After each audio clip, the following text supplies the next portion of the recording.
Oh shit. What's up, everyone? What's good? Emily, think of the $5. It gets so hot up here. It's just in my room because I have carpet in my room, where I have my setup. It just like it's so hot here. I'm like sweating. Alrighty, everyone. Only send a guest request if you do support Donald Trump. We are just looking for some debates. If you're on YouTube, make sure to like that stream for the 4,200 people here. Make sure to do that. Make sure to do that. It's because I'm running my my like all these lights, and it's carpet. What happened? I got banned. TikTok took me down for misinfo, apparently. So a little bit unfortunate. If you're on YouTube, again, make sure to like that stream. It seriously helps push it out to more people.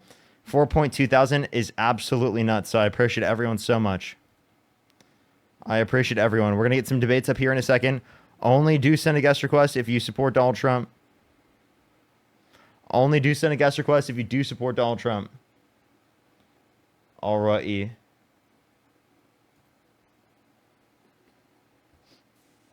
Yo, what's up? Yeah, you're right, mate. 80, mate. What state do you live in? June 20. I'm actually from the UK. We are just looking for some debates, everybody, for people who live in the United States. Yo, what's up? How old are you? 59. And do you support Donald Trump? Yes, I do. And why is that?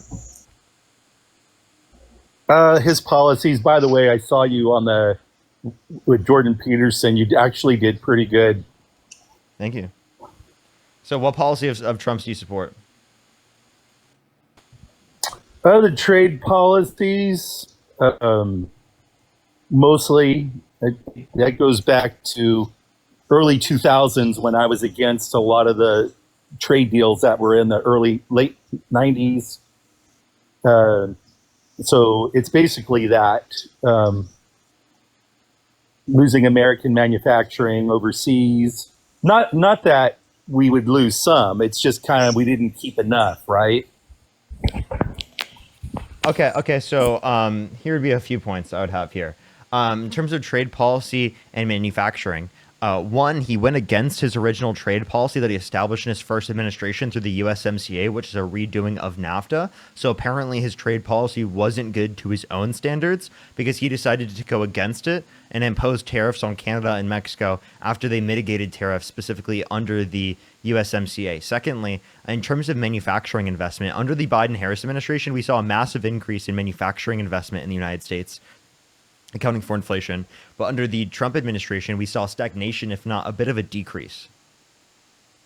That's true, but you got to give it some time. And as far as like USMCA, I think he just renegotiated a better USMCA was all he was looking for.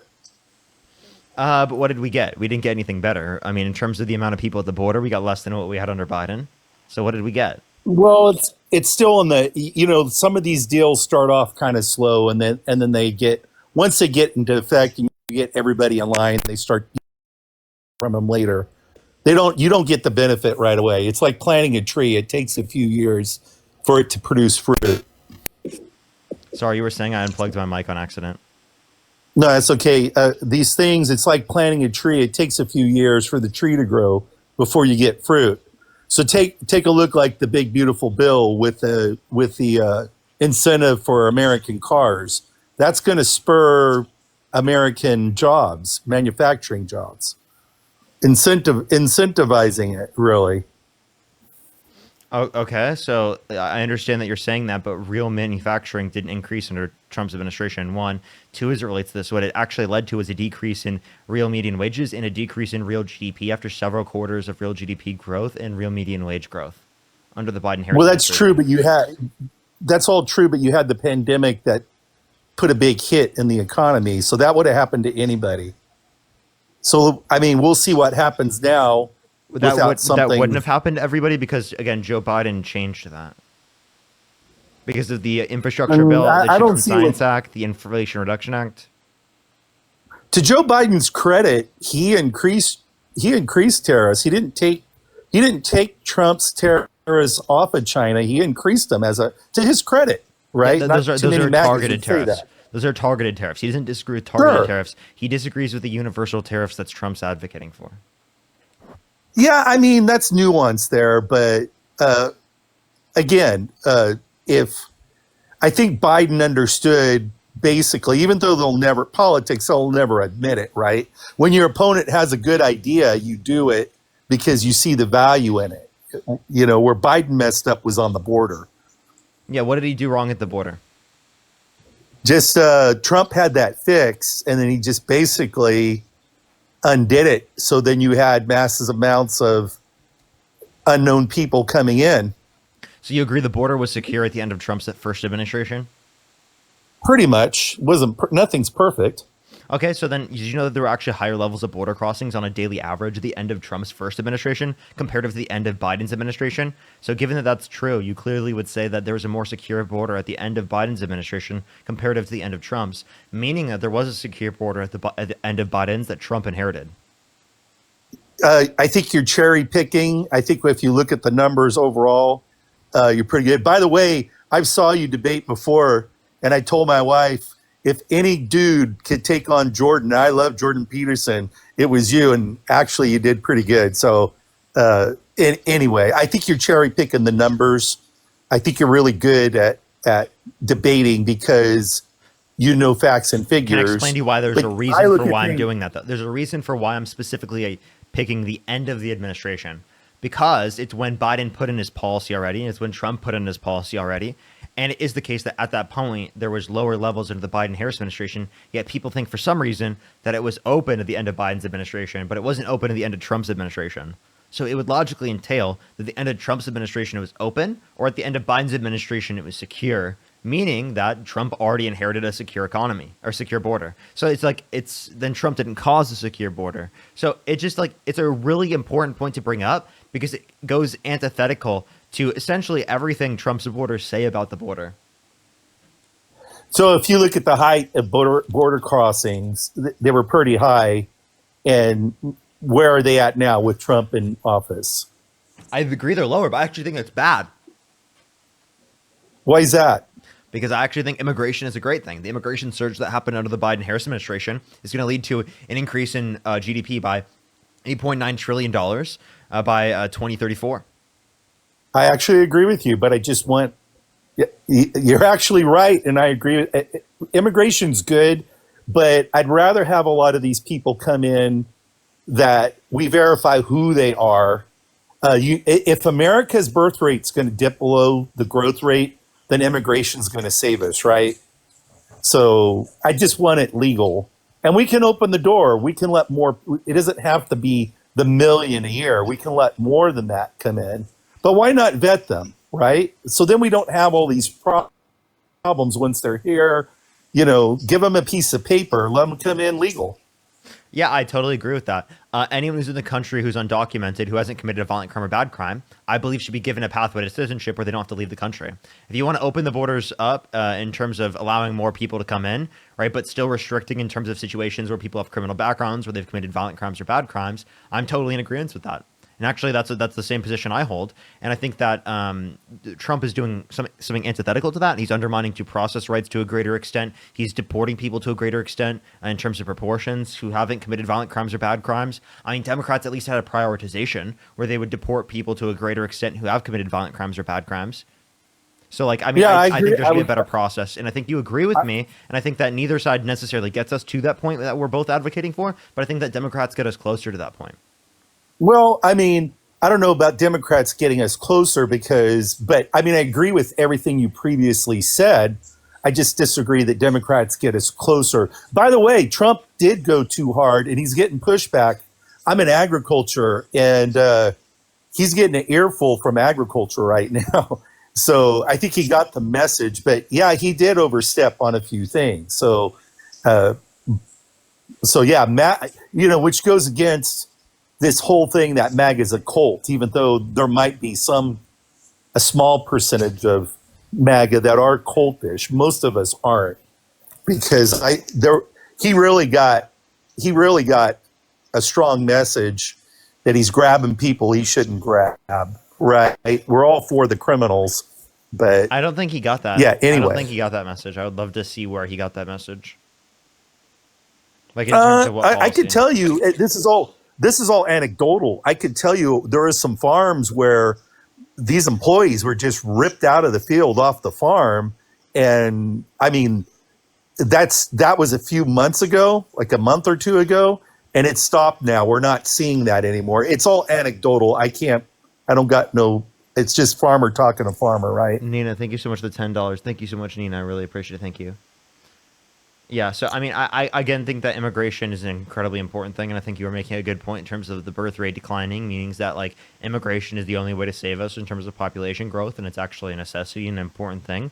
Now, Republicans aren't being antithetical to that is incredibly bad. The reason why I say that Democrats are closer to what we are specifically advocating for is because they prioritize deporting people who have committed violent crimes and bad crimes, and they want to make the immigration system go faster.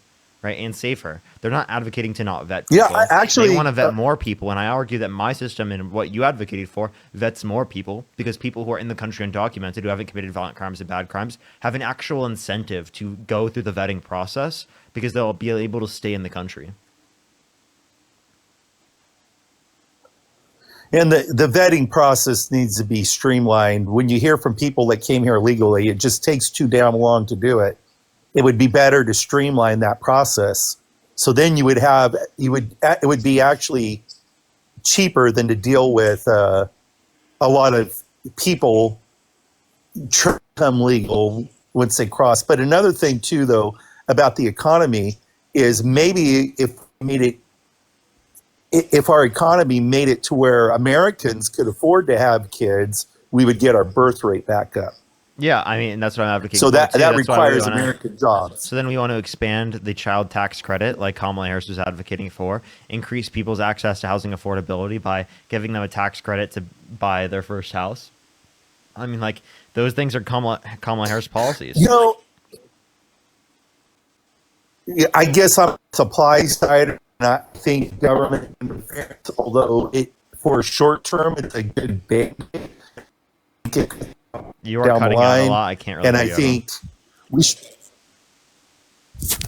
Yeah, I think government sometimes wants to help out with that, and it's okay for short term, but long term government interference hurts the process. I think the housing shortage, we need to let the market work, but we need to streamline things that slow the process of building houses down. I'm from California, and we got CEQA, and CEQA needs to be reformed. There's too many things that slow down building new houses, which increase the costs. And maybe we need to take a look at It's not just- corporations it's like not just Blackwater regulations. buying up all the houses. Okay, so then that's not free market. If you want to limit them from buying and those investing companies and stuff like that, to just jacking up the prices, well, then you need to impose regulations. So actually, you are advocating for more regulations. Well, look, I'm a Republican, and remember who bought in trust bus? You keep cutting out, bro. You can get to a part where that I'm for regulations. Yeah, I don't know why I'm going out, but how about now? It's a little bit better now. Well, I'm just saying, as a Republican, I supported the trust buster that broke up all the monopolies, Roosevelt. So some regulation's good, right? We don't want unfettered markets with no regulation. We want logical regulation, right? We don't want overburdened regulation, but we don't want none at all. Regulation's good when it's done properly. Okay. All right. Okay. And then you just would need to be specific with what regulations you're advocating for. Can you name one policy for housing affordability that Donald Trump was advocating for or helping out families? No, I can't. No, I can't. So then, like, how are you going to say that he'd be beneficial for that or better than the Democrats would be? Well, I'm from the state of California where we're dominated by Democrats, and Democrats have the power to reduce regulation here in my state, but they're not doing it. Okay. You said wait. Repeat that one more time. Sorry, I was texting my girlfriend.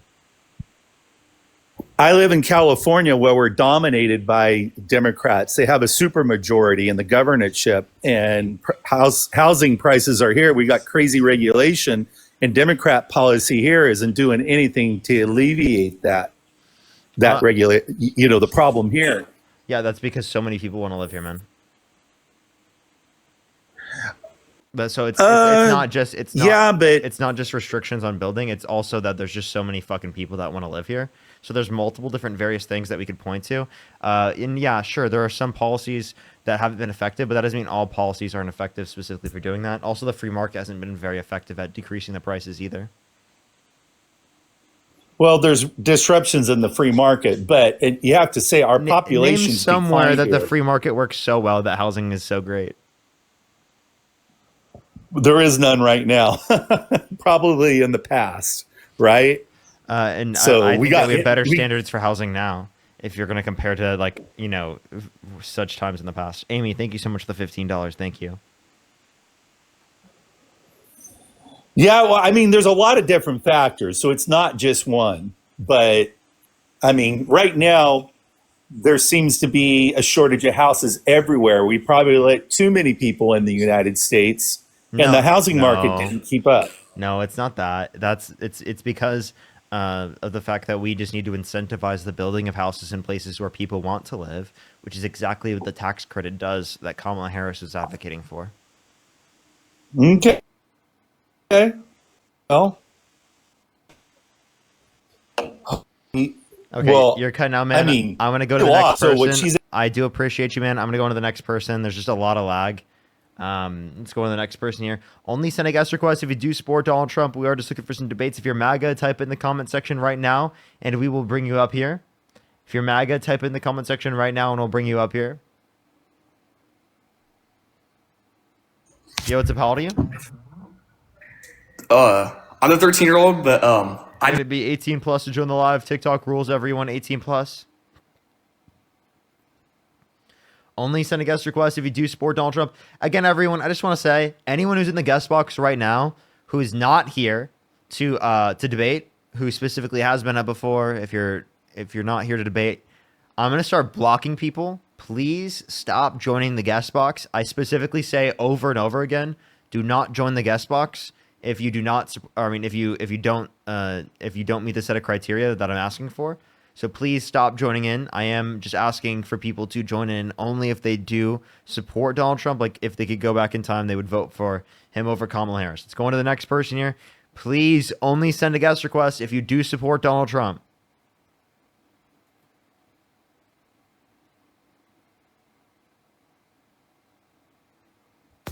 Yo, what's up, how old are you? I'm eating a pork chop, Parker. Thanks for telling me. Let's go on to the next person. Only send a guest request if you do support Donald Trump. Yo, what's up? How old are you? 26. Do you support Donald Trump? Yes. Okay, why so? I support Trump because he's one of the best presidents so far in terms of everything. And what makes you think that? He just knows how to run a country. There hasn't been any issue with him that I disagree with. There's not one thing I found yet.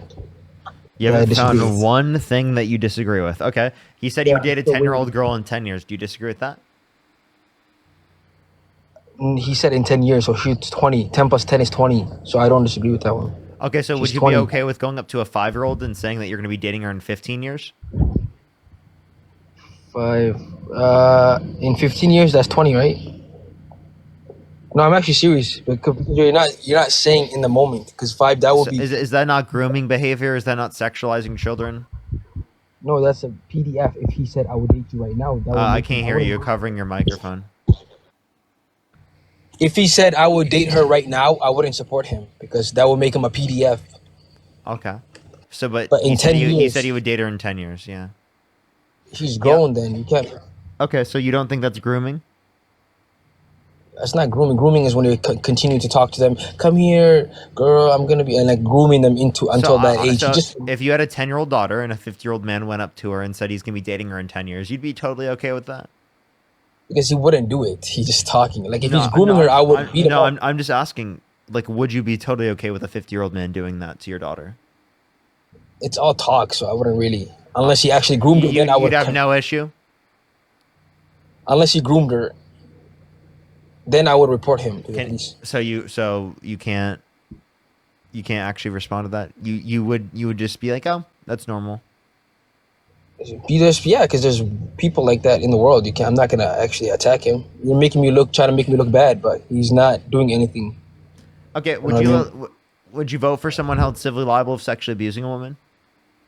Oh, that's another thing. That's another reason why I voted for him, because of that civil thing. They try to attack him no matter what. They try to find anything on him, and they took him to court for some millions. She wanted millions. What was her name? E. Jean Carroll. I hate that lady. Can you name one piece of evidence in the case that you dispute? The book, when she wrote it in the book. She wrote it in her book. What book? She's the author. The book that she wrote. That's that. Not something submitted as evidence. I'm asking what evidence. I didn't believe anything she said, so I didn't care about the evidence. What piece of evidence in the case do you dispute? There's not one I agree with. You say you can't say. You can't mention anything. I believe him over her. What year did it happen? 19 something. Okay, what store? It was a store. It was like a. I actually knew this one because I was reading in the case. It was some kind of. I'm actually not joking, Parker. I knew it. Not only do you not know any evidence in the case, anything that was evidence in the case, you don't know what year it was. You don't know what store it happened in, Bergdorf Goodman, right? It also happened in 1996. So you don't know anything about the case, and yet you know enough to say that you hate E. Jean Carroll? No, you're a grape apologist. You're a disgusting piece of shit. And actually, fuck you, because you're going to sit here on a fucking live in front of thousands of people, and you're going to sit here and say you hate a grape victim when you know nothing about the fucking case. How was he a victim? That's civil, man. You can't be. Again, you're covering your mic. I can't hear you, man. I said, how are you going to make an accusation like that once it's civil? What you just said is an accusation. It's not just an accusation. An entire unanimous decision from a jury of 9 people determined that Trump did this. You don't believe anything. Jury, though. That's a jury. What do you mean? Where's your proof that he actually did it? The jury, the fucking civil case itself? No. So you're saying there's no innocent people in jail right now? Is that what your point is? Because the jury's not always right. You can't use that as an example. Really? Because in most circumstances, the jury is accurate. You could say in some circumstances that people are innocent, but in most circumstances, it's accurate. So here, let me ask you this question. Yeah. Basic question. If someone was held civilly liable of sexually abusing a woman, would you let them be your kid's gym teacher? The gym teacher, I wouldn't. If he actually did it, no, I would not. If same standard of evidence is what's applicable to Donald Trump. No. Criminal. I would only make a petition if it was criminal. I would get him out of. So do you believe the criminal case against Donald Trump for the 34 felonies? The 34 felonies wasn't something that I wouldn't vote for him as a president. It's fake felonies. So, if it was actual. So to clarify, he thinks they're fake felonies. So he doesn't accept the criminal case, but he says that he would accept E. Jean Carroll's case if it were criminal. Yeah. You liar. You lying piece of shit. You said you would accept the case if it were criminal, but you don't accept the criminal cases and you think that they're fake felonies. Hear what I said. Let me explain what I said. I said I would accept it if it was a sexual one. I would take that gym teacher out. You're still covering your mic. Secondly, again, you wouldn't accept it if it were criminal because you don't accept the criminal case against Donald Trump. You said it were fake felonies. It's not a sexual felony. If it was, I would be like, it doesn't matter, right? No, yes, it does, because those felonies are not. Wait. What's the difference in standard of evidence in terms of a criminal case if it's sexual versus not being sexual? If it was sexual, if it was criminal, she would take him to criminal court. There is no distinction. It's the same standard of evidence. It's beyond a reasonable doubt for both of them, dude. If she was a real victim, she would want him $5. Thank you. She would want him locked up. She wouldn't want $85 million if she was a real victim. So again, she does want him locked up, but it is the case that it's past the statute of limitations for New York, right? The reason why she got millions and millions of dollars is because Donald Trump fucking defamed her. Okay. So how about you tell Donald Trump to keep his fucking orange mouth shut? He had 2010. Thank you so much for the $10. Thank you, Silent. He had 08, 09, 2010, 11, 12, all that time to attack the president. But she chose until he ran.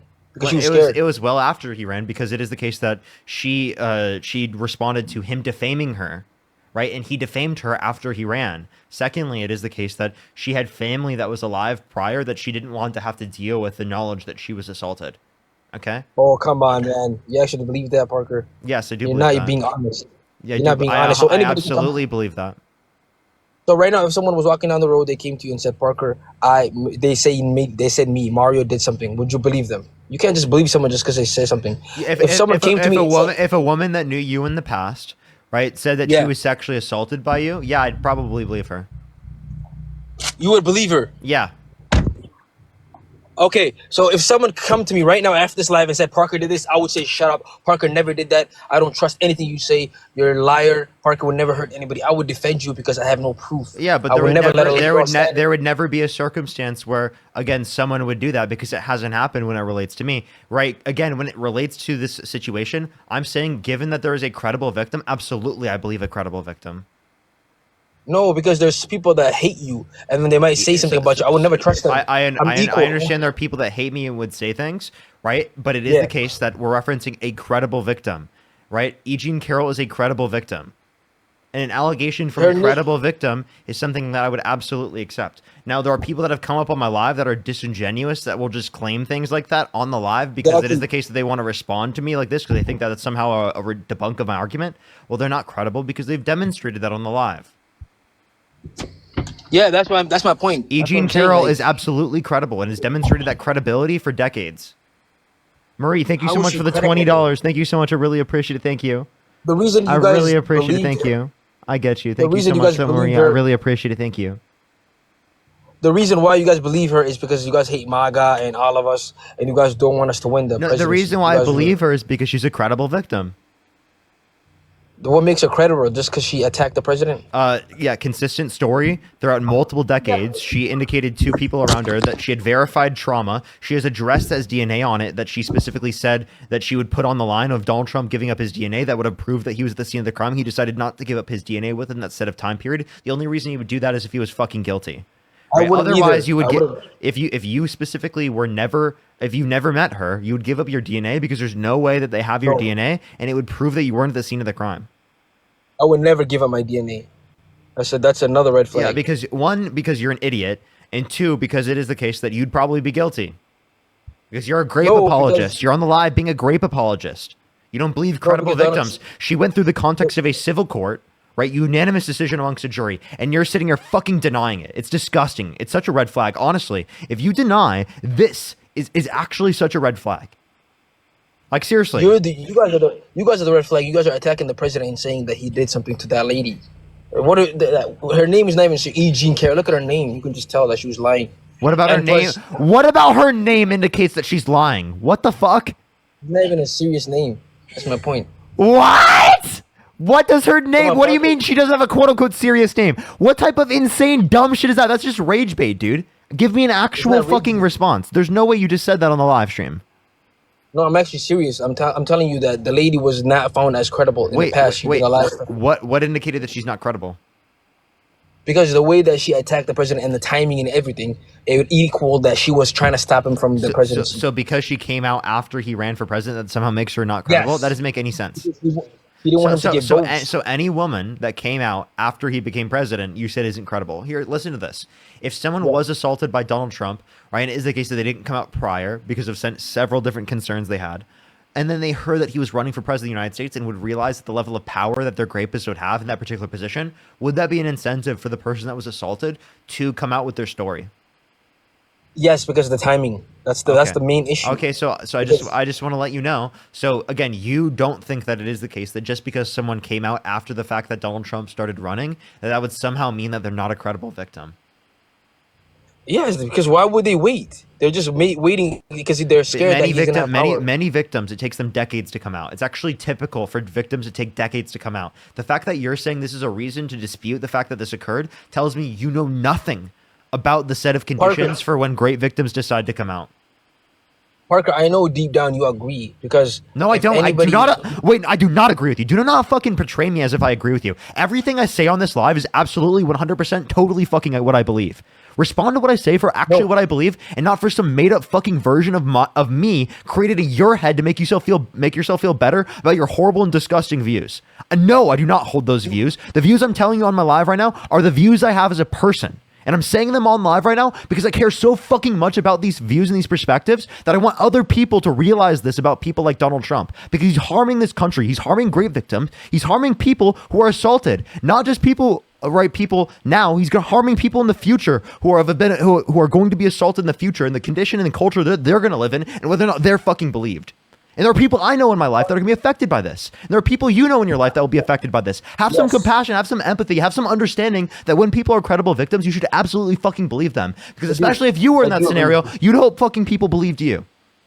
They wouldn't believe me because I'm a man, though. You can't use that example. And that shouldn't be... Wait. One, that shouldn't be the case. People should believe men who are victims.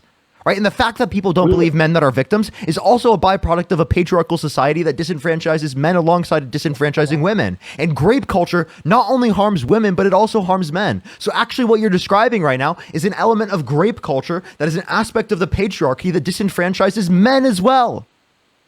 Yeah, exactly. They don't believe us, so why are you attacking me? So you should be believed. I'm telling you, if you're a credible victim, you should be believed.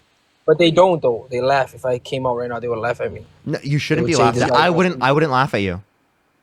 I wouldn't laugh at you. You would believe me? I would believe you, yes. Okay, but this, like, your way of thinking, what you just said about believing anybody, it's very dangerous because someday something could happen. Again, you believe credible victims. I would not believe them over you, though. I will protect you, Parker. I would not believe a woman that comes and attacks. And honestly, I'm gonna be totally fucking honest with you. That is a horrible way of thinking, because this is. So I shouldn't defend you. So listen to this. I know 100% that would never happen with me. So it would make sense to defend me because that would never happen with me, right? But it is the case that if you apply that same reasoning to other men within society, that inevitably you're going to be protecting rapists. You're going to be protecting men that are in positions that have done horrible and disgusting things. Because most people who are accusing individuals, especially in those positions, who are credible victims, are telling the truth. If we talk about people who give charges for particularly like grape, who charge other individuals with grape, right? That in that specific condition, the likelihood of it being false is 2 to 10%.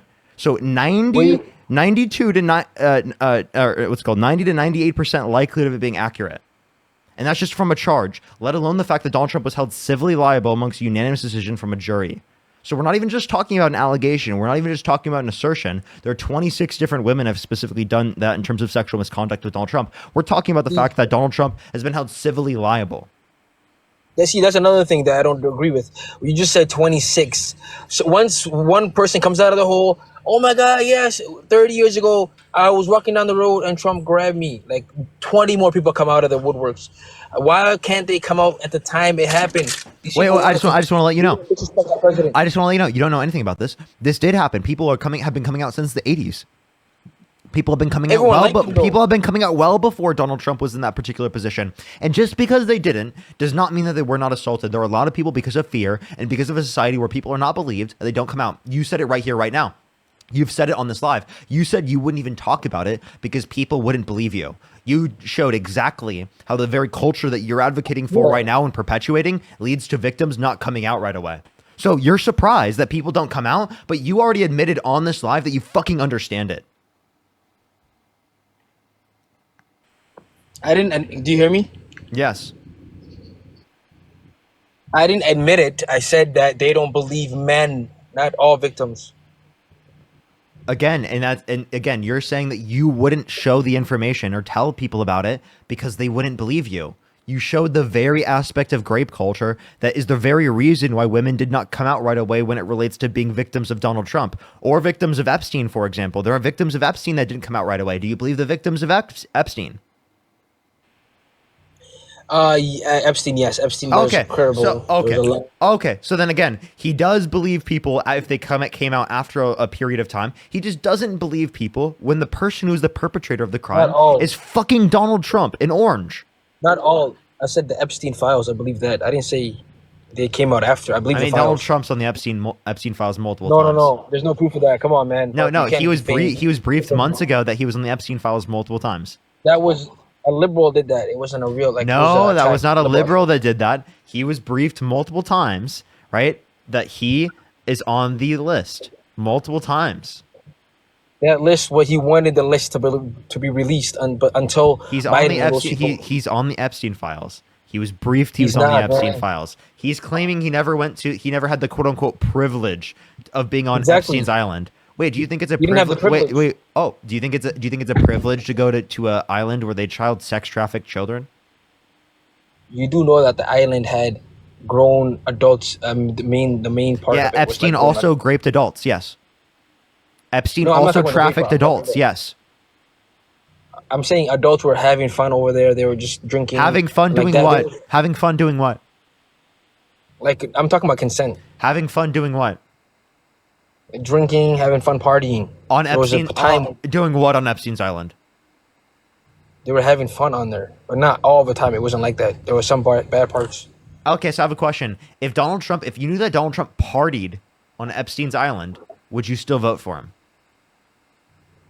If he partied on Epstein's island, I would not, because there's a risk that there was kids on there, so I cannot support him. But there's no proof that he was on the island. Okay, so you said that because there's a risk. If he was held civilly liable of sexually abusing a woman, is there a risk that he did it? There's not a risk because it's civil. Not a She risk. wanted money Not a from risk. it. Not a risk. Why Use was money it? from- Why was it civil rather than criminal? Because I think the statute of limitation. And what are statute limitations? It's a time period where if it expires, you can't really. You can't try the Char- like- case anymore. So then why Yeah. are you acting like she didn't want to apply criminal charges? Because she had before the statute of limitation, she had time, and she was being dumb, And, she didn't and want to. again, the reason why she originally brought this case is because Donald Trump defamed her. If Donald Trump never defamed her, she would have never brought this case. That's one thing. Secondly, as it relates to this, in order to be able to prove defamation, she had to prove sexual abuse, which she did prove sexual abuse. Thirdly, as it relates to this, just because a victim doesn't come out right away does not mean that this did not happen to them. You specifically saying because it is the case that that they didn't come out right away, it means it didn't happen to them, is actually incredibly disgusting. And I'm telling you right now that you shouldn't believe that, because in a lot of scenarios, actually most scenarios, victims don't come out right away. I know people where this is true. Okay, so you're saying that But they there didn't was get no- assaulted is ridiculous to me. There was no DNA though. There was On DNA EG on Carroll. there was DNA on a dress, right? And it was unidentified male DNA. And Trump had multiple years to give up his DNA to prove that he wasn't at the scene of the crime. And Donald Trump decided not to give up his DNA. Because they were gonna take the DNA and plant it. They were gonna Oh, put it. now you're as saying the- no. The dress already had unidentified male DNA on it. How Well, are they the- going to plant it on the dress if it is the case that there was already the DNA on the dress? Right? They can't plant DNA that already exists. Like, that makes no sense. Jenny, thank you so much for the $50 on Venmo. Thank you so much. I really appreciate it. Thank you so much. Give me some W's right now in the comment section for Jenny. Thank you so much. I really appreciate it. Thank you. And then Hannah said the U.S. Tsunami Warning Center just switched the West Coast from West Coast from a watch to an advisory on the map. Okay. They're specifically and then, saying like Hawaii needs to be aware. That's okay. That's definitely scary. That's definitely scary. I hope that you know everyone is okay. That's really scary. Yeah, you were saying, man? Mario, you were saying? Oh yeah, I was saying the DNA evidence. The main reason why I didn't want Trump to submit his DNA is because they were gonna say, "Oh, it was a match." They were gonna do whatever it took to get him under the bus, like. Okay, you keep covering your mic. Do everything they could to get him under the bus. They can't.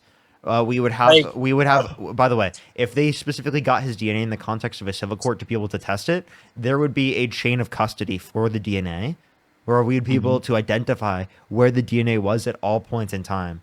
Plus, we could compare it to the DNA that was already tested to be unidentified male DNA already. So we'd make comparisons to the records that already existed. So there would be a complete public or available record for them to have access to about anything that would happen in relation to the DNA. So the fact that you're saying that they would just use it in order to plant stuff is just ridiculous, and shows me that you just have a cult-like mentality that no matter what happens, you're just going to think of an explanation as to how Donald Trump could have been like fake newsed into that scenario and hoaxed into that scenario. Kim, thank you for the $25 on Cash App. Thank you so much, And Kim. another reason.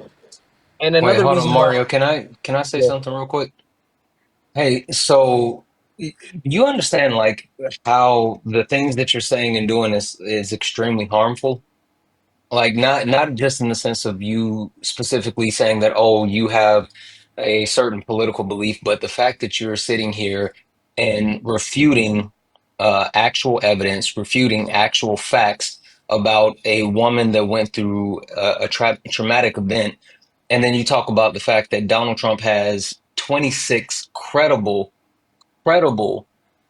accusations of essay, right? I mean, the thing is that when you actually protect great culture, you perpetuate great culture. And for you to sit here and say, "Oh, well, I don't agree with the fact that it was a civil case. Oh, I don't agree with the fact that the evidence wasn't good enough for me." Like you can have your personal beliefs about like politics or whatever, but you sitting here and perpetuating great culture is harmful. The reason why women don't come out and tell people, hey, that this happened to me is because of people like you. Like you're the reason. Like you. I'm the no, I'm the last person to ever defend a rapist, man. I'm against that. That's literally what That's you're doing what you're right now. doing on the live right now. He's the last No, I'm not. person to defend a rapist, as he's literally doing so on the very live that we're on right now. I can't believe it, dude. And then the one part that Parker didn't bring up is Donald Trump back in the day that Eugene is accusing him. She wasn't even his type. If you look at the people he used to Oh, you Hold on, hold disgusting on. piece of shit. Fuck you. Fuck you. Shut the fuck up. What do you mean he's not? You literally saying the same fucking bullshit that Trump said. He said, oh, she's quote unquote not his type, therefore he wouldn't have sexually abused her. He mistook her with his ex-wife, you fucking idiot. He mistook her for his ex-wife, indicating that they're either both his type or both not his type, so he would have sexually abused her either way. Secondly, it is the case to say that you wouldn't sexually abuse someone because they're quote-unquote not your type is a fucking disgusting thing to say in of itself. And thirdly, she is literally blonde, just like his daughter, and that is his type, so. And also, I do want to call out, you understand that like sexual abuse is not always about sexual attraction, right? It's a power dynamic. It's the ability to assert yourself onto someone. And the thing about Donald Trump and powerful men, like Mario, how old are you? I'm 26. 26, cool. So I'm 38, and I remember a time where the actual misogynist culture of America was prevalent, right? It was acceptable for people in the workspace to do things like grab the behinds of like their secretaries. They would grope women, they would talk to women any type of way. It was not only acceptable, but it was encouraged. And so when you talk about someone who is 70 plus, almost 80 years old, who grew up in not only a culture of misogyny, but a place of privilege, a place of wealth, a place of power, when he had the ability to do and have anything that he wanted, and then you actually have someone in front of him that he wanted, like it's a whole thing. That's why there's plenty of people coming out with the Me Too movement, right? That was a whole thing. But then you take a look at people like Jeffrey Epstein, you take a look at people like P Diddy, you take a look at people like Harvey Weinstein. Like there's a long history of people with power abusing that power and exerting their power over victims, not just women but victims. It's an actual thing. And so understanding that this age of enlightenment where women are more so respected, where women are more so spoken up for, where women actually, don't have to put up with these things, this is new. Okay, by the way, Mario, in order for us to be able to hear you, have to come back into the app in order for us to be able to hear you, just letting you know. As well as Bird, thank you so much. I really appreciate it. Thank you. No, I do. I see what Santana's saying. I do agree with him about the culture back in the day, the misogyny and all that. And I'm 100% against that. I actually do support people that come out. But the thing is that a lot of people nowadays, they hate on men, so we can't just believe them just because they said it. Well, it's not that, what's funny though? It's not that people just hate on men. It's that a lot of men have gotten away with doing whatever they wanted for so long. And honestly, the thing about people with privilege, equality to people with privilege feels like oppression. And so men, we have privilege that women don't have. And we've had that for a long time because of the patriarchal system. And now that women are demanding equality, certain men feel like they're being oppressed. And that's all this is. Also, again, we can't hear you if you're out of that. And Sarah as well. Thank you Yeah, for the I agree $25. Thank you so much, Sarah. I really appreciate it. Thank you. Yeah, that's the main point. That's the main point that I was trying to make. Like, we can't just the women that attack us. We can't really. We need proof. You know, that's what they try to do on the president. That's not what I said, though, friend. No, but you said that we should. Hold on. I want to say this. Sarah, thank you for the $25. They said that my sister was a victim. She's been missing for over 20 years. Alyssa Turney, 17, missing from Phoenix, Arizona. Absolutely. Thank you so much, Sarah. I really appreciate it. Thank you so much. I'm so sorry to hear that. Go ahead. You were saying? Yeah, I was basically trying to say that we shouldn't take people's word without any credible evidence, because that's, you know how many people can get locked up? We can't do that. But so on like, what are you building your actual premise off of as far as like false claims? How do you determine that there's credible evidence? Yeah. If we have witnesses, DNA, male DNA, unidentified on a dress that Donald Trump decided not to give up in the multiple years and allotted that he had to give up, that he could have proven that he wasn't at the scene of the crime. He shouldn't give it up because he had a lot of power at the time, and it still does. What? So we shouldn't give it up because they're gonna. He should give it up because it would prove under his view that he wasn't at the scene of the crime, right? But then she could have said that it was they did do it consensual or something. So I really don't know. Like, either way, it could go either way. Oh wait, he said that they never met. I'm saying I'm saying it's a hypothetical. Wait, if they never met, how would they have the DNA on the dress? I'm saying hypothetical. Yeah, I'm asking you the question. How would they have the DNA on the dress if they never met? If it's on there, how would the DNA be on that? How would they? Okay, by the way, if someone you've never met in your life that was in a state you've never been in, right? Or was in an area you've never been in, you've never met them before, right? Would you give up your DNA in that scenario? Absolutely, because you never have met them. There's no way they have your DNA. Never give up your DNA, Parker. That's a red flag because they're gonna use. They're gonna. Wait, this guy's ridiculous. But hold on, listen to this though. Like, but hold on, think about it. Donald Trump pays his legal counsel millions of dollars. Like, if it's advantageous for him to do, then they would actually advocate for him to do it. If they thought that there was a chance to overturn any type of possible charges or to prove him innocent, they would have him do it. That's the point.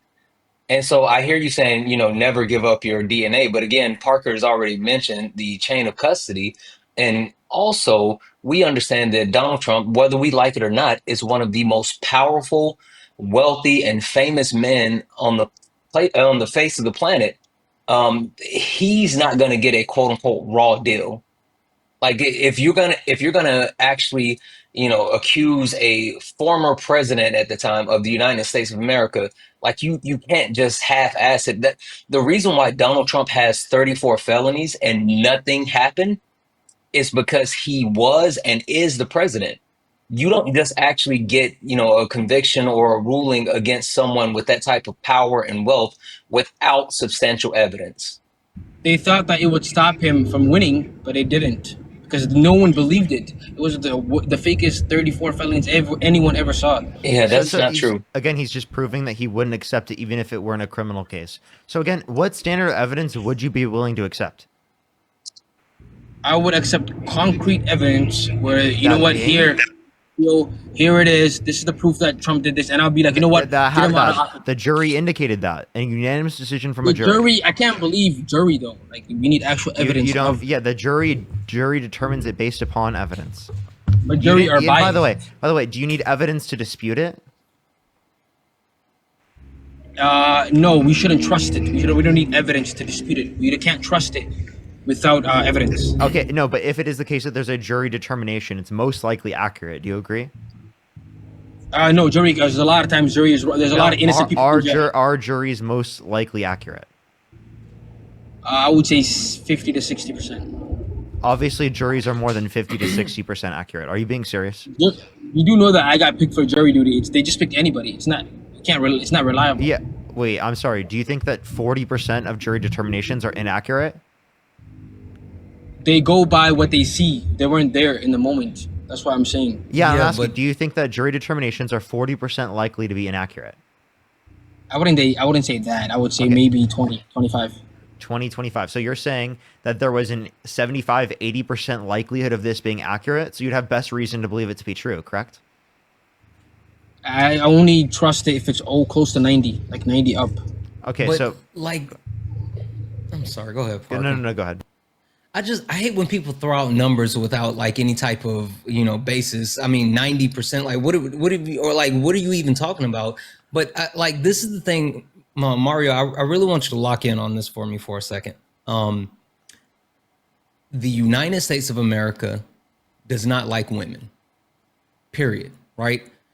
And even more than that, the fact that Donald Trump, one of the richest, wealthiest, and white man, was actually held civilly liable for his actions towards a woman, not because she actually accused him, but because of him attacking her and slandering him.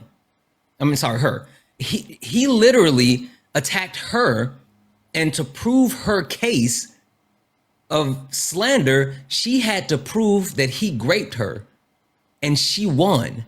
And not only did she win, with Donald Trump being back in office as president of the United States of America, he appealed the case and his appeal was denied.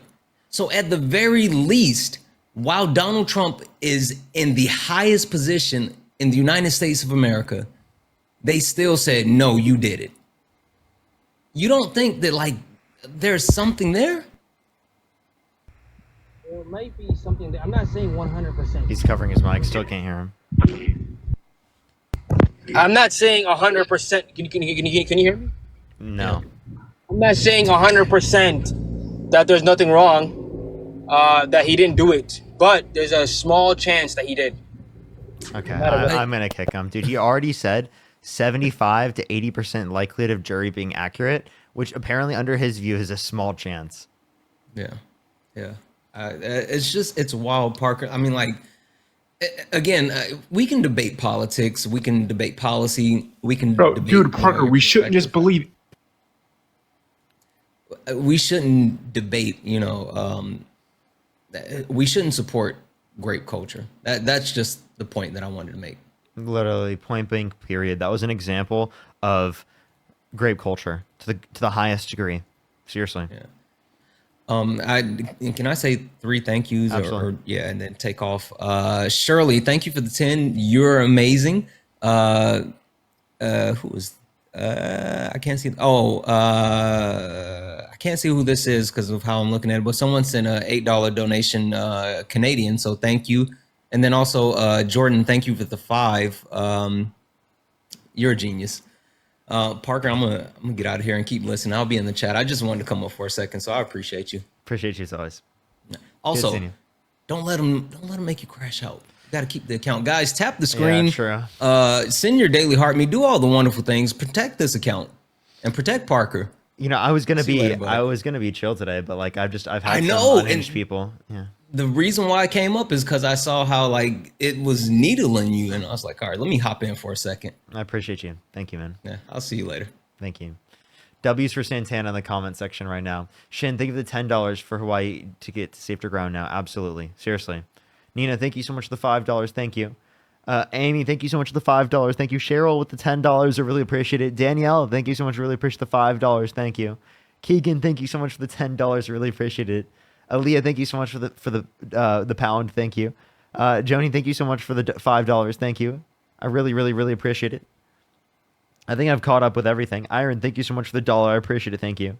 As well as Amanda, thank you for the $20. Thank you so much. I really appreciate it. Thank you so much, Amanda. Let's go on to the next person here. Only send a guest request if you do support Donald Trump. If you're on YouTube, make sure to like the stream. It'll help get out to more people. Try to get to 2,000 likes, everybody. We're almost there. I think we're there, like, practically right now. Let me check. real quick. I think we're practically to 2,000 right now. Oh, we just hit 2,000. Let's try to get to 3,000 now, everyone. 3,000. We have almost 4,000 people in the stream. We should be able to do it. We got this. We got this. And if you're on TikTok, I'd recommend to go over to the YouTube. It really, really helps out everyone. Because TikTok's been taking me down so much. Yo, what's up? How old are you? Yo, what's up? How old are you? 52. Do you support Donald Trump? Hey, yes and no. Like, if you could go back in time and either vote for Kamala Harris or Donald Trump, who would you vote for? Well, I didn't vote for either this last time. To be honest, I went independent. I voted for him the first time. Like, if you could go back in time right now with the information that you have right now about how it's gone, would you vote for Donald Trump or Kamala Harris? Probably neither. Still. Okay. I would recommend to watch the lives. Nina, thank you so much for the $2. Thank you. I really appreciate it. Thank you so much.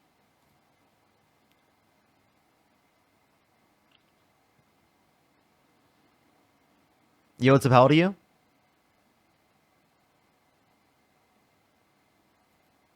Let's go on to the next person. Only send a guest request if you do support Donald Trump. We are just looking for some debates, everybody.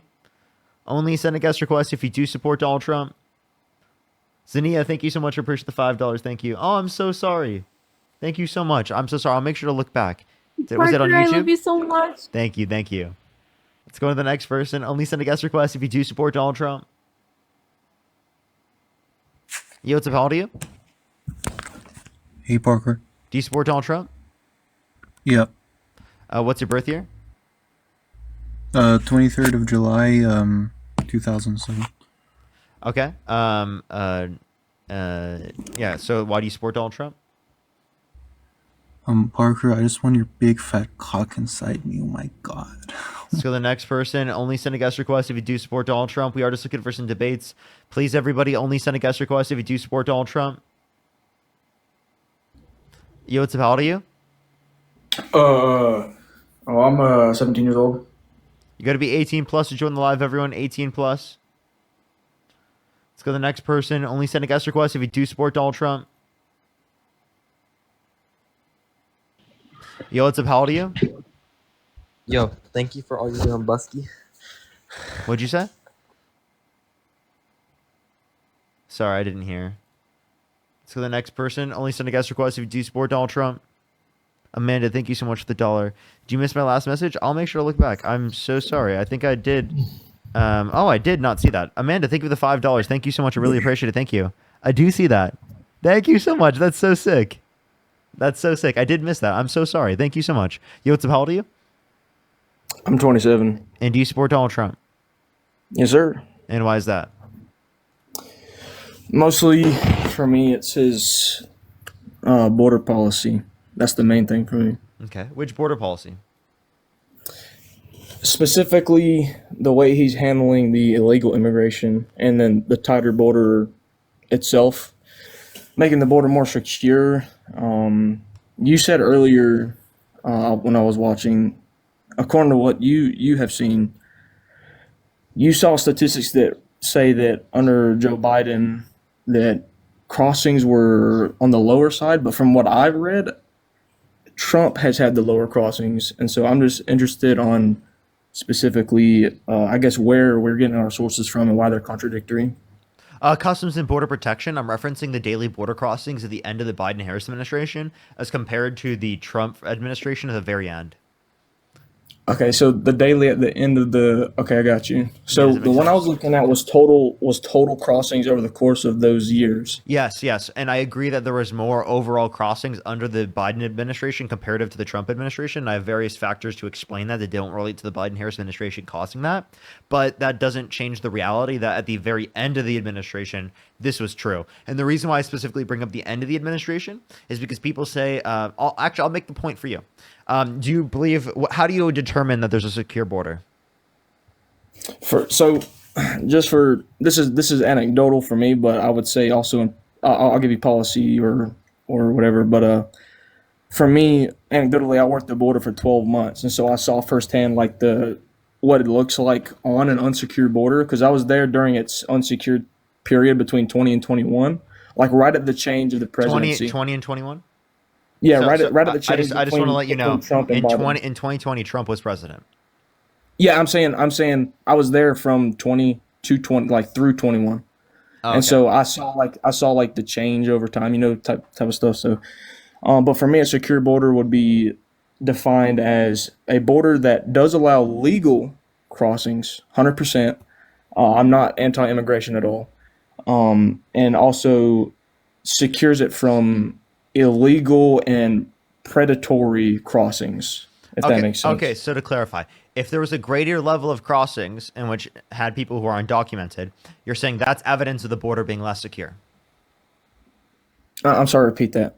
You're saying more people who are undocumented coming to the country means the Mhm. border is less secure. I would say so, yes. Okay. So to clarify, at the end of Biden's administration, there were less border crossings at the end of Trump's administration, his first administration. At the end of Trump's first administration, did he have a secure border? I would say no, because I was there, so I can seed on that it was not as secure as I would have liked it to be, but we were trying to secure it. So it Um, wasn't secure? no, definitely not. No, there just wasn't enough manpower to complete the task. It's just the fact of the matter. So why couldn't Trump, if it was his policy that led to this, cause there to be a secure border by the end of his administration and his It first just term? needed time. It just needed time. More than his first term? Yes, 100%. Yes, yes. It's a very big undertaking, especially like so. The reason, I'll give Joe Biden a little bit of credit, even though I don't think that he did a very good job of securing the border. But I will say that he did up the. Hold just He one, did. one, 1 second real quick. Just 1 second real quick. Yeah. Mhm. Just 1 second. Yo, what's up? How old are you? How old are you? The person who just joined in. How old are you? Hello? Okay. They said I have no girlfriend in the comment section. There's like, Parker has no muscles and no girlfriend. I'm like, what? Yeah, no. So I will say, like, while President Biden didn't do a whole lot in terms of actually making a great effort to secure the border, I don't totally put that on him. And I will say, because I do find it annoying that Donald Trump was trying to build the border wall, and then President Biden he rolled it right back. I found that quite humorous in a way, but so with President Trump, he had 4 years, which you can say is a lot of time, but it's very difficult to incentivize people to work the border. Quite frankly, it's a very difficult task. It's very strenuous, and it needs a lot more budgeting. And I think Donald Trump was making the right choices. He was trying to give it more budget. He was trying to secure it with the wall. He was creating jobs by for like construction workers to raise up the wall and everything. He was trying really hard. Maybe not really hard. Okay, granted, he could have done better, but I think he certainly tried a lot harder than during the Biden. Excuse me. I think he did better than the government did during Biden's administration. And when I refer to Trump or Biden, Yeah, I but like refer in to their what way? entire- Like what policy of his do you like? And Zinnia, thank you so much for pushing the $10. Thank you. Well, Absolutely. like I can't really go into more than what I've already said. Like he was trying to fund it more. He was trying to fund because of the border patrol specifically. So Then there why was did he when I undermine the was there. bipartisan border bill that was conservative leaning? Explain. I'm not familiar. He called for people in Congress to undermine the bipartisan border bill, which was acknowledged by Mitch McConnell, Lindsey Graham, and What- many other what- Republicans. James Langford, who helped I co-author the won't- bill, I was a won't be able- Trump-endorsed Republican.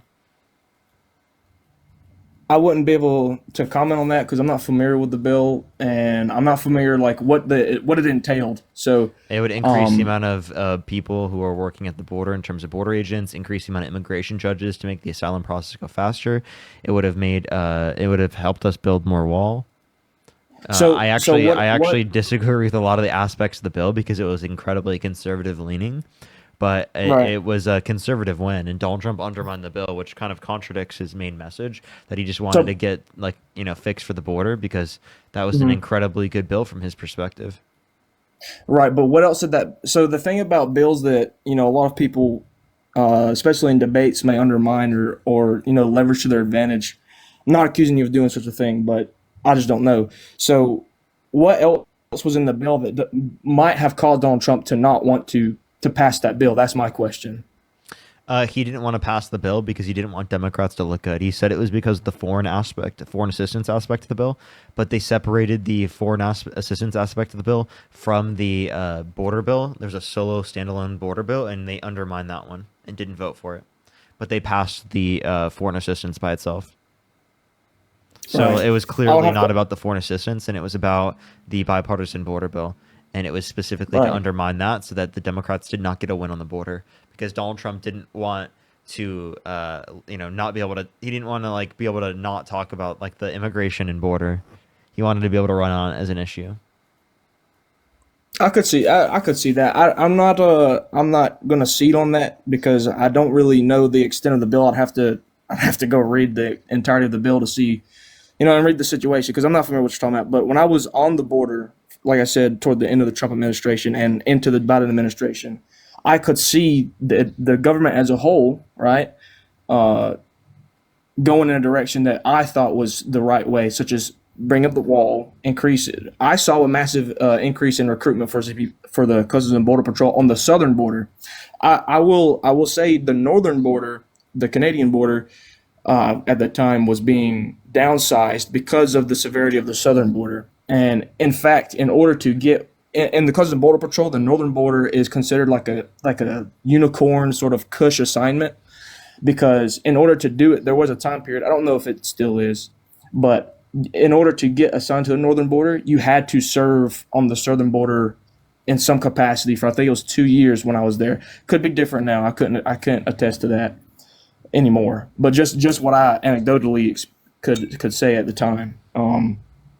So with Donald Trump and the border, again, I mean, the bill that you mentioned, I can't talk much on that, but in modern day, right? So Donald Trump has this is going to be a controversial one, but I'm really not pro defensive action. I'm pro offensive action in terms of state defense, and I believe that Donald Trump's missions, I guess you could say, his talks with Mexico to include potential military incursions into cartels, which to clarify right now has been going on. The CIA and DEA has been doing these things for like the last 15 years, but Donald Trump was specifically mentioning sending in actual military contingencies to counteract cartel activity, specifically drug and sex trafficking activities and assassination activities. So for me, it's a very important topic, because while I was on the border for that little over 12 months, there was a gentleman. His name was Michael Krentz. And okay. Can we talk about like a reason why you support Donald Trump's policy? Maybe. I think I've said just about covered like the whole border. Have I not been clear enough? Yeah, I understand that. Like you want the better conditions for the border. Like here, maybe you support, or can you give me a reason why you'd want to deport people who are in the country who haven't committed violent crimes or bad crimes if they're undocumented? Yes. So I sympathize very heavily because I just had a brother-in-law who got deported. It's very painful. And so I can see both sides on this matter. I feel, because my brother-in-law, he wasn't, he's not a bad gentleman. And, I have wonderful nephews and nieces from him and my sister's marriage. And so I very greatly appreciate him. But at the end of the day, when I had to sit down and like kind of think, I had to reassess when that happened. I had to kind of sit down and reassess, like, okay, how do I really feel about this? And I kind of had I guess a realization, not really a realization, but I dug into it more. And so the reason I would support deportation of any illegal immigrant is because of the matter of fact that it's an illegal crossing. And I get it. You have asylum seekers and et cetera. But wait, you don't think that every violation of a crime should lead to a punishment, correct? Wait, so under your perspective, you think that they should have been deported? Yes. Like, at the end of the day, I do believe that, yes. So given that, like, they weren't deported yet, would you tell on them? No, never. Absolutely not. Why not? No. Because I'm simply a person. So, for example, all right, I base this off of Christian tenets. In the Bible, the Lord has recommended to us that you kind of keep your nose out of other people's business, unless it's being causing other people harm. Wait, didn't the Bible say to like treat foreign people who are foreign born the same as people who are native to your country? Yes. Like Yes. native born to your country. So then, Yes, it does. So then, if that's true, well, then wouldn't you say that like people who are in the country and documented shouldn't be deported? No, because the Bible, if we're going to go off my Christian tenets here, which is what I do base a lot of things on, because obviously, how do you not? I don't use the Bible, but like I'm just saying. No, I understand that. I'm saying like for me individually, you understand? So, going off on, I lost my train of thought. Give me one moment. So we're talking about if you have to treat foreign-born as the same as you. Okay, right. So the Bible also says that a crime will receive, what is done in the dark will be brought to the light. So kind of saying that, like, not that it's an evil thing to do it, but going off of that, it's like every crime or every wrongdoing will be just like have justice brought to it, theoretically, right? And so even though the act of crossing the border is not violent, it is still, it's still criminal. And it does say, like, I didn't treat my brother-in-law any differently. So while he was here, I didn't, whenever they offered those bounties or whatever, I never even thought about doing something like that because he's my brother-in-law. And even if it's not my brother-in-law. So what's the reason why okay, so I'll ask you this question. If someone jaywalks, right, should they be punished for it, even if it wasn't a risk to anyone's safety? I wouldn't say. I would say that if a peace officer decides to dish out that punishment, they are justified in doing so, but they don't have to. No, should they? I don't know how to. I really couldn't answer that because because now we're going into. If you could determine whether or not they get the ticket, would you give them a ticket? Me personally, I might not know. No. So just because someone commits a crime does not mean that they should be punished for that crime. It depends on whether or not, it's a threat to people's safety, things like that.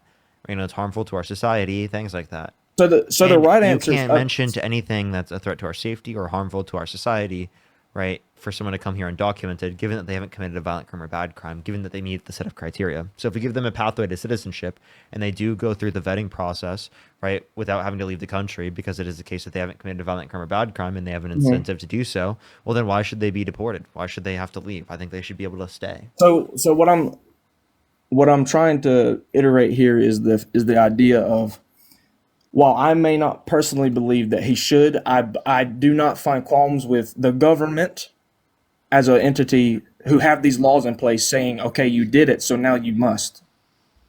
If that makes sense. What do you mean? So I'm saying, like, me personally, even though if I was, in charge of this judicial situation and someone had jaywalked in front of me, maybe I wouldn't give him a ticket, all right? But if the government, which has these laws in place, decides that they do want to do that, then who am I to say that they shouldn't? A person who has a critically thinking brain, right? Right. You have to think about like the harms that they could have to our society, to other people in general. Because you're imposing, when you impose a punishment on someone, that's bad if they didn't do anything wrong, right? I'm sorry, repeat that. Imposing a punishment on someone is bad if they didn't do anything wrong, correct? If they didn't do anything wrong, but in this situation, they did objectively in this situation, they didn't do something wrong, though. Like, again, our system right now, it takes 5 to 7 years on average for people to get to the legal process. If they haven't committed a violent crime or bad crime, they didn't do something so wrong, I think they should be removed from the country. That's ridiculous, right? The current process is ridiculous, and it takes too long for people to get in the country, and I really empathize with the idea that people come here undocumented. And for anyone who's already in the country undocumented, who has not committed a violent crime or bad crime, I don't think they should be deported. I think they should be given a pathway to citizenship. I don't think they should have to leave the country. I respect that. I can respect that a lot. And I would, if the government said we're not going to deport them, then I as a citizen would be okay with that. I personally think that if they do it, I think that it's maybe, I will say in my personal opinion, I think maybe it can be a bit too much, especially people who didn't commit crimes. But I'm not going to sit here and take away the government's authority. And another reason why, so even though maybe you haven't considered this, and I think a lot of people probably haven't when it comes to illegal immigration in general. It has a effect on the economy that is very rarely mentioned. So illegal immigrants, what happens a lot of the time, they come into the country and they'll work for really cheap labor. They'll take a lot less pay than your average American would, right? I mean, that's just kind of a known thing, right? So what they end up doing is they receive income, usually untaxed income, right? Because they're illegal. They pay $100 billion in taxes. They'd pay more taxes they'd pay more taxes if they were given a pathway to citizenship. Right. And we could circle back to that. I don't want to lose my train of thought here, though. So one thing that does happen for the majority of the immigrants, I could be mistaken here, but I'm quite certain that the majority of them receive a lot of untaxed income, and then that income goes straight back to their families and relatives in their home country. So that money is leaving the United States. Give them a pathway to citizenship. I agree. We should 100%. Okay, so then what's the issue? I was just saying you started talking about how if I would the issue is that Donald Trump wants to deport them, which is putting them in a condition where they can't tell authorities about who they are or go through the vetting process because they get deported. I think that either situation, what do you call it? Answer is acceptable in my eyes. I would prefer that were given like nonviolent citizens or nonviolent non-citizens were given a pathway to citizenship. I have always been of the mind that our access to citizenship is a little too restrictive. I think it needs to be restrictive, but it's too restrictive, and I think it definitely should be. They should be given an easier access. But I do, going back to like the whole, what do I support about Trump's deportation? I just simply support the idea that if you're an illegal immigrant, regardless, the government has the right and authority to excommunicate you. Okay, would you support the government deporting Superman? I don't know, man. I don't know how to answer that. He's in the country undocumented. Would you support Superman being deported? And what country would you support him being deported to? Well, if we're talking about the Superman from like Krypton, I think we should get rid of him. Yeah, we should get rid of him. Not to another country. We should exterminate him because he's an alien. You'd exterminate Superman?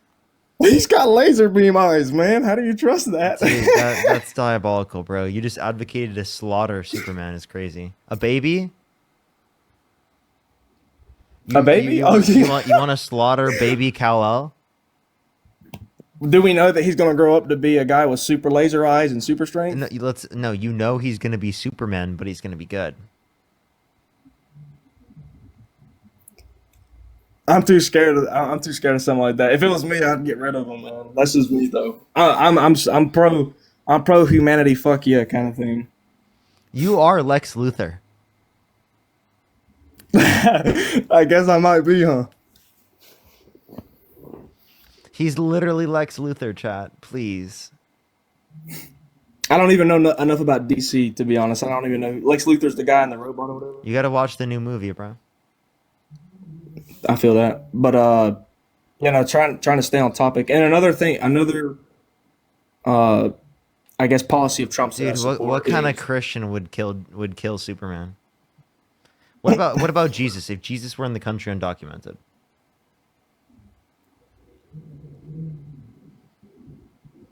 If Jesus was in the country undocumented, I don't know, because Jesus went to a lot of places undocumented. I don't know. What do you mean he wouldn't go places undocumented?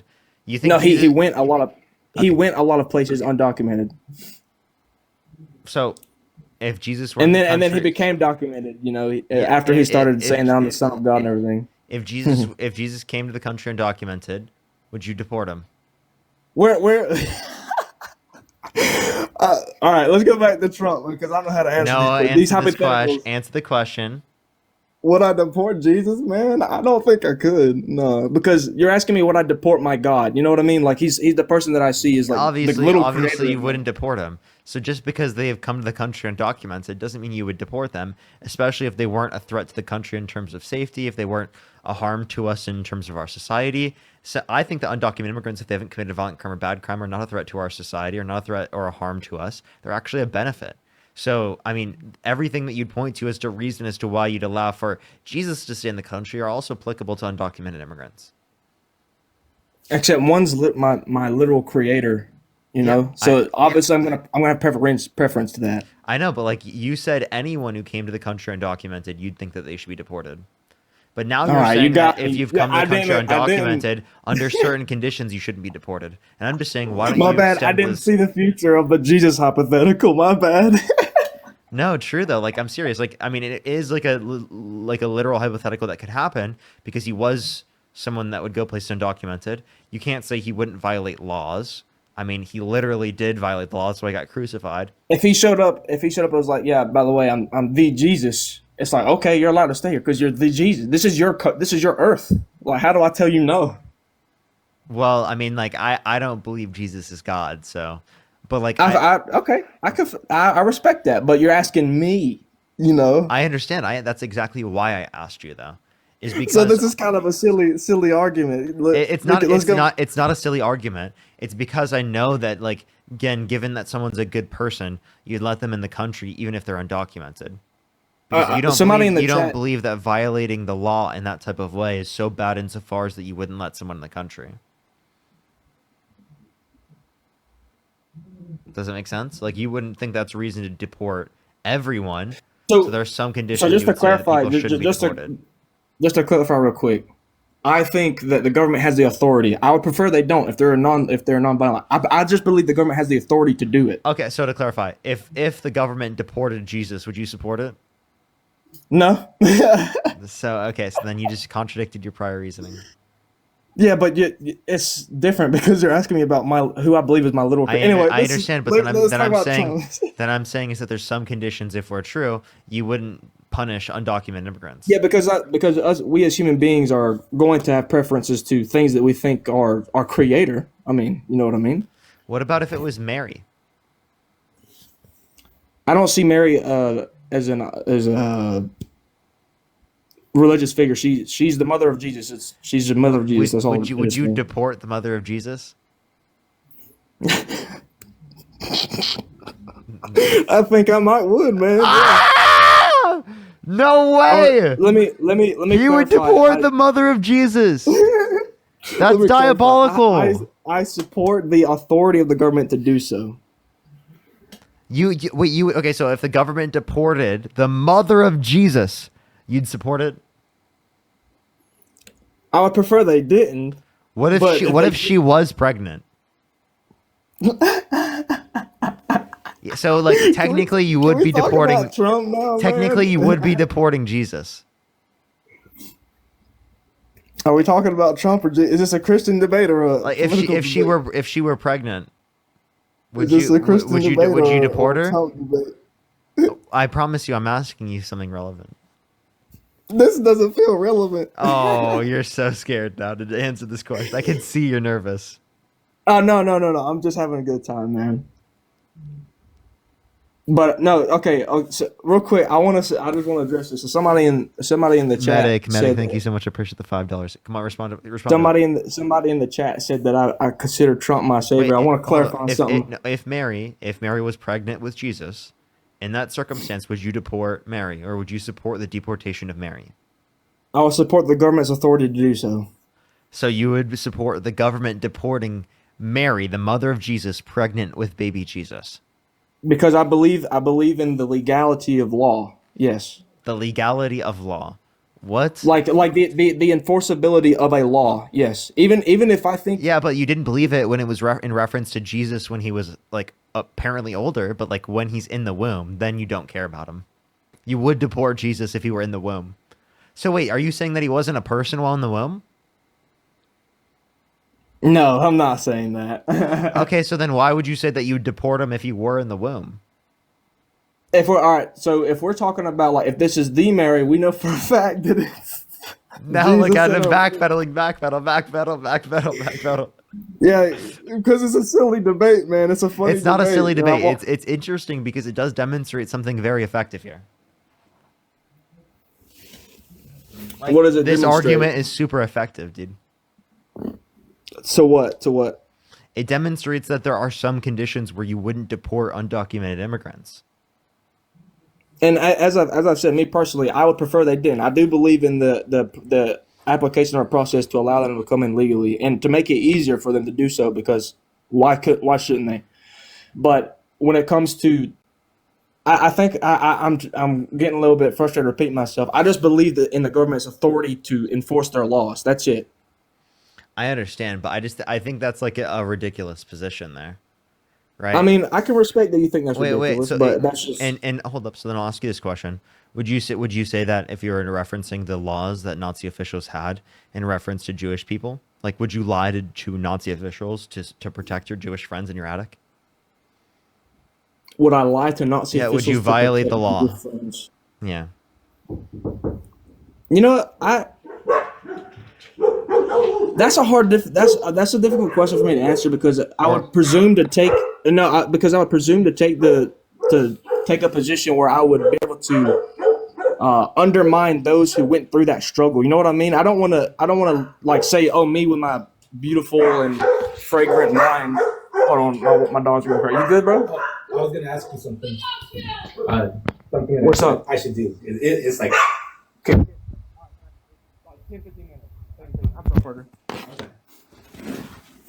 Yeah, so what I'm saying is I would not presume to take the stance that I could be able to make that decision, because the people who went through that, who actually experienced that traumatic event in history, if I were to choose one or the other side, I'm basically saying that whoever the other side is, their experience is so then invalid. here's the question: Would you protect your Jewish friends by lying? I try really hard not to lie. So you're asking me a difficult I understand, question. but given that you were forced into a condition, either lie or they end up dying, what would you do? Man, Parker, I don't know, man. I can't. Like I said, I can't presume. I don't. Dude, what because is I can't Jordan presume. Peterson? I'm sorry. Obviously, you lie to save your Jewish friend's life. I wouldn't presume to know the situation. You know what I'm, or to because the people who lived through that, like, how can I say that I would choose better than anyone else? Would you support the Nazis enforcing the law? Would I support? Probably not. Probably. Probably not, because they're Why they were only fascists. They why only executing millions of probably? people. Okay, and also, so again, you don't say that you support enforcing the law in all scenarios. It's depending on whether or not it is a good law. I'm referring. So we're talking about my government, the United States of America. Yeah, I'm confused. Yeah, who are not gassing and exterminating millions and millions of people. Wait. There were okay, throughout history there were laws about runaway enslaved people. Yes. Right. So would you break the law in that circumstance in order to protect someone who was an enslaved person? You saying like if they fled to my house? Yeah, they fled. They're running away and they fled, and you know where they are. I would like to believe that I would, but I wasn't alive back then. Parker, I'm asking you, given what you know today. Oh my God. I'm asking you, given who you are as a person today. What do you mean you don't know? I think I would because they're. Dude, I think I would. It's a yes, you would. Oh my God, bro.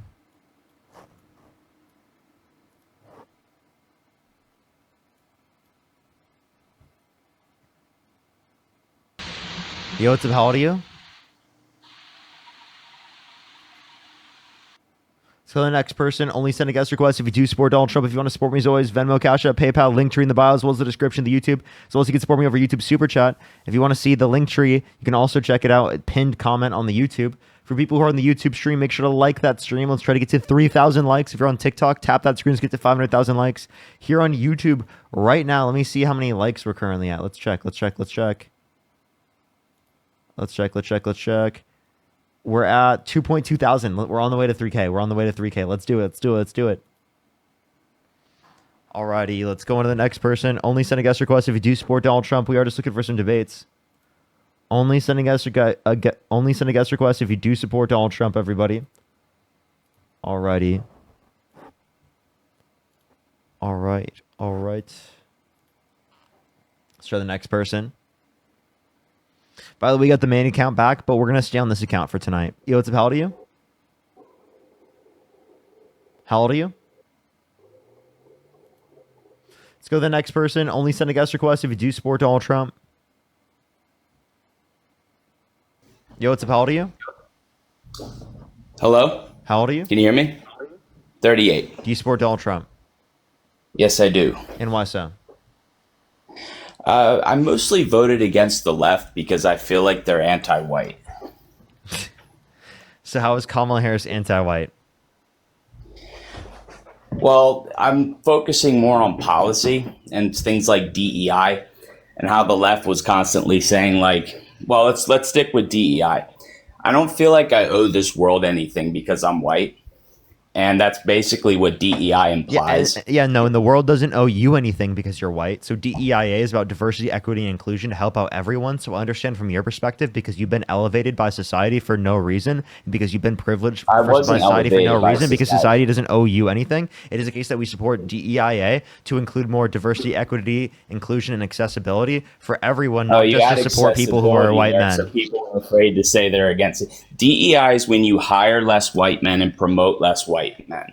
That's what it is. So because white men for no reason have been historically put into places of power for no reason, they are overrepresented within plenty of fields. For example, within the context of Congress, right, 70%. Right, 70% of people within Congress are like literally white men. It's a predominantly white country. So wait, but 70% of the country are not white men. So I just want to let you know, in terms of that, actually, right, that is that's clearly unrepresentative of America. Right. Secondly, DEIA also includes things that are not related to race. It also relates to like addressing inequities in the context of misogyny, in the context of ableism, in the context of homophobia. All right, now you're just throwing out buzzwords, Parker. I don't owe this world anything because I'm white. Okay, the world doesn't owe you anything, and you're not entitled. You're not entitled. You have this entitlement. People can run for office if they're black. You're not disbarred from running for office if you're not white. What anti-white policy? Choosing to elect these Michael, I'm going to ask you this: what anti-white policy in specific does Kamala Harris support? Like, what DEI policy that you're saying is anti-white does Kamala Harris support in specific that you disagree with, insofar as that you voted for someone as horrible as Donald Trump? I'm talking about DEI. And DEI implies not hiring white people because they think we owe this world. And actually, do you know that Asian Americans are earning more than white Americans? Asian men and Asian women are the top two earners in the United States. White men are actually number 3. DEI has no reason to exist. And America is not a racist country. If you have people coming here by the millions every year that are not white, they're coming here because they know they can be successful here. The left promotes this idea that we're this racist country who are like oppressing black and brown people when that's not the case. There are plenty of black and brown people who prosper in the United States without DEI. They don't need it. Okay, so there's a few things. DEI does not include not adding white people onto our system, like into like positions of power. That's not at all what it is. DEI is not saying that. Well, secondly, you didn't at all answer the question. You didn't give me a What's your question? You didn't give me a specific policy that Kamala Harris supports that is anti-white that you disagree with, insofar as that you're willing to support such a candidate as Donald Trump. You didn't answer the specific. You didn't answer the specific DEI policy. You didn't answer anything. Also, America absolutely is a racist country. We literally have a racist as our president, and it is absolutely oppressing brown and black people in this country. Right? Systemic racism is real, and the fact that you dispute it is just literally represented the fact that you've done no research, right, on any of the oppression that exists in this country, and you're not willing to acknowledge that. Parker, why are millions of black and brown people? Do you want to answer my original question? Do you want to answer my original question? Name a single DEI policy that Kamala Harris supported that's anti-white, insofar as that you do not support her. You keep pivoting to Kamala Harris because she basically said no. The last candidate. Okay. So the point, Joe Biden picked her because she was a black woman. Well, let me restate the question, because apparently you're not good at answering questions very specifically. The reason why I'm asking this question is because essentially the way I'm asking the question, why do you support Donald Trump, is if you could go back in time, would you vote for Donald Trump over Kamala Harris, right? And under your perspective, you would have to argue why Kamala Harris is so bad insofar as that you wouldn't want to support her. So give the specific DEI policy that's anti-white that Kamala Harris supports that you disagree with. Be very specific. It's the left I don't support, Parker. They're anti-white. Okay, so again, I'll ask a question one more time. Name a single DEI policy that is anti-white that Kamala Harris supports. DEI is that you anti-white. disagree with. It's where DEI is anti. So, for example, right, promoting access to accessibility to be able to get into buildings for people who are disabled or in wheelchairs. You're telling me that's anti-white? Because that's DEIA. You're telling me that's anti-white? What? Diversity, equity, inclusion, and accessibility also includes desegregation. He's also arguing desegregation was anti-white because desegregation was diversity, equity, inclusion, and accessibility. I hope you know that. Phoenix, thank you so much for the $10. Thank you. You want to unmute your mic, bro? Okay, I don't know. Is it you that keeps muting me? I'm not accusing you of it. I don't know why my mic just keeps getting muted. No, you're just muting yourself, apparently. How am I muting myself? I'm looking right at my... Look, it doesn't matter. It doesn't matter. If America was a racist country, I want you to answer my question. Why are so many black and brown people fighting to live here every year by the millions? Do you want to... I'm talking about immigrants. Because if it is a racist country, this is why I don't like the left. You paint this... America as an imperial entity affects the global stage as well. So people are disenfranchised and marginalized on a global stage because of America as well. So oftentimes people are coming to America to flee the oppression of America and of itself, right? Like globally, because imperialism is global.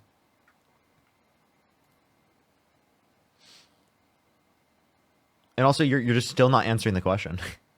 He still can't answer the specific DEI policy that's anti-white that Kamala Harris supports. That is the reason why he doesn't support her. I would love to hear an answer to that question if you can. I have pretty much answered any question you've asked me. Your questions are pretty much meaningless. I said DEI is an anti-white policy, blatantly. And then you kind of just pivot to, well, what about Kamala Harris and what she thinks of DEI? Are all DEI policies anti-white? That's exactly what it's built to do. It is built to hire. Okay, desegregation is a DEI policy. Therefore, under your view, desegregation is anti-white. Unmute your mic and tell me you think that. You fucking absolutely insane, batshit crazy person. There's no way you're listening to what I'm saying. What? That is the most unhinged perspective ever. To say that it's anti-white to support DEI policy. Not only does DEI extend outside of the context of race, but even if it didn't, it would still be a stupid take. It would still be a stupid take. Why do you keep muting my microphone? I'm not. You're muting yourself. I'm not muting you. I mean, I'm not muting myself, dude. Yeah, you did. Respond to what and I'm trying to have a respectful conversation with you. I haven't called you any names. Clearly, you're not listening to me or responding to what I have to say. No, I am listening to you. You're clearly not. Well, then, are you not intellectually capable enough to respond to what I'm saying? White people are the only people told that they need to make space for everybody else. There's no you don't go to China and you hear China. Dude, holy shit! Complain harder. Complain harder. You don't deal with problems because you're a white person. Shut the fuck up. Shut the fuck up. Stop trying to act like a victim because you're a white dude. You fucking are so disingenuous. Jesus Christ. Cry a fucking river. Cry a fucking river. You're a white man in America. Shut the fuck up. Answer my question or get the fuck off my live stream. I'm sick of this bullshit of you just whining on the live because you're sick of fucking literally people acknowledging that you live in a system and you're privileged because you're a white man, right? Because you don't have to be discriminated against because you're a white man in this country, right? In those specific ways. Not to say as a white person that you can't experience say class inequities, right? People who are white men experience class inequities. That's the very basis of intersectionality that takes into account struggles through the context of different intersections. Okay? You want to be a victim so bad that you have to act like that you're being discriminated against or treated unfairly as a white man in America. Shut the fuck up. Stop complaining. Cry a fucking river. Go get some Kleenexes and literally respond to the argument I provided, or get the fuck off my live stream. It's ridiculous. It's ridiculous. Why do you keep muting my mic, man? That is so weird. Anyways, I've answered all of your questions. No, you haven't. I'll repeat the question one more time. Name the specific DEI policy that Kamala Harris supports that's anti-white. Name the specific one. Specific DEI policy. Don't just say DEI. Say the specific DEI policy that is anti-white, that Kamala Harris supports, that is such a reason as to why you don't support her. Unmute your fucking mic in the bottom right, click the button, the microphone, and tell me the answer. It is actually diabolical that I have to have this conversation right now. Give him a second, everyone. He has to wait until I can invite him because he can't figure out how to unmute his mic. So just give him a second to wait 7 seconds.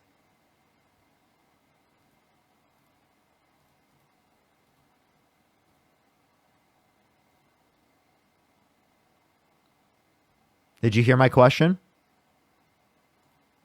Unmute your mic. I sent you the invite, Michael. Okay, now he can't figure out how to unmute his mic. This is diabolical. If you're on YouTube, make sure to like the stream. Let's try to get to 3,000 likes. So help get out to more people. For the 4,000 people almost that you're on TikTok, do tap that screenshot to get to 500,000 likes. And I would recommend to go over to the YouTube. I deal with so many bands here on TikTok, so I'd recommend to go subscribe to the YouTube. We have 204,000 subscribers on YouTube. We just hit 200K. Nikki, thank you so much for the $15. Happy birthday. Happy birthday. Hope you've had a great day so far. Hope you've had a great day so far. W Nikki in the comment section. Aquel, thank you so much. I really appreciate the dollar. Bands, thank you for the dollar. Michaela, thank you so much. I appreciate the $1.25. Thank you. Thank you so much. Wesley, thank you so much. I appreciate the $15. Thank you so much. Truly, truly though. Thank you so much. Romy, thank you so much for the $20. Absolutely. Thank you so much, Romy. I really appreciate it. He can't figure out how to unmute his microphone. That's unbelievable. You're definitely muting me, Parker. Yes, I am muting you. Did you hear my question, or do I have to ask it again? Yeah, go ahead. Ask your question that I've already answered 4 times. You didn't. Name the specific DEI policy that Kamala Harris... DEI itself. Don't mute my microphone. I don't understand why you keep doing that to me. That's weird. Dude, do you know... I know how to push the unmute button. You mute it as soon as I start talking. Can you tell me what specific means? Can you tell me a specific race of people who are asked to do the things white people are asked to do because they're successful? There's no other race of people asked to do this stuff. And we're always being asked to share our spaces. Like Europe, they're all everyone else. Yeah, I'm sorry. You have to, for example, indigenous Americans that in the United States have to deal with the fact that white people live here in America in the spaces that were owned by them, historically speaking. What do you mean share? Where white people are the only people on the planet that have to quote unquote share their spaces. Shut the fuck up, dude. Answer my specific question. I'm asking you a very specific question. I asked you what specific DEI policy does Kamala Harris support that's anti-white insofar as you don't support her. You can't just respond with DEI because that's not a specific DEI policy. Okay? You answer that way one more time, I'll kick you from the live because you are not smart enough to have this conversation. Literally, you're not smart enough. I'm smart enough. You haven't answered anything that I've said. If America is such a racist country, why are millions of black... He can't do it. I will ask you one last time. If you choose to not answer my question, this time I'm going to kick you from the stream. It's not a difficult question to answer. Name the specific DEI policy, not just DEI, name the specific DEI policy that Kamala Harris supports that is anti-white insofar as that you don't support her. Tell me. Answer the question. Answer the fucking question. Answer the question. Unmute your mic and answer the question. There's no way he can't answer this question. Unmute yourself, Michael. Wait, so Parker, it is a way that he can't answer it. Oh, you cut out, Santana. I was just saying there is no way that he can answer the question. It's kind of an unfair question because the answer is there is none. Right? Exactly. Exactly. And he was arguing that Kamala Harris supports anti-white policy because she supports DEI. So he was arguing that all of DEI is anti-white, which then is arguing that desegregation was anti-white under his perspective, right? Because it is the case that that was considered DEI policy. Also, things that don't even relate to race, like specifically, right, providing access to being able to get into buildings, right, for people who are in wheelchairs, right, that's DEIA policy. He also thinks that's anti-white, and he can't answer this specific question. Again, we're gonna ask him one more time. Name the specific.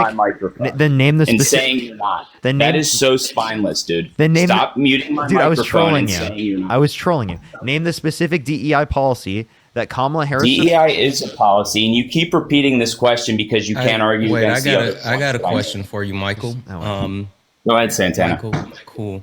Hey, what's the functionality of DEIA?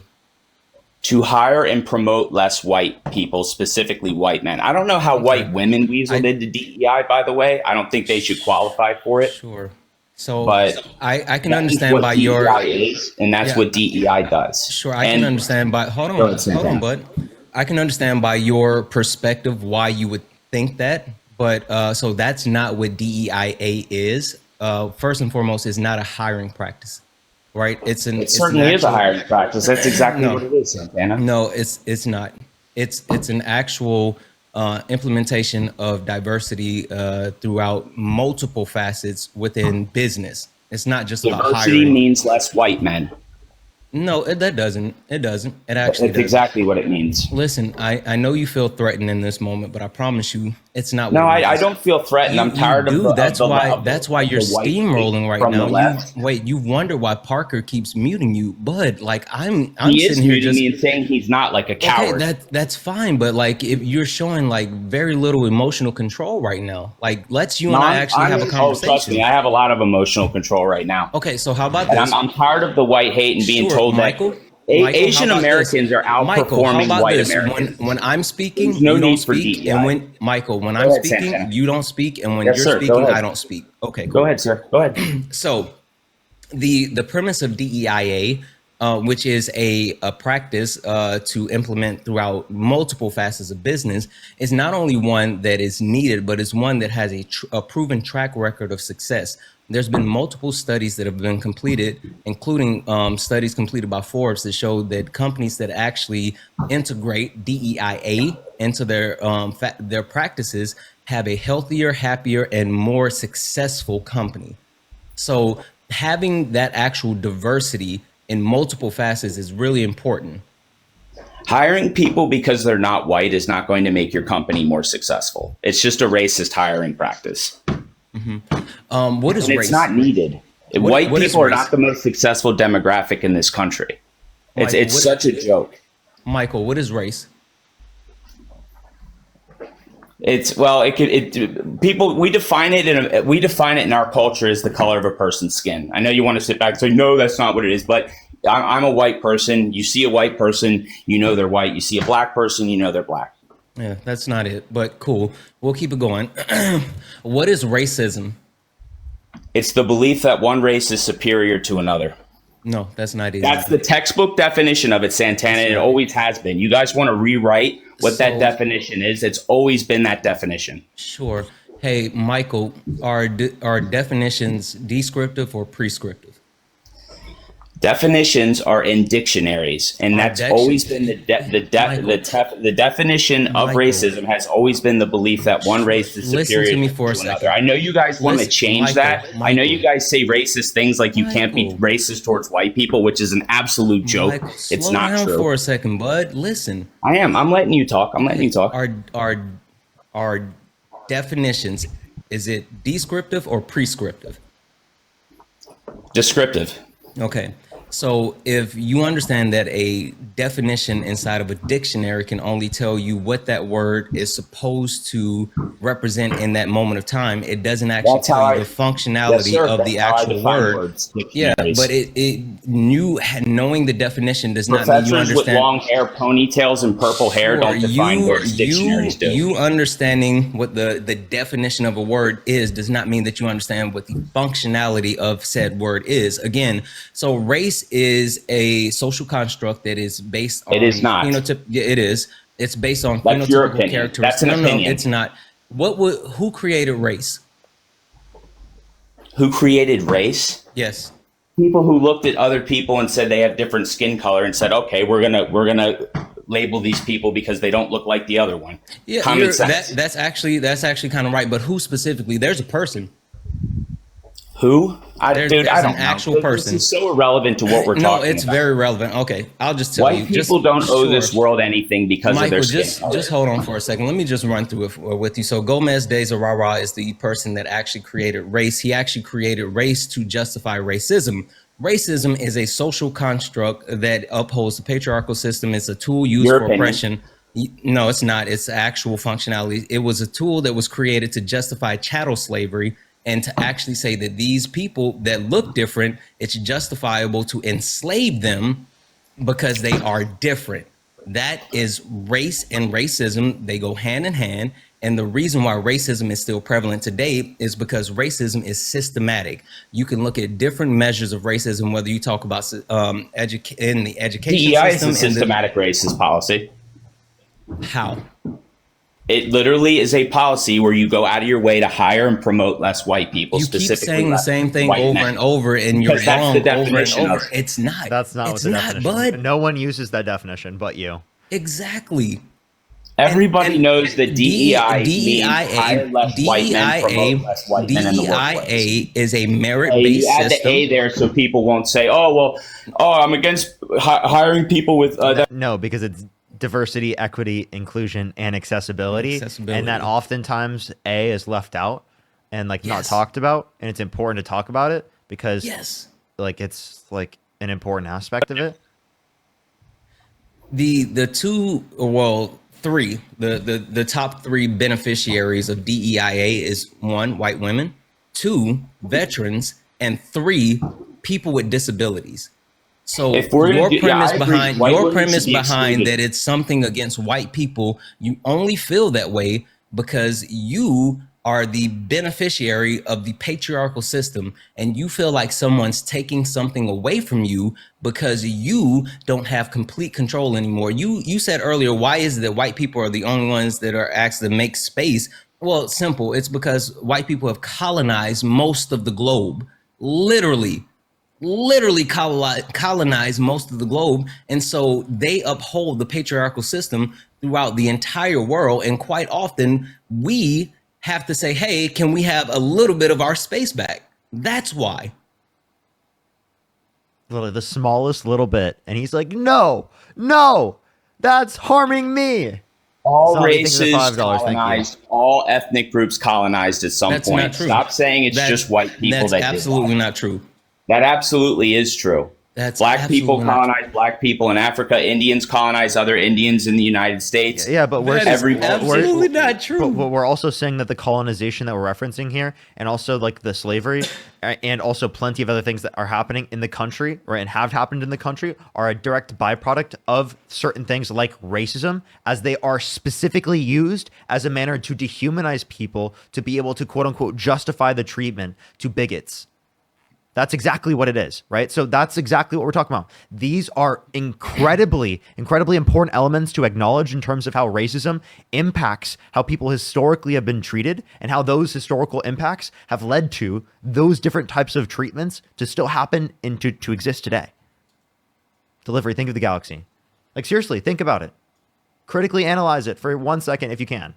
I know it's hard for you. Every race did some form of colonizing. You people are anti-white. That's why you focus on white people when they do it. Wait. Do you think I'm anti-white? Let's have him answer this question. Unmute yourself and tell me, am I anti-white? Libby, thank you for the $10. Thank you so much. Ridiculous. Sharice, think of the $5. I want him to unmute himself and answer the question if he thinks I'm anti-white. So diabolical, dude. Can you unmute your mic, bro? He's gonna be so mad. Stop muting me, dude. I'm not muting me. Muting you. You're muting yourself, dude. Also, Michael, I mean, if you're going to stay on mute and, you know, you're going to take some time, while you're doing so, go look up the Berlin Conference for me and let me know what that is. You're 100% muting me, Parker, and that's kind of cowardly. I'm not. I never muted you. Yeah, I want all your followers to know it's you. I did mute you once. Kai, thank you so much for the $10. Thank you so much. I really appreciate it on YouTube Super Chat. Thank you. I'm seriously not muting this guy. Why does he keep muting himself? It's crazy. Like seriously, like chat, like chat, if you agree that I'm not muting him, type 3 in the comment section. If I'm not muting him, type 3 in the comment section. This guy's being ridiculous, dude. He should definitely stop doing that to themselves. Yeah, he should really stop muting himself. Can you just unmute yourself, dude, and like tell us? Kate, thank you for the 5. Yeah, seriously, everyone is acknowledging that you're muting yourself, and it's not me muting you. So I don't know why you keep trying to run down this false and fake narrative that I'm muting you. That's ridiculous. You stop being anti-muting, Michael. Yeah, Glenn, thank you so much for the being $20. harmful to mutes. Thank you, Glenn. I really appreciate it. Yeah, literally saying this, you're being anti-Parker right now. It's ridiculous. Exactly. I guess when you're losing the argument, you mute people. I didn't mute you. I'm not muting you. That's the only thing I can come up with. Because when you lose the argument, you mute yourself. I'm muting myself. Okay, Yeah. Parker. It's Yeah, pretty you are. obvious you're muting me. Why would I mute it's pretty myself? obvious you're muting yourself, dude. It's like a self-own. Hey, Michael, what's the Supporting Berlin the left Conference? as a white guy is spineless. They clearly don't like you. You listening to this Santana guy constantly say, "Oh, white people did this, white people did that." This is stuff all races and ethnic groups did. He obviously what's has the a Berlin Conference, Michael? Santana, I've lost respect for you. Michael, this guy's what's the muting Berlin me and you're Conference? not calling him out for it. Dude, you're muting yourself. You're What's just like, the oh, look, Berlin Mike's Conference? muting himself. I'm obviously not muting myself, Yes, buddy. you are. Yes, and you are. I was Holy being shit, respectful. Cry harder, Michael. What the hell? Yeah, look, he just muted himself again, dude. It's ridiculous, dude. This guy's so ridiculous. Look at him muting himself again, dude. Again, man. Beth, thank you for the 10. MAGA meltdown.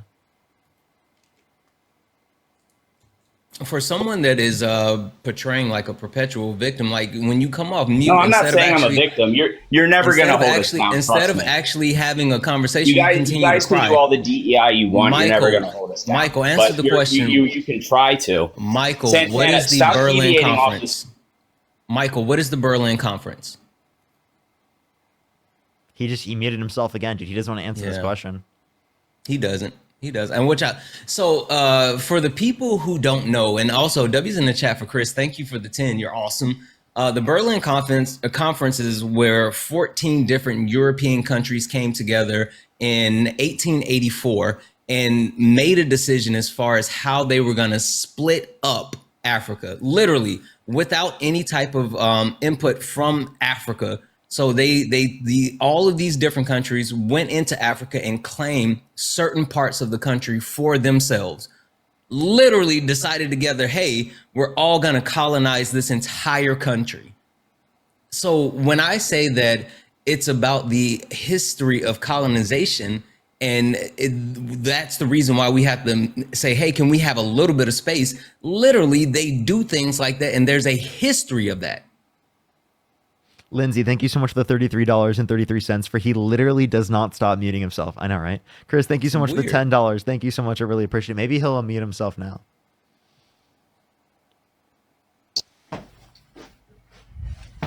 Africans are brutally violent to each other to this day. That's the worst not true. continent to go to is Africa. That's not mutilating each other in that country. Have you ever been to Africa? He's not constructive. Never once has he been to Africa in his life. Oh my God, it's wild. It's wild. He actually, I think I tried to get him to answer that one question, and he just kept saying DEI. I was asking for the specific DEI policy. I'm like, do you know what specific means? Yeah. And so I'll just say this. I mean, I think there's I just did this on late nights, and we were talking about colonizing intersectionality, and you see that, right? And you like nailed it, like you completely smoked them on the point where they want to marginalize certain people want to marginalize themselves so much and actually take away from those people that are being marginalized and place themselves in a position of being a victim where you literally have privilege, and it doesn't work that way. Exactly. Like it really pisses me off when white men do that. And he's like, oh, everyone's so anti-white. Like, bro, he couldn't mention a single anti-white policy that Kamala Harris supported. He just could only say DEI. Like, it's the most insane worldview that they have no reason for. They have no justification. And they just want to try to be bigoted so bad. And they just sound like an idiot. Yeah, I mean, again, I said it earlier. When you actually someone with privilege, when they're faced with having to actually give equality or equity, then it feels like oppression to them. Like it's wild. And what's funny? As soon as I hopped off, I had someone in my DM saying, "Why are you talking about or why are you supporting women and not supporting men because of misandry?" I was like, because it's not a real thing, bro. It was like, no, it is a real thing. Men are oppressed. All right, cool story. Literally, like the extent of what quote unquote, I just got a thing to remove him. The quote unquote misandry is that people just don't like men. Yeah. Like, and the extent of what misogyny is it literally leads to women being murdered, women being killed, losing their rights. I mean, the idea that you can compare the two is ridiculous. And the same thing with like them being like, oh, everyone's so anti-white because it is the case that we're having policies that are meant to not give advantages to white people, like to white men. Like, and by the way, like things that he would consider DEI, like he probably thinks affirmative action is DEI, disproportionately helped white women. So it's like, yeah. Well, no, you heard him say, I don't know how white women weasel their way in. Like he admitted that, so he knows. But Gabby, thank you so much for the $10. Thank you so much, Gabby. I really appreciate it. Let's go on to the next person. Only send a guest request if you do support Donald Trump. We are just looking for some debates. If you're on YouTube, make sure to like the stream. If you're on TikTok, do tap that screen and we'll help get it out to more people. Let's go on to the next person here. Only do send a guest request if you do support Donald Trump. We are just looking for some debates, everybody. Yo, what's up? How old are you? Hello. How old are you? 18. What's your birth year? 2007. 2007. What month? April. And do you support Donald Trump? I do support Donald Trump. I'm just here to invite you to go to my store. I have a Trump store in Michigan. You should check it out. It's pretty cool. Tuesday to Saturday, open from noon to 5. Hold up. Can you tell me why you support Donald Trump? No, I'm just here for that. I don't want to debate. Have a good one. That was really Wait, cringe. do you really have a Trump store? Yeah, I do have a Trump store. You should check it out. Yeah, it's pretty cool. No, like, okay, so how's business?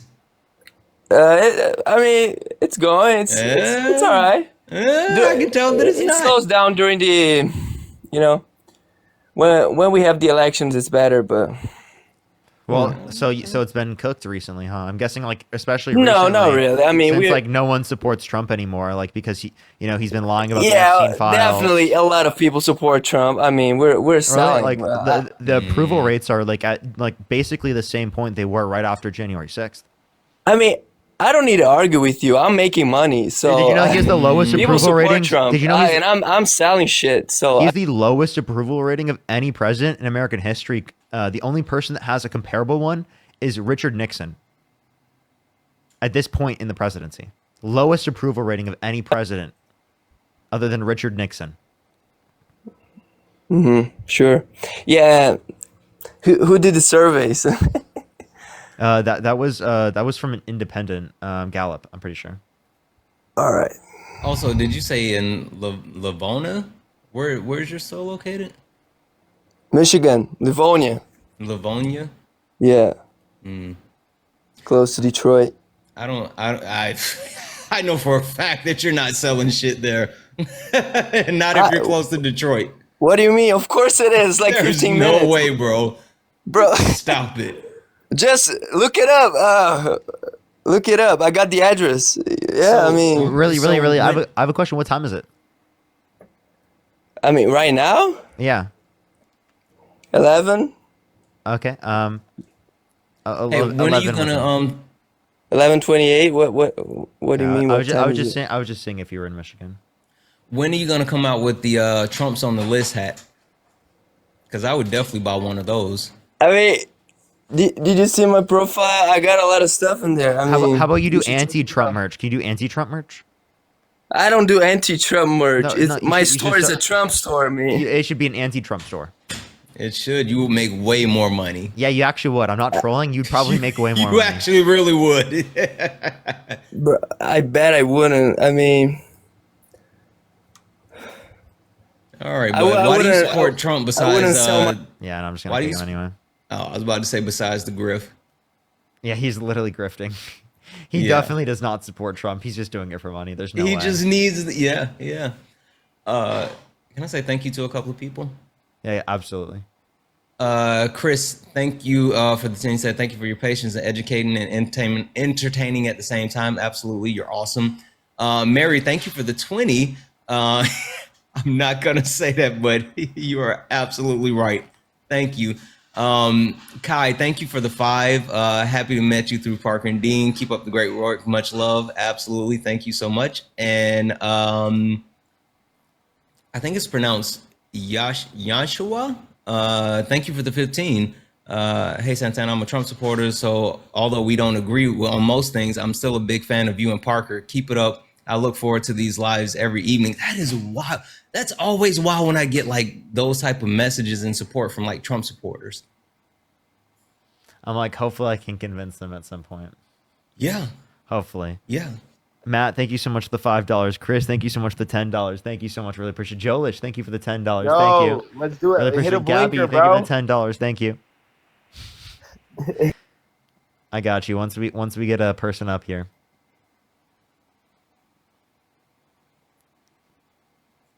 Emados, thank you so much. I really appreciate the $6.66. Thank you so much. I really appreciate it. Thank you so much. Absolutely. I really appreciate it. I hope I'm pronouncing your name correctly. Thank you so much. Yo, what's up? How old are you? Hi, I'm 23. Do you support Donald Trump? Yes, indeed. Why so? Look at what we're doing. The policies are amazing. Look, the tariffs. He just signed the biggest trade deal in history. America's making so much money. In June, we had a $27 billion surplus. It is amazing. No more DEI initiatives. It is amazing. Be a troll. That's why I support Donald Trump. I think they're trolling too. There's no way. No way. There's no way. I don't believe it. Also, like that surplus point, like there's like no Trump supporters bringing that up anymore. Like I think they realized that was stupid for them to say. Also, then put this in your bag just in case they do. Like we've had multiple months of surplus. Like this isn't new. Like we're not talking about the entire national debt. Like we've had multiple months of surplus. We had one a couple of months ago. We had one in 2022. We had a few in 2017. So like the monthly surplus, we've had those. Yo, what's up? How old are you? I didn't mean to click on the box. You're good. Don't worry. Let's go on to the next person. Only send a guest request if you do support Donald Trump. Yehoshua, thank you so much. I appreciate the $15. Thank you so much. I really appreciate it. Thank you so much. I really appreciate that. Let's go into the next person here. We're probably going to be on the live for another hour and 25 minutes, everyone. Jolish, thank you for the $10. Thank you. Hello. Seriously. Yo, what's up? How old are you? I'm 19. Do you support Donald Trump? Yeah. What's your birth year? 18th of June 2006. Okay. Why do you support Donald Trump? So I'm a bit ambiguous, to be honest. I've been living in the US for about. What state are you in? California. What time is it? 11:33. In California? Damn. It was the date. It was the date. Diabolical. Joel, thank you for the 7. Coffee on me. Absolutely. Listen, I'll take it. I make my own coffee, but I would definitely take it. Guys, keep tapping the screen. Let's get Parker up to 1 million likes. Let's do it. Tap the screen. Yeah. Yo, what's up? How old are you? Hey, 35. And do you support Donald Trump? Absolutely, man. Why so? Dude, I mean, you guys keep talking about the Epstein files and everything like that. Like, I want a full investigation. I'm not in some cult or whatever where I'm just gonna blindly follow somebody. But if we have a full investigation and it goes into, he was doing some pedophile, disgusting things like that, then 100% he should be out of office. But do I support his policies? 100%. I agree with what he's doing right now. Okay, can I ask you a question? If he was held civilly liable of forcefully penetrating a woman's vagina against her will, would you still vote for him? Is this about that one case or whatever? I don't know much about it, but I heard it was like they couldn't call him a rapist, but they could. Some people still do, but it was civilly liable. Like I don't understand like in the condition. Why don't you tell me about it? In the condition in which he was held civilly liable for forcefully penetrating a woman's vagina against her will, in that certain condition, would you say that you wouldn't support him? I mean, if it was true, I mean, if it's rape, 100% I wouldn't support him. I support his policies, but I would not support the man. So is that an answer as no? I wouldn't say it's no. I'd have to know more about the case itself. What about the case would you have to know about? Because he was held civilly liable of forcefully penetrating a woman's vagina against her will. I'd have to look into exactly what the details of the case were, what the jury pool looked like, what the nine jurors unanimously determined that he did it. Right. In what state? New York? Yep. Right. So I mean, honestly, before I can make I don't want to say not educated guess, whatever a word would be, before I can make a statement regarding that, I'd want to look into it more. But on face value, when you talk about forcefully entering a woman's V, like disgusting. 100% I would not support that, but I would need to look into it more before I can give a better answer. If someone was held civilly liable of sexually abusing a woman, would you let them legally enter the country? No, absolutely not. Why can you answer no so quickly when I ask you about legally entering the country, but when I ask you specifically about your support for Donald Trump, for some reason you can't answer quickly? Because I would need to look into the case when it comes to Trump. But as far as, so we have these other people that are coming into the country illegally. I'd want to know more about that. I mean, Donald Trump's I'm already referencing said people going through the legal process. I said, would you let someone legally enter the country if they were held civilly liable of sexually abusing a woman? Yeah, legally. And you said no. It would, okay, so legally entering the country, and they're civilly liable for sexual abuse of a woman. Sexual abuse. There would need to be some kind of an investigation, and if it came to the courts, the investigation led to the courts determining that there's a civil liability for sexual abuse. Right. Because right. it's past the statute of limitations for criminal cases. Right.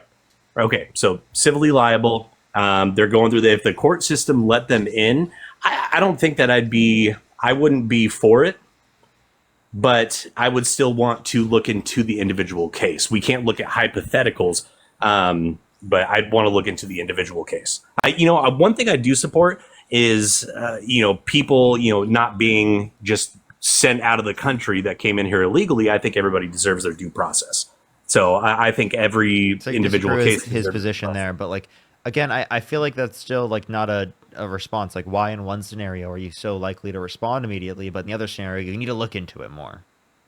Right. I would say I need to look into it more. So I've heard about, in fact, I listen to you and Dean. I think you guys are smart.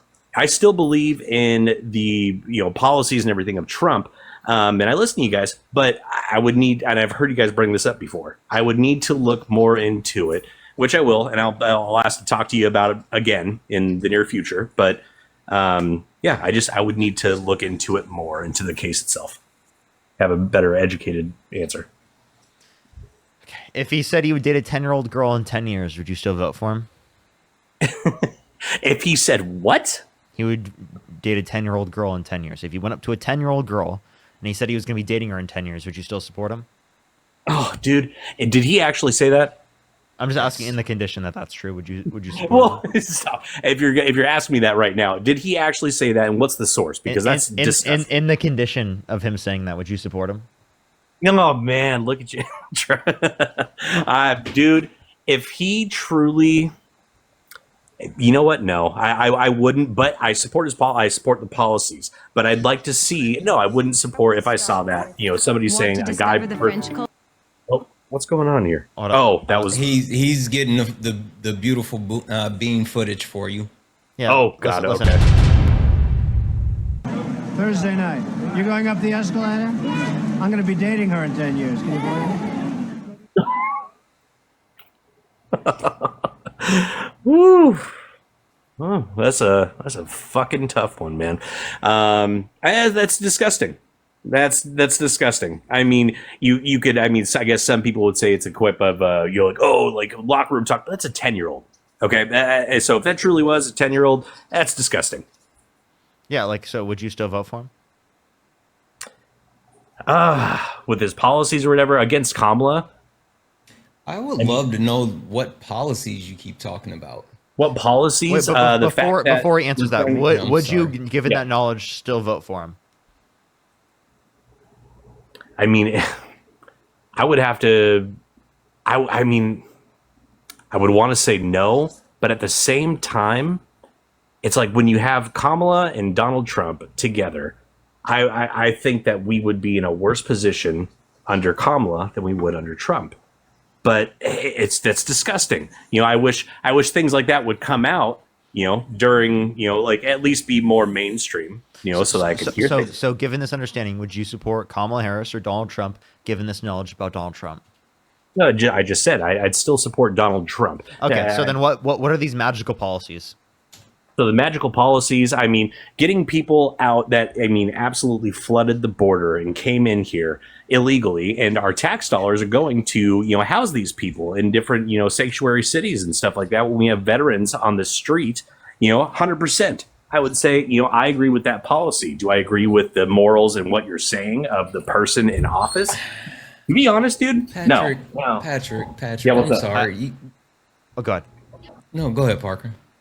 So I wanted to grab these 2 points real quick. The Congressional Budget Office indicated by 2034, $8.9 trillion added to the GDP by the immigration surge under the Biden-Harris administration. So you're going to see more taxes paid, specifically if it is the case that you allow more people into the country, along with the fact that undocumented immigrants, right, they don't make the houses more expensive. If anything, they would be making houses less expensive because it is the case that they don't provide as much demand because they get paid lower than minimum wage, along with the fact that they also are adding to the increase in construction for supply for goods and services.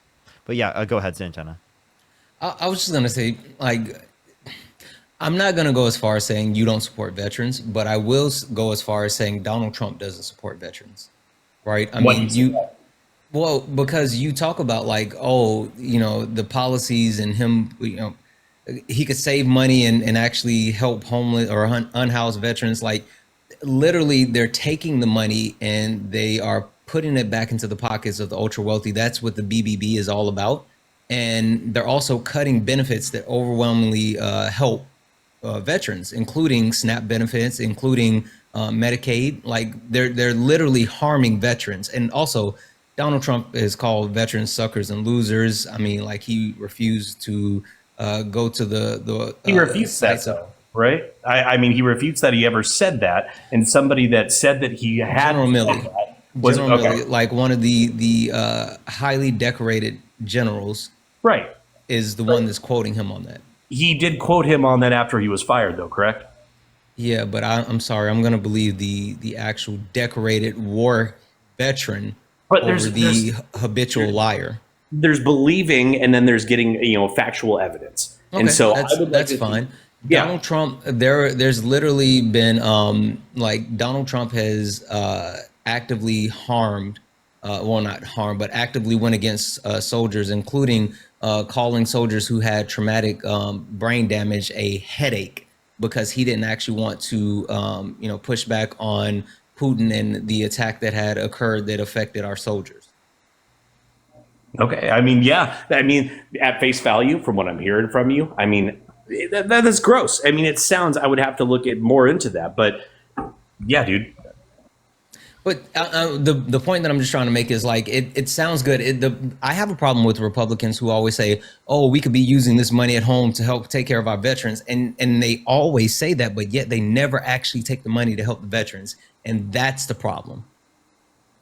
Okay. Well, I mean, I think that the policies that were, in effect previously in all these different states where we're giving money and help to all these illegal immigrants, that's taking away money that could potentially be given to veterans and American citizens. But, as far as the actual policies of helping out those veterans and everything, it's not, coming to fruition if we're giving all these millions of dollars to illegal immigrants. Come into this country legally. That's what I say. Like, I mean, come in legally. I don't care who you are, race, creed, gender identity. I don't care. Come in here. We'll love you.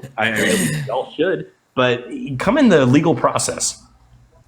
Yeah. Well, and if the legal process was actually improved, right? If Donald Trump really cared about the legal process, then he would actually do things to improve the legal process and actually look to pass border legislation instead of actually just putting more money into the pockets of, ICE specifically through right bonuses. Now we need to get all the illegals out, though. Don't you agree? I mean, right now. Undocumented, but no, we don't.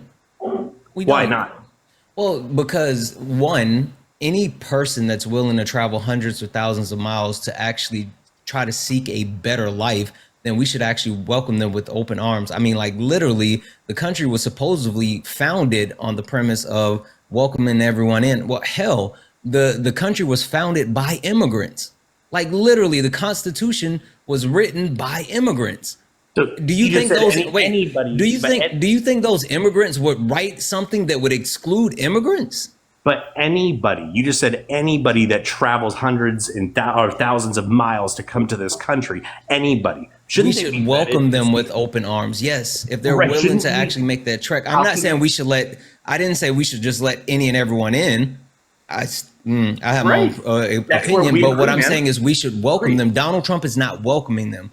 Donald Trump is not only proactively trying to harm anyone who's trying to get here, even the people that are quote unquote doing things the legal way, he's turning more. Donald Trump specifically came back into office with an approach to reduce legal immigration, not immigration. Legal immigration. What did he try to reduce? And then also, I do want to ask you, what do you think could be improved with our border policy? But go on about the, how he's trying to reduce legal immigration.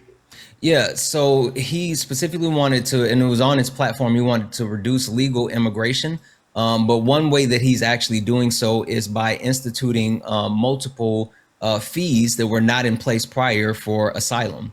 Like not only are there exorbitant fees now around asylum seeking, but also there's like a yearly asylum seeking fee. He's literally trying to price people out of being able to get into the country that are fleeing for their life.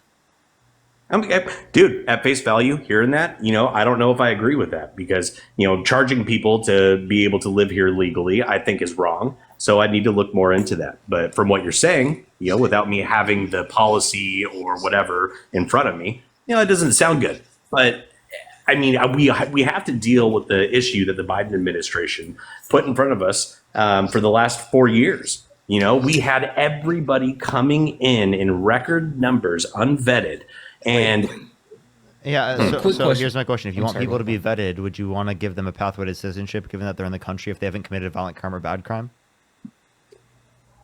If they already came into the country illegally, didn't they already commit a crime? Not a bad crime. Not a bad crime. What's a bad crime? I mean, isn't crime crime? Like a crime that's so bad, a crime that's so bad insofar as that someone should be deported because just coming, like for example, if someone jaywalks and it's not unsafe, right? Did they commit a bad crime? So you're talking about what's bad crime and good crime. I mean, crime is crime. I literally just described it to you. There's no way you're this dense. I just described it to you, and you purposefully don't listen to what I say. All right, here, say it again. I apologize. I'm not dense. Let me hear it. Yes, so I'm saying specifically a crime that you consider so bad insofar as you wouldn't allow them into the country. Is it a bad crime? Is it? Okay. The fact that you were coming over into the country illegally is a crime in itself. When you have that, dude, it's like he doesn't hear the question I asked him. No, I do hear you, man. Then answer it. Answer. Okay.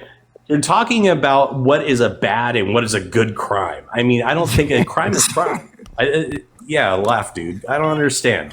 Yeah, I'm having a good discussion with you, and I'm actually We're not trying to having a gain- good discussion. If you think we're having We're a good not? discussion right now, then you are delusional. You are not answering a specific question I'm asking you. It's a basic question, and you can't answer it. We're not having a good question or good conversation.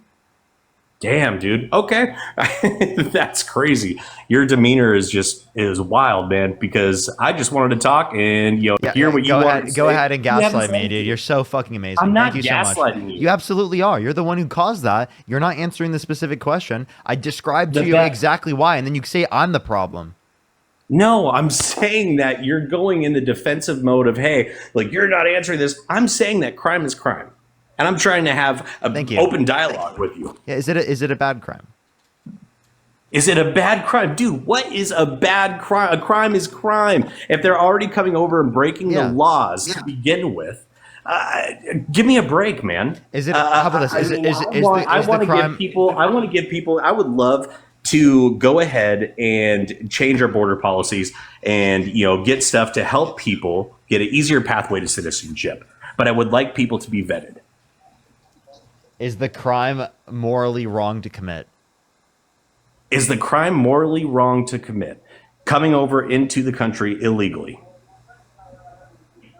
It's okay. You're coming over to a country that has something set in place and you are breaking their laws and then expecting to get benefits and everything from this country. I do think that's morally wrong. I think that you should respect the country that you're trying to immigrate to, man. Sure, he thinks it's morally wrong. Is it morally wrong to jaywalk, given that it's not totally safe to do so and there's no cars and it's not a threat to anyone's safety? Morally wrong. So I guess you got to define what are correct and what are right morals. I mean, is it illegal? Is it a crime? Yes. Is it flipping stupid? Yeah, of course it is. Jaywalking. Go ahead and touch your forehead. Oh. I think the point that Parker's trying to get to is, do you think that all laws are just? Yes or no? No, actually, you know what, Santana, and I like you, man. You're very calm-headed. That's because people have been wild tonight, and they're pushing Parker, and I've only been here for a few minutes. That's it. I feel it, dude. You probably got some crazy cult heads, and I see people in the comments saying he's part of the cult. I'm really not. I know I have conservative values, and I'm on the right, and so we're not going to agree on everything. But I'm not in some fucking cult. Because I'm not going to follow this man if he truly is in the Epstein files or in truly disgusting things. Well, we got to see them, right? Well, no, he's already been briefed that he was in those files, and also he today openly admitted that he has a direct link between one of the victims. He literally, one of the victims worked for him, and he got mad at Epstein because Epstein actually stole her, quote unquote, stole her. And took her away from his spa to work for him directly, and she was one of the victims that was trafficked to Epstein Island. So, there's a lot. Sickening. And let me read more about that. I wish it wasn't just fucking Fox and CNN, and you got so far right and so far left. Well, you don't have to use any of those. I don't. You can use Reuters, you can use AP News, you can use Politico, you can use Ground News, you can use NPR. There's plenty, Al Jazeera, BBC. But I say all that to say, and Parker's point earlier was I think you have a misconception as far as the law and what is quote unquote just or not just. Crossing the border is a misdemeanor. How much do you think you have to pay in a fine if you are caught crossing the border illegally? Shit, I wouldn't. Take you a want wild me guess. A guess of a fine? What, $500? The maximum is half of that. $250 is the maximum fine. Okay. It's a misdemeanor. It's you can get a larger fine for shooting off fireworks than you can for crossing the border. And if Donald Trump actually wanted to address the quote unquote border. Sorry, that was me. The crisis at the border, he would put forth some type of legislation, which he has not done at all. Yeah. All right, Parker. Well, you looking a little agitated there, buddy. I'm not agitated. I just I think it's incredibly disrespectful for you to try to act like it was me that was the problem when it was literally you not answering a specific question. Like you acted like I was out like unjust for the way that I was responding in response to like the way that you were clearly not answering the question. Like it was very basic. Like you answered it in one scenario, but then asked specifically to define, oh, how do we define morals in this certain scenario? Like it's just really ridiculous. Like you obviously knew what I was asking. I clarified multiple times what the question was, and you just specifically decide not to answer it because you know it's going to make you look bad. It's ridiculous. I really dislike that people that are incredibly dishonest and disingenuous and try to act like I'm the one that's responding unjustly when they just are just gaslighting me, and they're acting like they're not the ones that are just like clearly not answering a specific question. See, I thought that I gave you a perfectly great answer. I was saying crime is crime, and then I was asking you to define what is moral. You know, it was a very vague question that you were asking me. It doesn't just warrant a very. It wasn't a vague question. I asked you if the crime was morally wrong. I asked you if the crime was morally wrong to commit. Right. But the whole thing is your demeanor and attitude, man. Like I've talked with Dean a few times, and I just got done telling you when I first came on here, I was like, hey, I listen to you guys. I think you guys are smart. I'm hearing things on both sides. Aren't you trying to like flip people and like be like, hey, check out this stuff? Like you guys have already told me a few things, but the way that you get people to actually listen to your views is by being a nice person, and I feel like I have been genuine enough to be able to talk to you and have open dialogue and listen to what you have to say. Santana's been very nice. And, if I got a question and I give you an answer that you don't like, why mock me? Why be condescending and like start laughing? You are unable to see that the way that you treat people and how it affects them. You're unable to see it. I described it to you. I described it to you multiple times. You are unable to see what you were doing in the scenario. It's impossible for you to realize that. I was way too nice to you. I was way too nice. You deserve to be fucking like someone to be mad at you, to be totally honest, because you're genuinely being obtuse. Obtuse? Yes, you absolutely are. I'm being serious. All right. And, all right. And like self-righteous. It's ridiculous. Like I'm genuinely. How am I being self-righteous? I'm listening to you and hearing your arguments. You're not. And You're not. I'm not because I've actually agreed with a few of the things that you've said and been like, hey man, actually that is disgusting. Then why have I still not an answer to the question? What do you mean? I did answer it. Is it wrong is it wrong specifically? Is it a morally wrong crime to commit if you jaywalk without it being an effect on someone's safety or security or anyone's safety? Is it morally? It's a crime. Is it morally wrong? No. In the sense of walking across a street, no, it's not morally wrong. But is it a crime? Yes. And then that also goes to your attitude, your behavior of what you're doing and following laws and respecting the country that you're in. So you see how now you've just answered the question and prior you were not answering the question? Do you see how the way that you just responded was totally and radically different than the way you've responded for, how many times I asked it prior? Like you finally gave me a response. So the reason why I was asking you that question, the reason why I was asking you that question was because I was trying to establish that in some circumstances, breaking the law isn't morally wrong. You have to describe specifically why it would be wrong in the certain scenario. So then I would ask you, someone who came to the country who's undocumented, who's not committed a violent crime or bad crime, why is it morally wrong for them to have come to the country undocumented? What did they do that was morally wrong? Because I think there's a moral difference between illegally invading a country or coming over into a country than it is with just jaywalking across the street. I think that there is a difference. What do you mean by invading? Invading, coming in here and illegally without being vetted. We don't know who you are. We have people that can potentially be terrorists, could potentially have bad motives, and coming over here to cause harm to you, me, and our family and friends. But if we don't have a vetting process, and I did agree that we need to change our border policies, have people get an easier way to citizenship, anybody who wants to come over here. But you need to have everybody vetted. You have to. If you have open borders, you cause chaos. Yes. So here, like, let me address this real quick. So you say that they are potentially terrorists. Did you know that undocumented immigrants are multiple times as likely to commit violent crime, drug crime, property crime in the United States comparative to natural-born U.S. citizens? If you need more vetting, you want to give people who are already in the country who are undocumented, who have not committed a violent crime or bad crime, a pathway to citizenship where they don't have to leave the country, because it will incentivize people who are already in the country undocumented to actually like identify themselves to authorities, because otherwise they won't identify themselves to authorities, and there'll be less people vetted in the country. So actually respond in terms of the bases of those positions. And also, it's obviously not illegally invading. And secondly, like, you're going across a certain area, you're walking across a certain area, right, with like that is currently considered illegal under the law. Under both jaywalking and coming to the country undocumented, that's the same action. You'd have to describe how in one scenario it somehow victimizes the country, but in the other scenario it doesn't, insofar as that in one scenario they should be punished, but in the other scenario they shouldn't. Well, one scenario, you're a citizen walking across the street and you're getting arrested. One scenario, you're not a citizen coming into the country illegally and you're getting removed. And it's pretty basic, dude. So again, you're saying whether or not they're a citizen. That's the distinction. So if someone, Correct. okay, so to clarify, if someone who was undocumented, right, jaywalked, would it be wrong that they jaywalked if it was not a threat to someone's safety or security?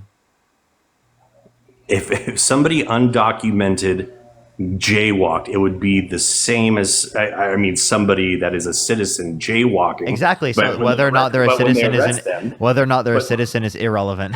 So like you kind of just made my point. Yeah. I agree. It's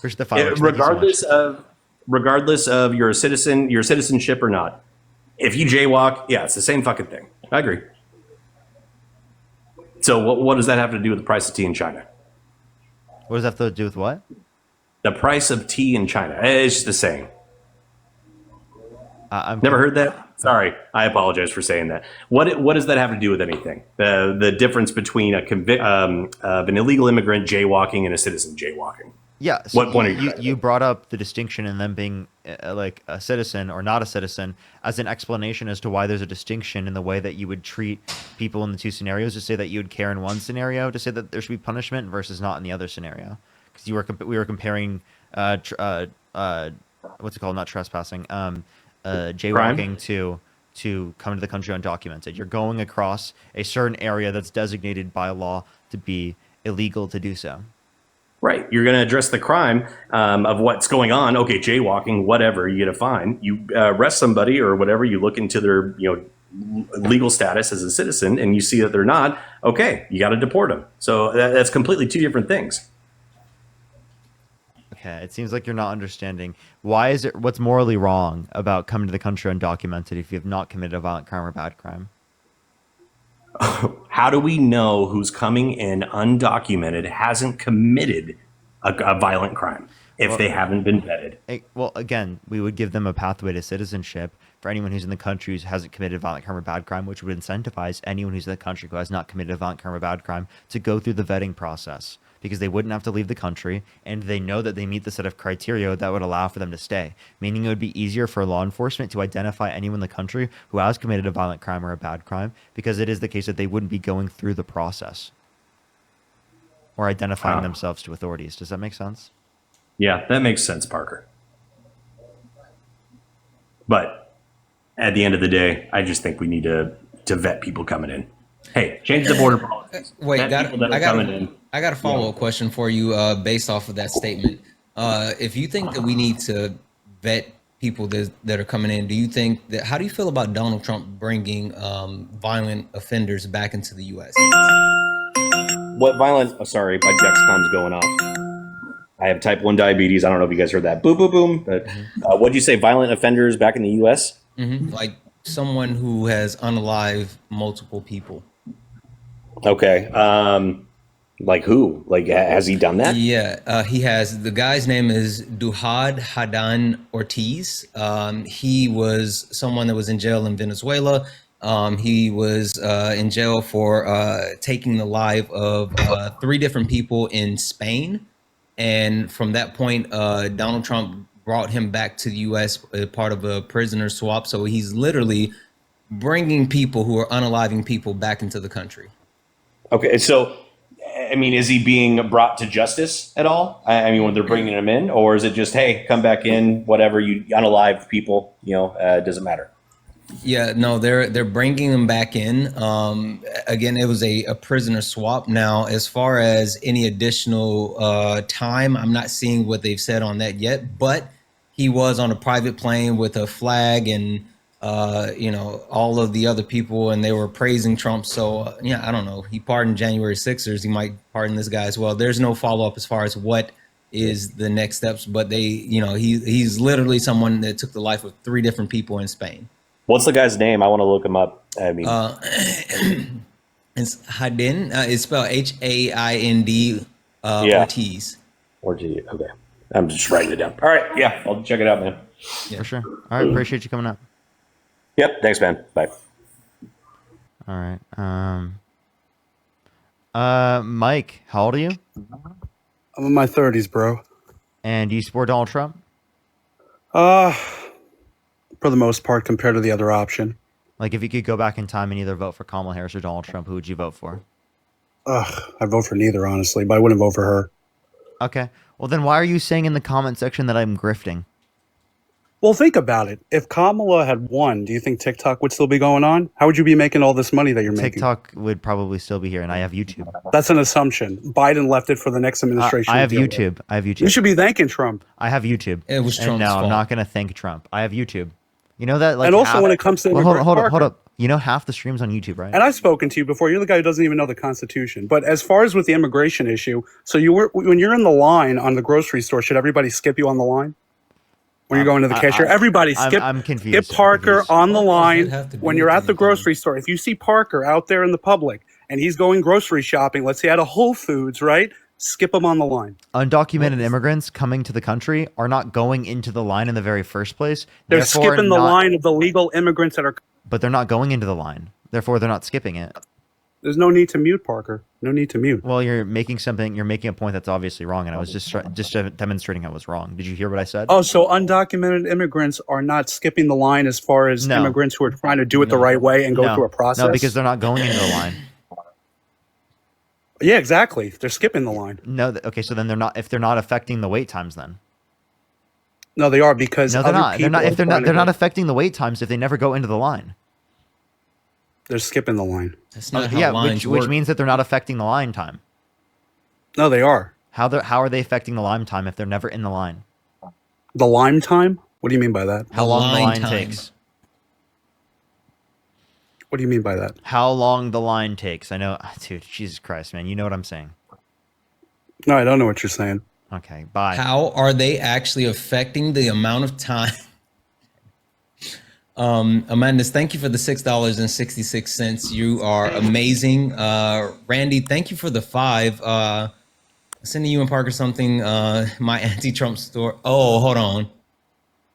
Yeah, no, we don't want anything from. Oh, wait, no. Parker, They said they have an anti-Trump store and they're gonna send us something. Parker. I thought this was the guy from the Trump store, which is real. He has a bunch of Trump junk, and they're still selling Joe Biden stuff. That's so cringe. Nina, thank you so much for the $2. Nick, thank you for the $2. Thank you, Hyped. I appreciate the $2. Marisa, thank you so much. I appreciate the $10. Joelish, thank you so much for the $10. Ariana, thank you so much for the $2. Joelish for the 10. Gabby, thank you for the 10. I really appreciate it. Talia, again, thank you so much for the $6. Thank you. As well as Glenn with the $20. Thank you so much, everyone. I really appreciate you supporting the grift, everyone. Thank you, everyone, for supporting the grift. Let's go on to the next person. Only send a guest request if you do support Donald Trump. We are just looking for some debates. Yo, what's up? How old are you? I'm 19. Do you support Donald Trump? Yes, I do. What's your birth year? 2009. Or 2006. I don't know why I said 2009. I'm for real. I don't know why I said 2009. I'm sorry. That's just rough, man. I'm sorry. That's just rough. I'm sorry. You just got unlucky, I guess.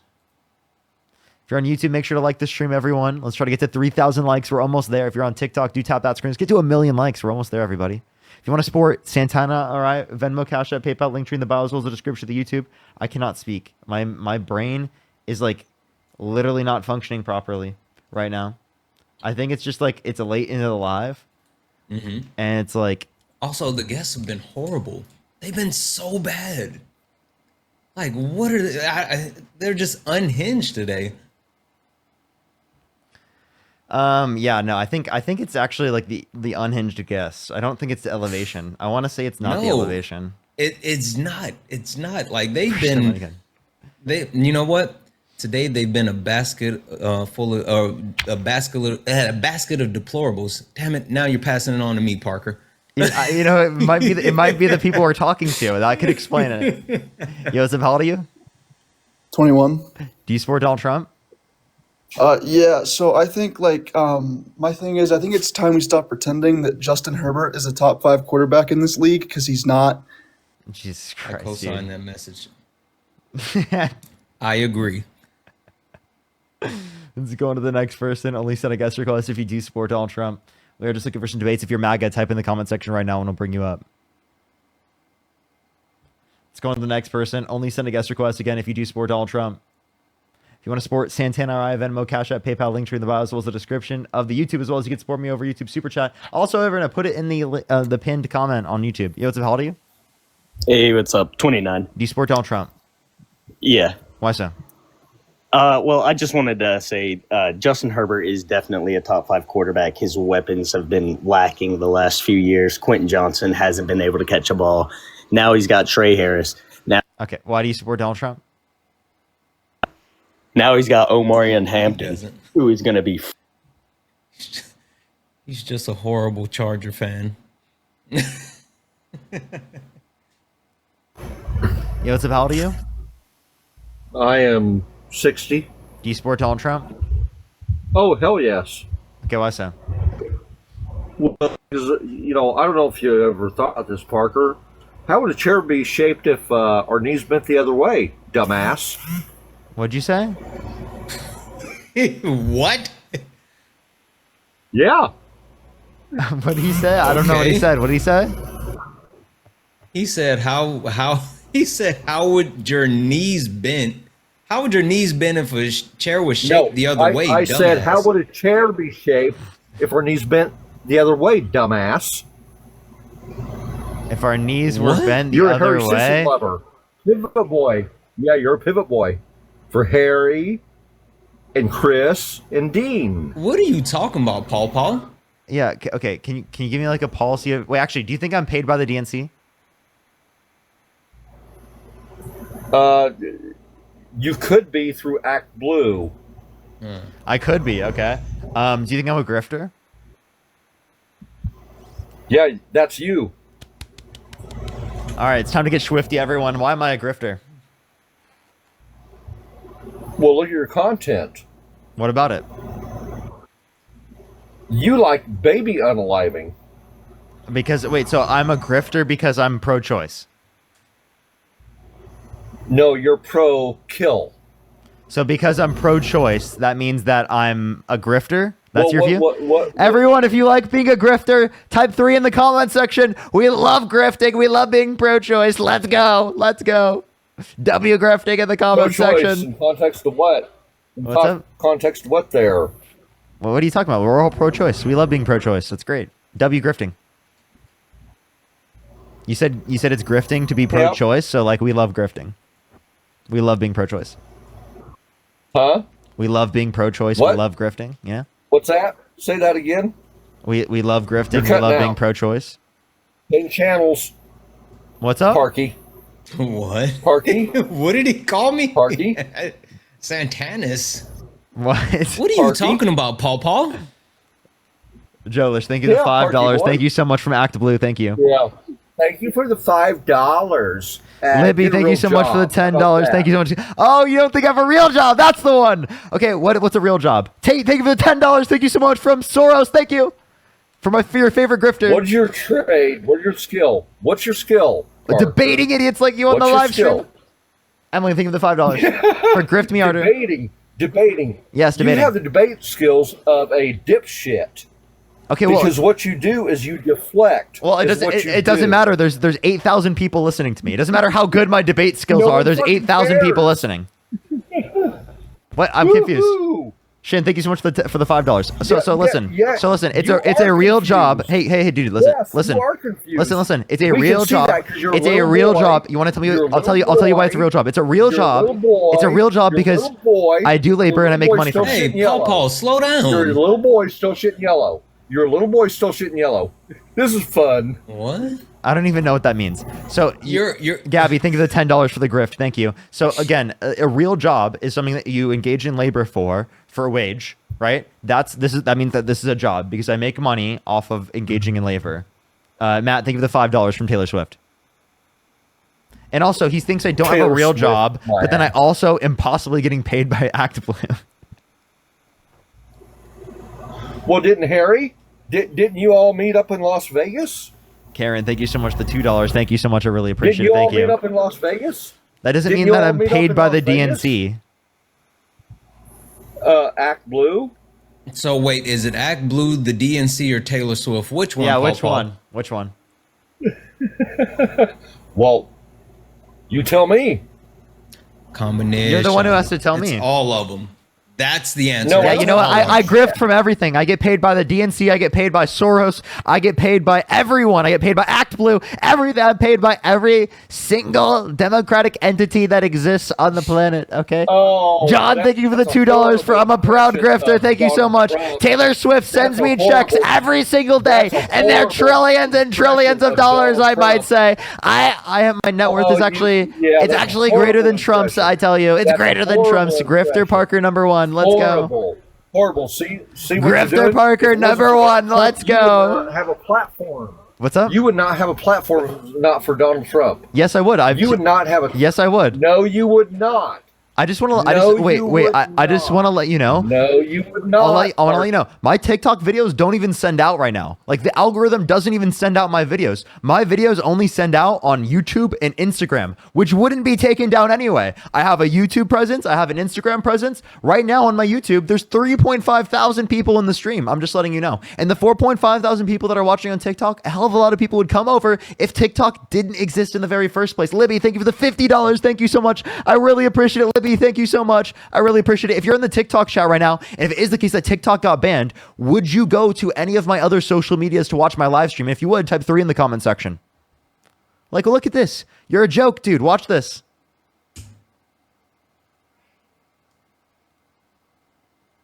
You're just mad. You're mad, bro. Stay mad. No, I'm not mad. I'm not mad at all.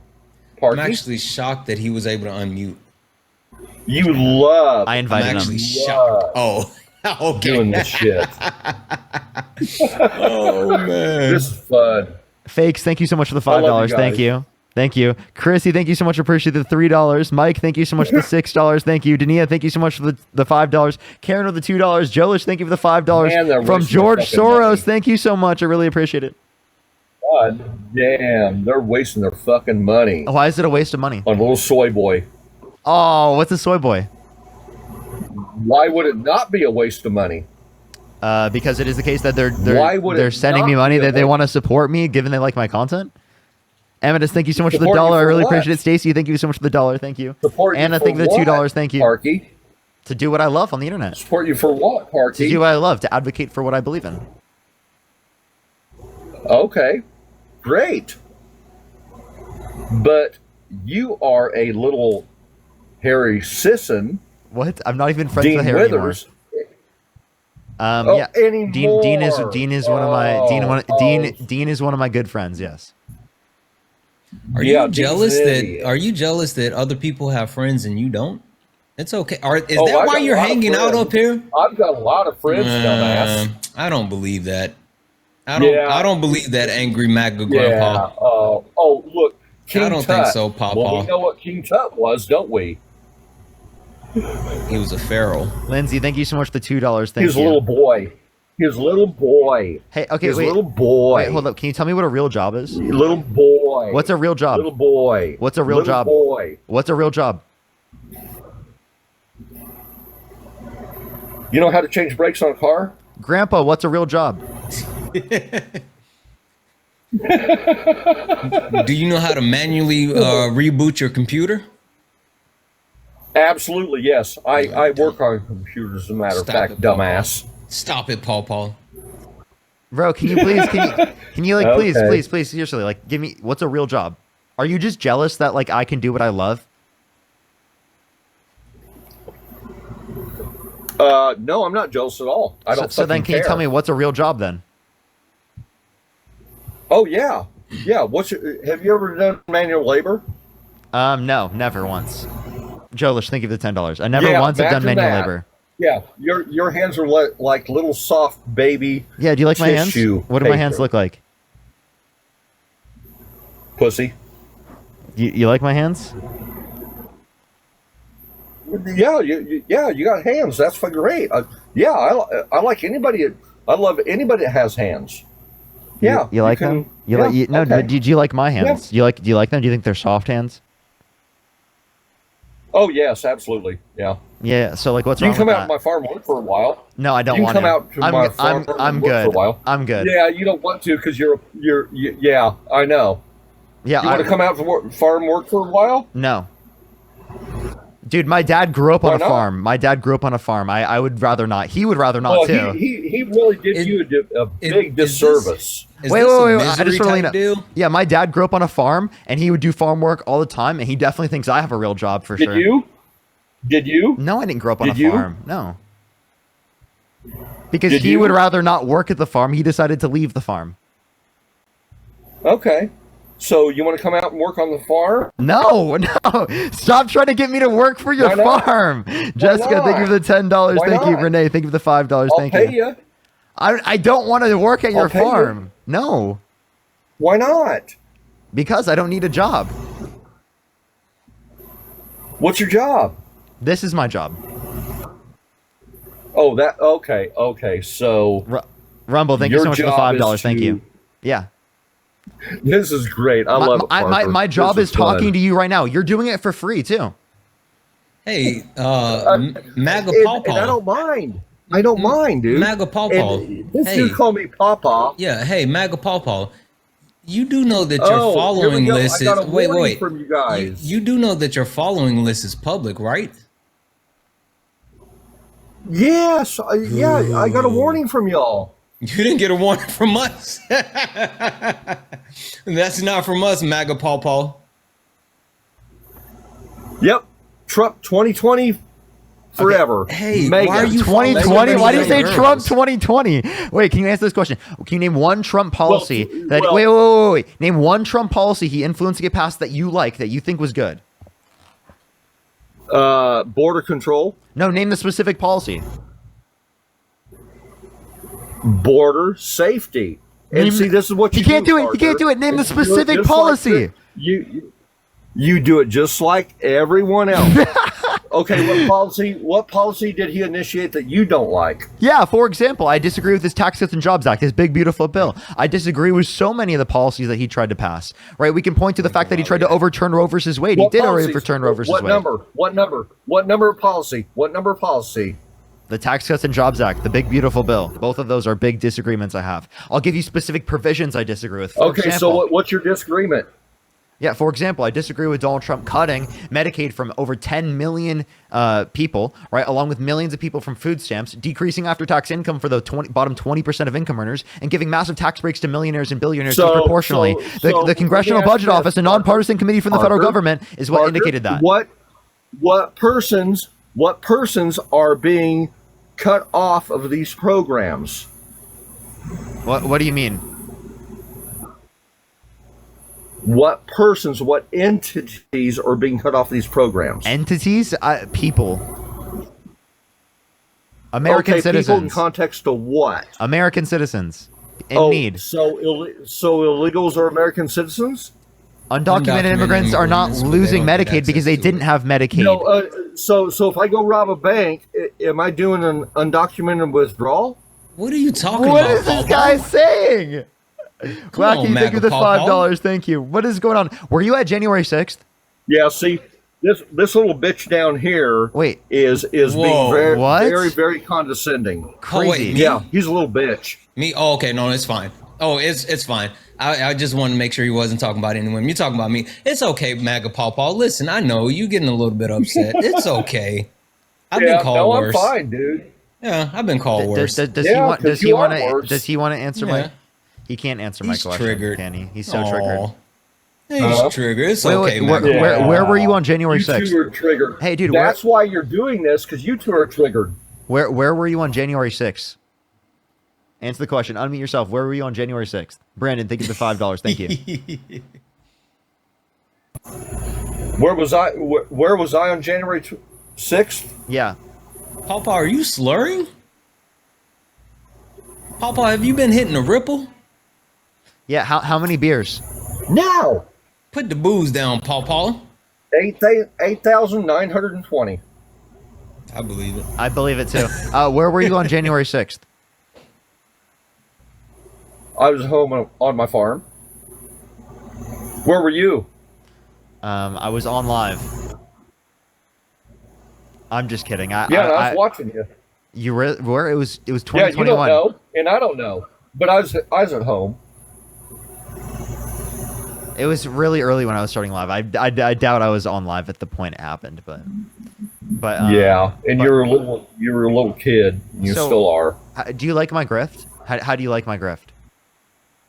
I like it. I do. It's great. You think it's fun? Yeah, I love it. Yeah, it is a good time, dude. Yeah. So like, so what do you? So can you define to me what a real job is? Oh, he got kicked. He still never defined that. It took him so long he couldn't do it. No. Let's go on to the next person. Only send a guest request if you do support Donald Trump. If you're on YouTube, make sure to like that stream. If you're on TikTok, tap that screen. Yo, what's up? How old are you? He said hard 22. labor. Yo, what's up? How old are you? 22. Yeah, do you support Donald Trump? Yeah, and honestly, I think this year is the year that the Broncos finally beat the Chiefs and take the AFC West back, man. No. I hope so. Yeah, no, it's definitely so. happening. You I wait, hope Chad. so. Chad. Do you guys see how quick Parker did not kick this guy? No, Yeah, no, get him no, out of here, yeah, Parker. no, Get no, him out of here. No, Justin that Herbert, you, he's get him out of here hypothetical. too. Mahomes is regressing, dude, bro. he's Like, speaking this facts is right the now. year. He's speaking facts right Whatever. now. He's speaking facts Bo right now. Nix, Bo Nix is the future. Yeah, let's go. Like, so why do you support Donald Trump? Oh no, I just wanted to come up here to talk about how great the You know, Denver Broncos are. I knew you didn't support Donald Trump. I could tell. You're so bad. No, kick him too. That's diabolical.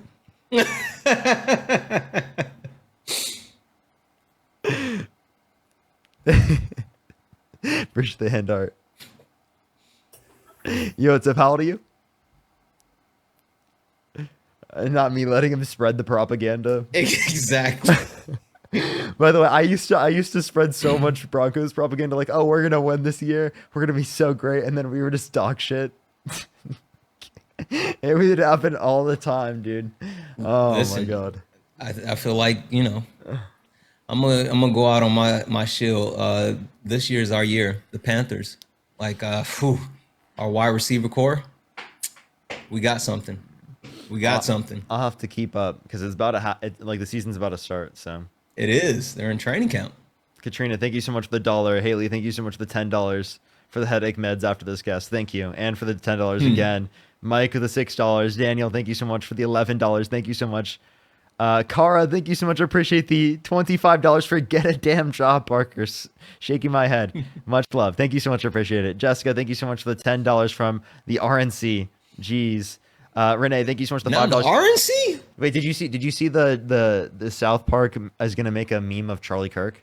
Did you see that? I meant to send that to you earlier. That was really funny. I was praying that they would put me as a caricature on it. That would be so funny, dude. That would be hilarious. Can you imagine seeing Parker get a job on South Park? Oh my god. That would be the funniest joke ever, actually. W's in the chat for Joel. Joel, thank you for the 10. Go Panthers, keep pounding. I know that's right, Joel.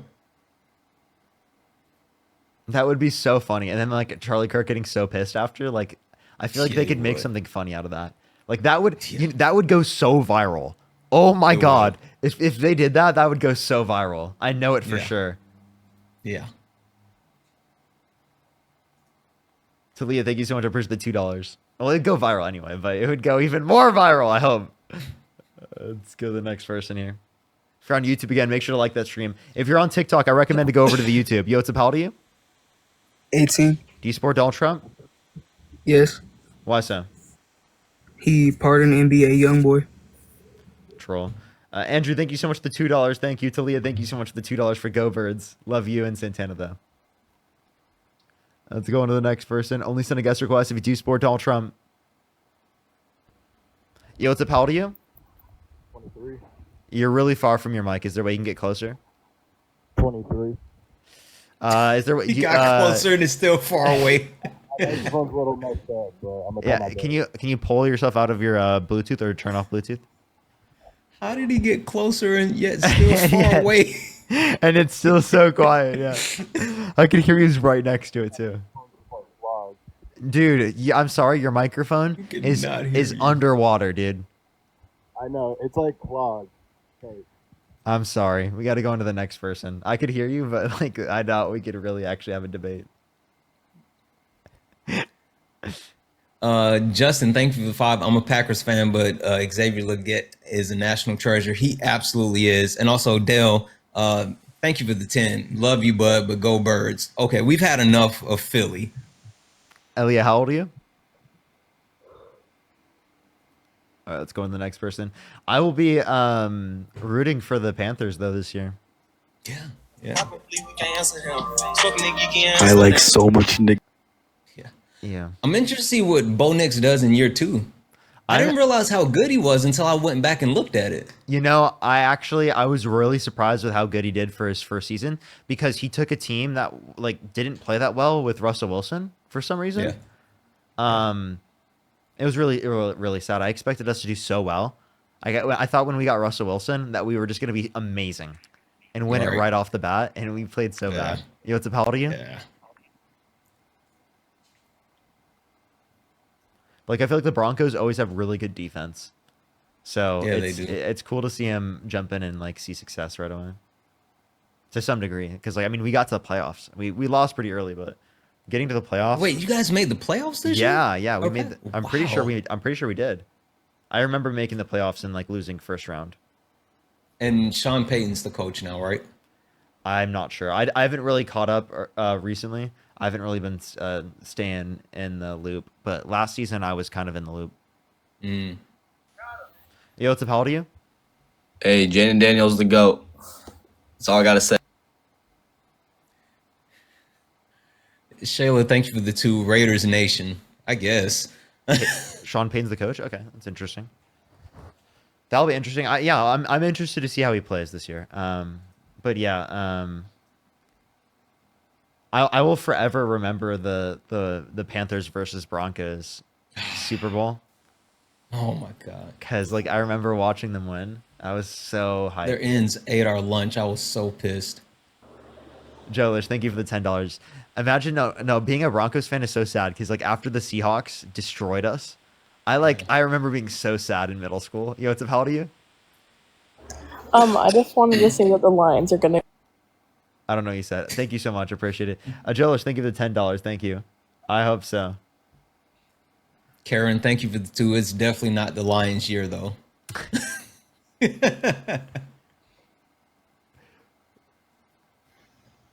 I remember I thought about making a sports account for a bit. Yo, what's up? How old are you? It would do well.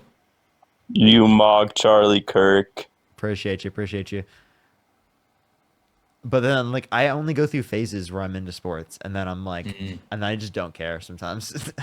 Have you seen Skinny Luca? I haven't actually. Oh, I gotta send you the pictures. It's a thing. Yeah, I gotta see. Yo, what's up? How old are you? 24. Do you support Donald Trump? Yeah. Why so? Why are you against the big beautiful bill?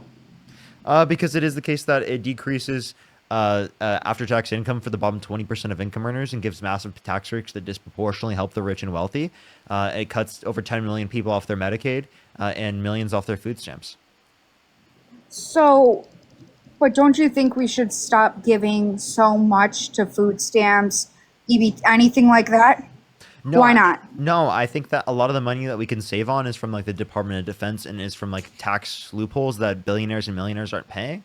That's where we can get a lot more money from. I don't think that we should be getting money from people who are on food stamps. Along with the fact that we could save $450 billion a year if we adopted Medicare for all.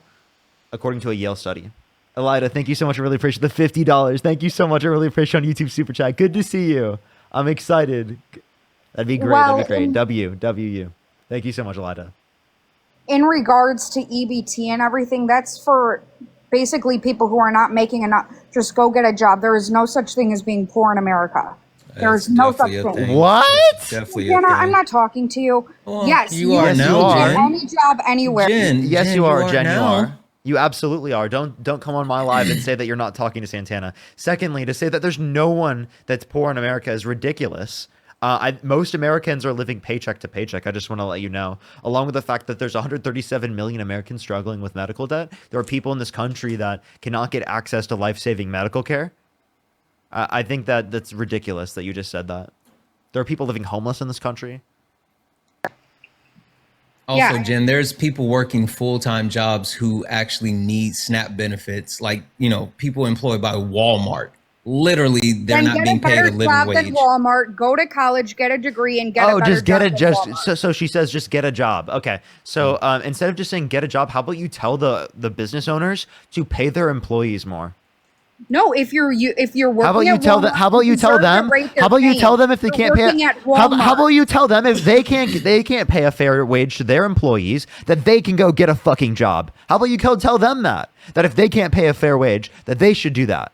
Why do you say specifically to people who have not good wages, just to say to them to get a job? Because to me, that sounds like a problem on behalf of the person that's not paying them If you know enough. you are not getting paid enough, don't fucking work for those people, and that's it. Go somewhere else. Get your So degree. wait, aren't Do you something where can get advocating? more money. So are you advocating for like Americans to not have jobs? I'm confused. So should What there I'm be saying jobs is that you know what Americans you're aren't getting willing yourself to actually into. work? If you want to be What are 30 we- years what are we old and talking working about? at Walmart, that's your own What are thing. we talking about? You're So not going to get paid enough. why are you shaming people for making an honest living? That's but weird. they're still using SNAP benefits. What are But they using their money on? Shouldn't you actually? It's not about the money. It's about the lack of money that they're I'm being sick of paid by voting these for people actual who are being corporations lazy that half of the continue to time. actually have corporate buybacks, their stock buybacks, and paying out their C-level. They're not paying their employees, and for you to get up here and to shame people because they work at quote unquote Walmart. Listen, You Jen, guys said Walmart as an example. No, because that's where it's happening, Jen.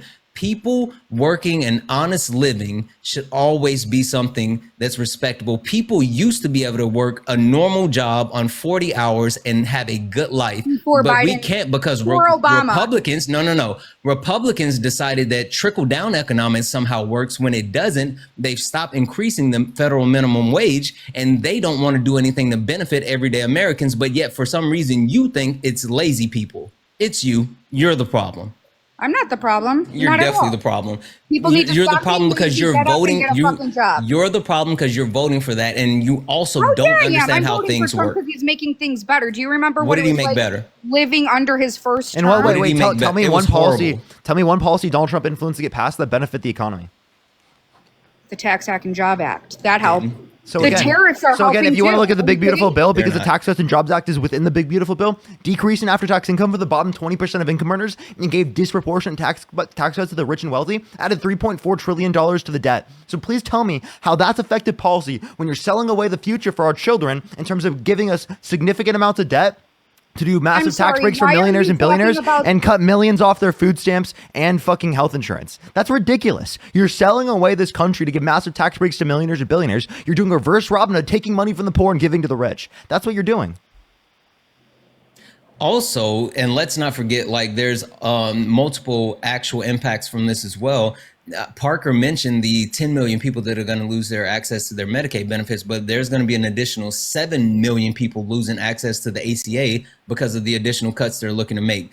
They're literally, Donald Trump is harming Americans across That way the board. we stop giving our tax dollars to them. Yeah, because we're giving them to the ultra wealthy. That's why we're giving it to the super rich. You're up here advocating to give more money to the super rich. That's what you're doing. Yeah, like explain to me Or why not your giving it to priority lazy is rich people. people rather than people who are in need of health insurance and medical care and like food stamps.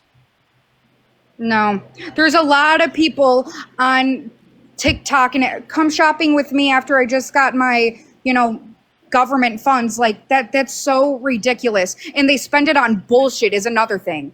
Stop it, Jen. There's no one on TikTok saying, Look it come up. shop with me after I get my government Go funds. look it That's up. not Wait, how wait, it wait. I works. just want to let you know if they're doing you that, don't like they're to rage admit it, baiting. though. They're rage baiting for views, dude. Like, Okay, I'm but sorry. still, you're I'm sorry. acting like a If you lazy can't piece of realize shit. that that's rage bait for views, then you're the one who just. I've seen it in real life. They're fucking Alex, idiots. thank you for the $5. Thank you again. So how about this? Say there's a few people that you can find that are misusing food stamps, right, and whatnot. So you're saying You that people- because of that, you want to cut millions of people off of food stamps where you can't ensure whether or not they are specifically doing so when they need to. Ken, thank you so much. Appreciate the galaxy. Like there are plenty of I'm people you'd be cutting sorry. off, millions of people you'd be cutting off that should be on food stamps, that you think should be on food stamps because you want to cut off people that you think shouldn't be on. I think we should stop giving out food stamps left and right. Oh, so do you want to stop in general? We should not be giving out this much. Absolutely not. No. How would you like to cut food stamps? A lot of people don't need it. Not at all. How would you like to cut food stamps? Tell me, what qualifications do you think should be there in order for someone to be able to qualify for food stamps? If they're unemployed or not by choice, by the way, if they were let go on severance, anything like that, disabilities, if you cannot work because of reasons like this, not because you are lazy and you are not getting a fucking job. Wait, or if you're only there were already 20 hours a week. Work requirements have already existed historically for food stamps, so I don't know what you're talking about.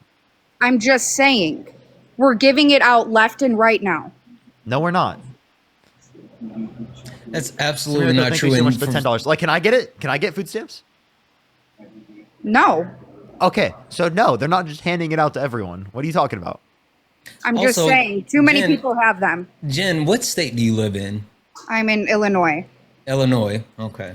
So you're speaking from a position of privilege, right? Yeah, you're in a with state a whole that bunch of Democrats. I'm right. not Yeah, privileged. you're in a state that is actually looking out for you in multiple ways and actively trying to protect you. You while know who while my you governor vote. is? Yeah, Are you your out of your governor is fucking awesome. mind? Your governor is absolutely awesome.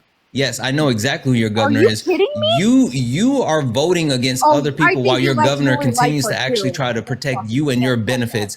When you talk about people not needing SNAP benefits, everyone should have the ability to eat. Period. There is Period. no such Everyone thing should as have the going ability to hungry eat. in this country. Go to a church, go to a homeless shelter. What? There is food. There is Childhood food poverty is a everywhere. thing. Childhood poverty is a thing. Nope. It's literally go a to thing. church, go to a food bank, go somewhere. I'm Food telling banks you. are running dry because the economy sucks and Donald Trump is taking away. Donald Trump literally just burned me tell you $1 something. million worth of food instead of actually donating it to those food banks that you were talking about. We purchased food that was supposed to be deployed overseas. Donald Trump said, no.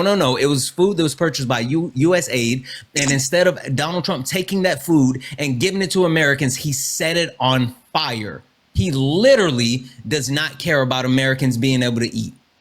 Let me tell you something. I'm a social worker and I send people to food banks. I send them to homeless shelters. They all eat. They're all fed. It doesn't matter. The only thing is they have to check in and out every day. You get your place in line.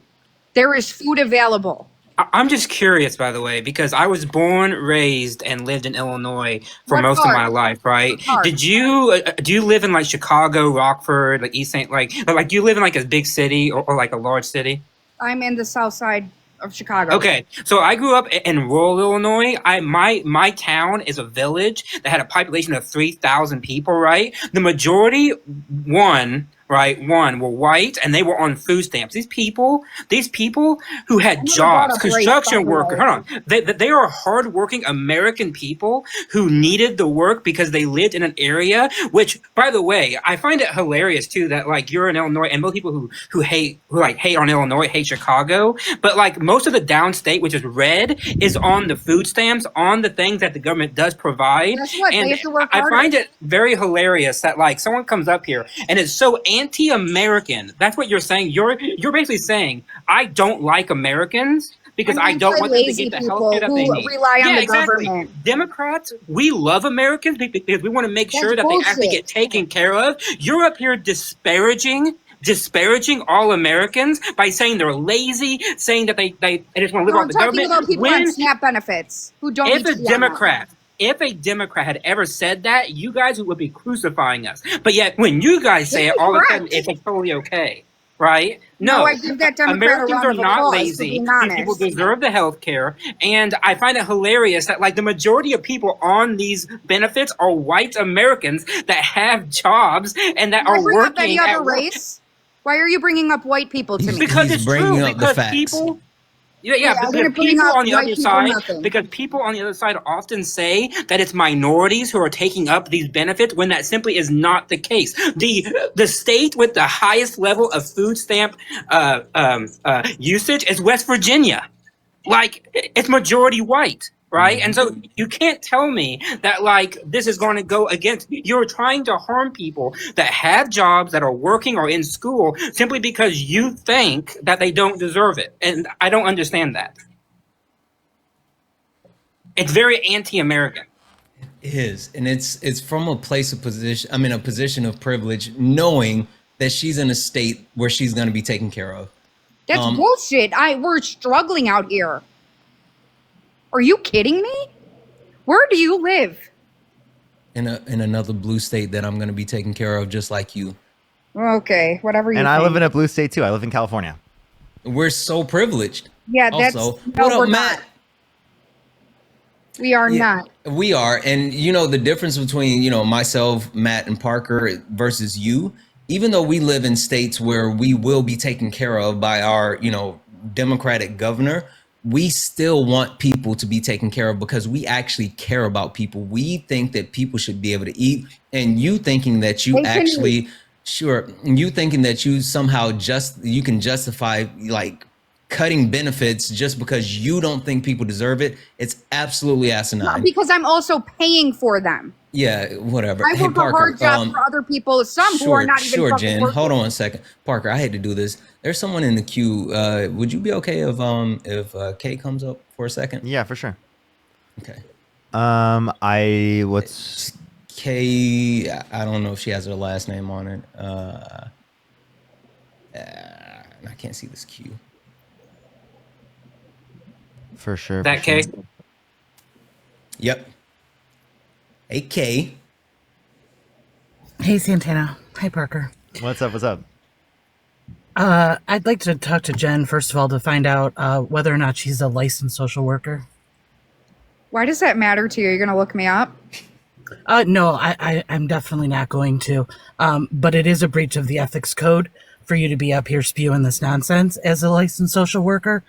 As a double board certified physician that actually lives in Chicago and has for the last 35 years. All I said about my career, lady, is that I help people find shelters and food banks, and that's what the fuck I do.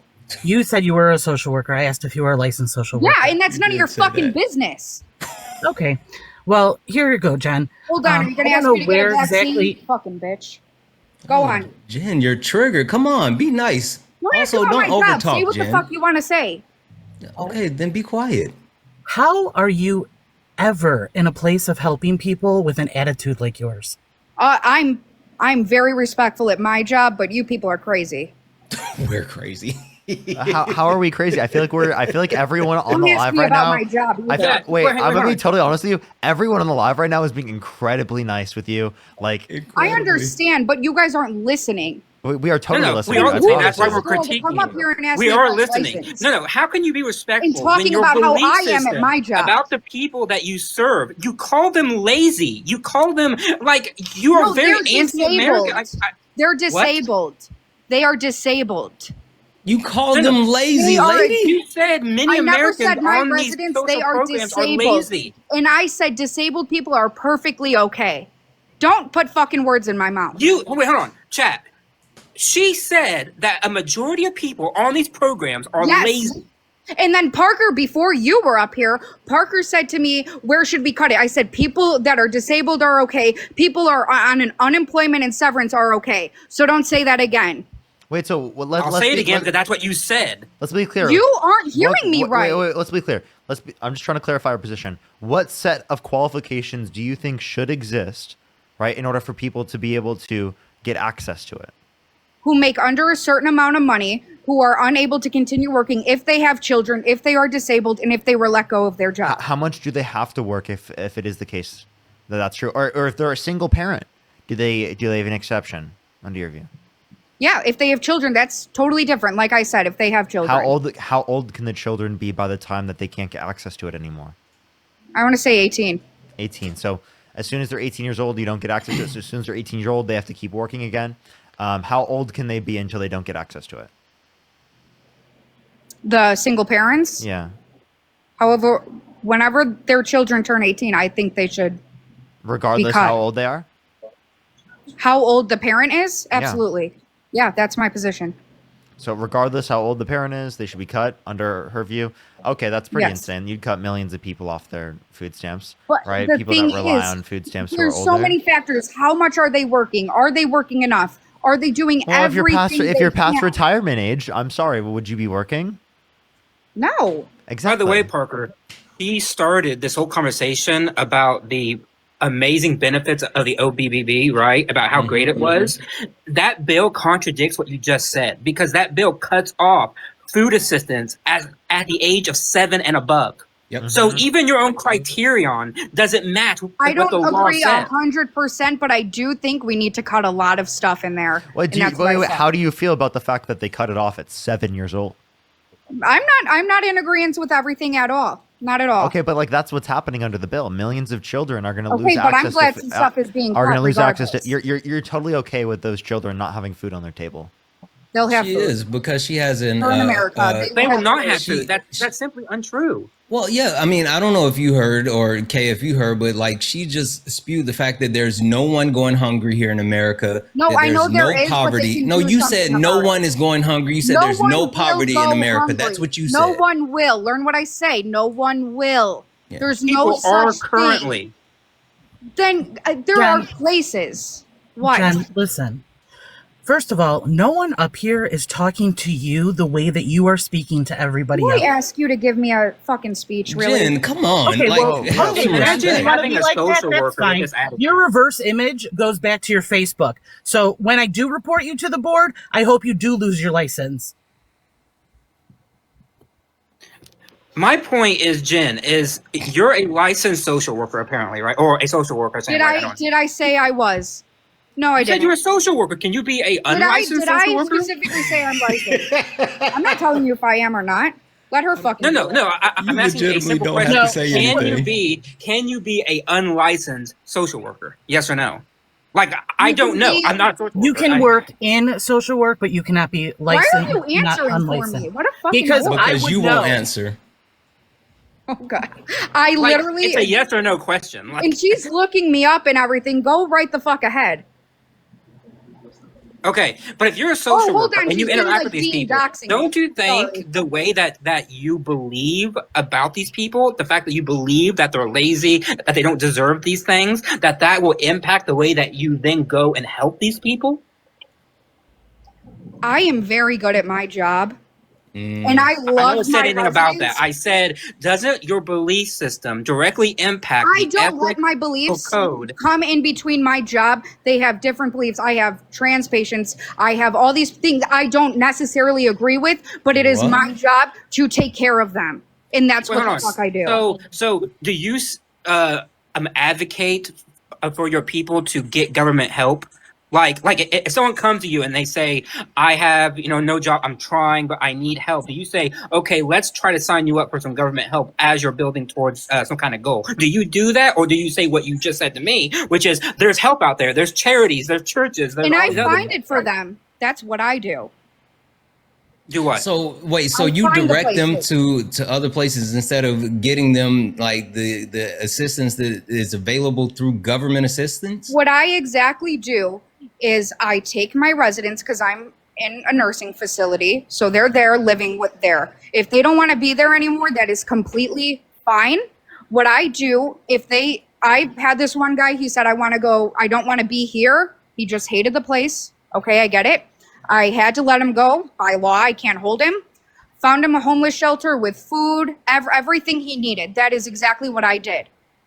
He did not want to go to another facility because he does not like facilities. And that's what I did. My issue, Jen, is more so with what your belief system entails, because I don't believe that someone can have a belief system as strong as like yours is, go into a work environment that is directly tied to helping people, and then you don't believe in some of the key aspects of helping those people. That's like me as a librarian not believing it in like open access or something, right? It is a core tenet of my job, and it's like me going in and saying I don't really believe in that, so I'm gonna like just like totally like not do it. That's part of what it I don't means to think be a you librarian. understand my job completely. I don't help people. We don't have everyone who comes into our place has insurance. They have Social Security. Everything is set out for them. I'm not doing any of that other stuff. I am a social worker, case manager. So I help them get out, come in, whatever they want to do. But it never interferes with my beliefs unless they come to me with a personal problem. Can I ask you a question? Why is your prioritization specifically on restricting people's access to food stamps and health insurance rather than addressing the multiple trillions of dollars extra that Donald Trump's going to add to the federal deficit and has to the federal debt, right? Throughout the context of his presidency, the 3.4 trillion through the big beautiful bill, the 8.4 trillion from his first administration, 4.8 trillion non-COVID related, comparative to the Biden-Harris administration, 4.3 trillion overall, 2.2 trillion non-COVID related. So I mean that's important to reference, is that we're adding trillions more in terms of spending for Trump. I'm sorry. Essentially, we would have trillions more saved, right, if we do not put Trump into office. Why are you so worried about restricting people's access to food stamps and health insurance rather than like the debt that is going to be imposed by Donald Trump, the extra debt? I don't want to restrict everyone, and like I said, I'm not 100% for the bill. I just believe in some restriction. Yes. I believe we should. I understand, but look at your prioritization here in terms of the policy, right? If you care about fiscal responsibility, if you care about saving money, right, then you would care more about voting for Kamala Harris over Donald Trump because she would have saved trillions of dollars, right, in debt-related spending that Donald Trump's going to add on top of what she would have added, right, and what Donald Trump has. Right, it's where your priorities are placed. Is your priorities about restricting people's access to stuff or about saving money? What is it about, really? Why are you trying to restrict people's access? Is it to save money, or what's the point from it? Is it just to fuck people over? No, it's for our tax dollars and what it's I'm for saying. Our tax dollars. So if you care about fiscal responsibility, then why did you vote for a candidate that's going to add trillions of dollars more to the debt? I know what it was like in his first term, and I was very happy. It was really bad. It was really bad. I'm all for deportations of every single undocumented He's deporting at a lower rate than Obama and Biden. He's not even doing the horrible things that he said he Biden was going wasn't to do even well. running the country. Let's be It serious. doesn't matter. He's still not doing what Biden did. Wait, but if your whole point of cutting people off of food stamps and cutting people off of health insurance is to save money, you have to then compare the administrations and say that one administration would be significantly better in terms of saving money. Otherwise, your care about that is vacuous. You care more about the deportations than you care about the saving of money. And I'm talking saving of money in terms of trillions, not just the little bit that you'd save in terms of cutting people off food stamps. I think that's so fucking ridiculous. That's your prioritization. Okay, I'm sorry. That's my beliefs. No, but did you hear why? I gave you a thought process. If your whole Yes, I hear you. If your whole thing's about saving money, then it would be that. Otherwise, you just don't care about it. But I think other people who really don't deserve these benefits. And that's what it is, Parker. That's what it is. She doesn't mean that. So you care more about restricting people who do not deserve benefits than actually having savings or actually having an economy that is working for the average person? My thing is, when I say people who are really don't deserve it, as I said earlier, who act lazy, mine and yours, our tax dollars are going to them. They don't need it, is what I'm saying. Are you trying to brand everyone you're cutting off of food stamps and health insurance as just lazy? No, no. I never said that. So then you're cutting people who are not lazy. So then why are you branding them as lazy? I'm talking about specific. I said people I've seen, whatever. What I'm saying is, I'm glad we're cutting. Do I agree with the age of the 7 in the bill? No, I don't agree with that at all. No. But in terms of you cutting, why do you want to cut? You want to cut because you want to save money, right? Yes, the and I inevitable feel like goal. people But you should be don't working a save little money bit by harder. voting for Donald Trump. You would save money by voting for Kamala Harris. Okay, I don't By believe trillions that. of dollars. You can Roger, go for the. could I You don't ask believe you a that, but I can question? reference the Committee for Responsible Federal Budget saving $4 trillion. Look up Trump v. Harris, Committee for Responsible Federal Budget, and go ahead. Sorry, I don't mean to cut you off. I just wanted to finish that point. Oh no, I just You're good. you know, what keeps being repeated is that that it's her tax dollars, it's other people's tax dollars. She's failing to realize that most people, the majority of people have to work in order to receive these benefits. They are also paying tax dollars into the system. So it's not your tax dollars, Jen, that, you know, are going to fund, you know, something. And the minority of misuse that has been found does not negate how much help this brings people, families, and children who need these things. And just because you don't see, because it seems like you live in a bubble where you don't see the actual need. I live in the city proper. I work on 2 different boards for youth organizations, and we constantly are feeding families who their children, especially during the summer, would have only 1 meal a day. 1 meal a day. And you're sitting here saying, well, you know what? At 18, you're off of it. However, for anyone else who is employed and is working, can keep their child on their insurance until they're 26 years old. I'm sorry, can I just say one thing? I'm really not listening to you because you lied about a reverse image, because I've never used this picture anywhere else. That's okay, Jen. Don't worry. If you don't want to listen, that's fine. It's already been. Admit you lied located. and I'll fucking listen to you. Okay, Jen. You know, lied. Hey, Jen, do you work in placement? I'm sorry, my battery percentage came up. Can you repeat? Jen, do you work in placement at a nursing facility? In placement? Yes, in placement. What do you mean? Yeah. So regardless of whether she wants to listen or not, exactly. people don't You get did not into reverse social work search for images. not helping and for having such staunch views. And You want me to tell you my job it's- description if you don't believe me? Because you didn't reverse Well, you know search what? images. I'm not talking to you at the moment. Oh, because you lied and I called you out. No. Jen, if you don't think I have the information I need to report you, Tell it you're to me. just out of it. Tell it to me. No, because I'm not No, doing we're that. not going to do that we're because no definitely one is not gonna do trying. that He's live, lying. That's not what we're going to do. This picture has never been used. My email isn't under this account. So you're a fucking liar, just like the rest of the liberals. Go ahead. Okay, can you just like engage with what she has to say? Because like we No, obviously. She's a liar. She doesn't want to. She thinks that she has it all figured out. And if she Oh, yeah, I really do think I'm lives, better than you you 'cause know, I'm not a in the liar. south suburbs of Chicago and doesn't see the need that is in the areas, then she's not looking, nor does she want to. And I just like the I'm one sorry, thing that I there will was still a say liar is talking the now. one thing that I will say, Jen, is if for someone who says that they work in social work, right? I mean, the premise of your job is to help people, right? I would think that you would actually care about people. But yet, the point that Parker made and the point that Kay and even Matt are making is that, like, literally, you're using what you're saying is, oh, I think that, you know, these people shouldn't get it.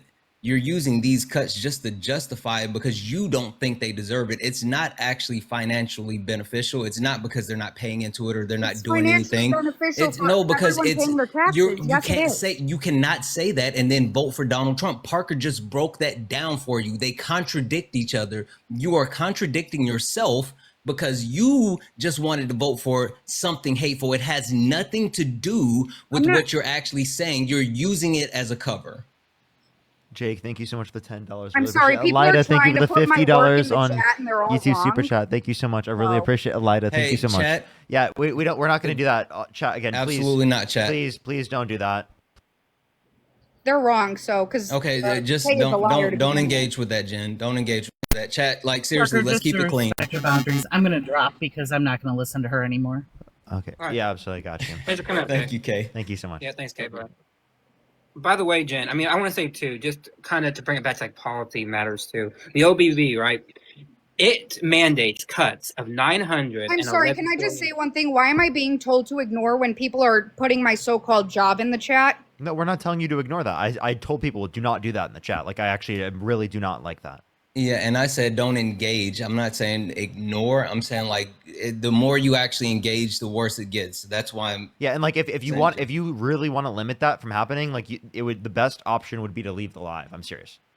Well, like what I'm saying is like none of it was correct. So if Okay, people that's want fine. to Stop start talking about it. Totally fine. Seriously. Stop talking about it. Talking nursing about it. facilities, that's going to be a problem. You're bringing more attention to it. I promise. I'm just saying. It's okay.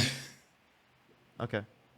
All right, so then like here, let's talk about like the policies you support, because I genuinely want to understand like the bases you have for these positions, because I thought I explained it to you in terms of the perspective, in terms of like food stamps and trying to save money. Like, what are the purposes of cutting people off? This is what I was Is trying it to because say. you want fairness? We can compare fairness Yes. comparative to Right, Kamala but Harris yes, and but Donald I Trump. I understand clearly more money is going to the wealthy. I get that. I understand. But So that's the not only fair, is reason I it? voted for It's Trump. not. It's not The fair to big- take money from the poor and give to the rich. That's not fair. By the way, that's not also too that like what I was trying to say about it also was that it mandates $911 billion in cuts to both food stamps and to Medicaid, right? 92% of people on those programs either work full-time, part-time, go to school, or are active in their community, meeting the requirements laid out under the bill. That means in order to satisfy those mandatory cuts, you must cut people who actually meet the criteria that the bill lays out. And so it's Oh, did it cut out Matt for Matt? froze. Yeah, Matt froze. He froze. Right in the middle, cooking. Oh, yep. That we see now, There we Matt. go. You're good. You're good. Oh, okay. I don't know. Okay, sorry. So, what I was saying was, it is impossible to cut the mandatory $911 billion from the bill without going after people who actually meet the criteria for it, which you support, and actually kicking millions of people off the care that they need, that the bill actually mandates that they get. It's impossible, which is why it was never about fraud and abuse and trying to get people who are lazy and quote unquote. It was all about trying to gut these programs, which has been a signature policy of the Republicans for over 5 decades. I'm hearing you. Do you have anything else to say? No, but you want to respond to it? You want to like say that would be Yeah, nice can to I ask actually you a engage question with in it. response? What would be fair to everybody What do you mean? economically? Well, people. Are you asking us like our ideals? Because you have two Yes. things here. You're asking us our ideal, or are you asking us like which candidacy leads to a better set of policies? Not candidacy, but like, what do you believe would help every single American economically? Yeah. Without, Yeah, so I think specifically Medicare for all. I think universal child care access. I think specifically paid maternity leave, paternity leave, and family leave in general would be a step in the right direction. I think that we need to close the tax loopholes for millionaires and billionaires to get around that. We need to end the corporate lobbying. We need to have multi-party democracy. We need proportionalized voting, free public universities, expanding food stamps, right, and you know, things that people need access to. No one in this country should be homeless, right? Everyone should be able to have access to a house in this country, right? Bare minimum for everyone. Expanding access to education, right, is also incredibly Isn't that the important to me. point of Specialized government education. housing? Well, I don't think it's expansive enough in order to be able to take care of every single person, and I So think it's you want important to more. make sure. Yes, I want to Okay. be able to take care of every agree, single by person the in the way, country. with everything that like Parker's saying, by the way, but I want to just like bring it back to like the whole fairness conversation just for like 1 second, right? I reject the idea it's about fairness. And the reason why is this. Policy, by definition, is going to be unfair to certain people in the entire nation because you are going to have winners and some are going to have losers. The whole trick is to balance it out as best as you can, right? And I don't see it as it being unfair to me, the fact that I have to pay for health insurance through my employer, but someone else is on like Medicaid, right? Because I believe deep in my soul that I'm in a place where I can afford that and they cannot, and I want them to be able to have it so that they can try to get to a level where they can then maybe pay for it then on their own, even though I fundamentally do believe that all healthcare should be a right and should be provided, right? can And so agree with I your have a healthcare fundamental aspect. belief that that whatever unfairness there is towards me is in the long term more beneficial for all Americans because I want to bring people up, and I believe using the full power and weight of the government is the best way to do that because there's no force in the entire nation that is greater than the law power of the United States government. Yeah.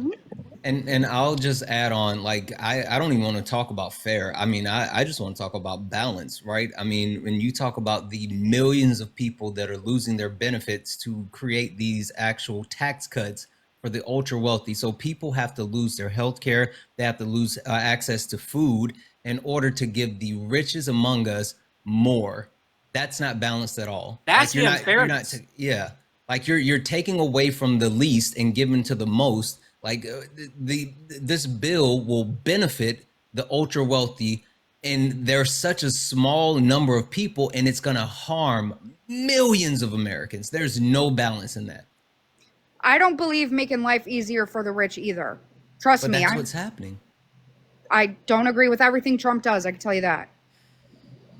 But I do prefer him over Kamala Harris, Joe Biden, Obama. I don't. But like for him for many other what reasons. For what reasons? Abortions. I know you can't talk about some certain things on here, so I'll just say that. Deportations was a very big one. Okay, so what about deportations? Why are deportations good? They're undocumented. Like there is, and I'll give you a personal experience if that's okay. My brother served in the U.S. Army for 12 years. He was in North Korea, every place you could think of, basically. He married his wife in Mexico, and she couldn't get in here. Like, she had to wait her turn. And it's sad because all these, my sister-in-law, the best person ever, had to wait and wait and wait. And she was married to my brother, someone who served for 12 years. But then there's other people just coming. It's not right. I don't like that. We don't know these people. We don't know their intentions. I mean, and I'm sure some are great working, hardworking, everything like that, but we don't know them. And every crime an undocumented person brings into the United States never should have happened because they shouldn't have been here in the first place. By the way, I just want to the good pathway that they should. And I'm open arms for people who get their papers, who are documented. I'm all for that. By the way, we shouldn't say that some of them, I'm sure, are like good people, because that just parrots the idea that most of them or the vast majority of them are like bad people. And I think that's a I shouldn't have said some. You're correct. Thank you for telling me that. Thank you. But the overall point, though, still I think remains the fact that the majority, or actually all, I would say, of undocumented migrants who have not committed any violent crime in this country are hardworking people who are giving back to this country and who want to make the most out of this country. And I think the most effective policy is not to kick them out. Some of them, by the way, who have been here for decades, that have established families, have established roots, and we don't want to kick them out. What we want to do is try to make it easier for them to become full-blown Americans and actually get them on the process so that they can be totally integrated. That's not the policy that we have right now. Because if Donald Trump was serious, actually serious about solving this issue, right, he would try to pass a bill through Congress to actually fix the deep-rooted issues that we have in this country. Where's the bill going in the House? Where's the bill going in the Senate? Where is it? It doesn't exist because the issue is more of a football to try to say, look what I'm doing, look how great I am, not actually about solving the root of the problem. Because we had that bill, by the way. We had a bill that would have done that, but Donald Trump killed it. And so that's why I find all this talk about, like, all the people who care about immigration to be completely made up, because when bills are actually proposed to fix the issue, people say, nah, I don't really want it. But then you say that that's like your biggest issue. Well, like, which is it? Do you actually want to fix the problem? Me? Yes. You, Trump, anybody. Like, if you actually want to fix the problem, simply deporting people is not going to fix the problem, right? It gets rid of people who are undocumented. We need documentation in this country. We need it. And like I said, I am open arms to people who come here legally. Completely open arms. Hey, I got a question. Jen, so do you think there was a border crisis under Joe Biden? Absolutely. Okay, cool. So under Barack Obama deported what? Can I just say I was young during him, so I don't know absolutely everything. That's cool. So Barack Obama deported was it 3 or 4 million immigrants under his administration. He deported so many people that we actually had a negative immigration rate, right? We were deporting more people than we actually had coming in, and also border crossings were down. Now, when Donald Trump took over, he took over from where Barack Obama left off, right? Again, Barack Obama had a negative because of his deportations. And then Joe Biden took over from Donald Trump, and there were more border crossings and there were less people being deported.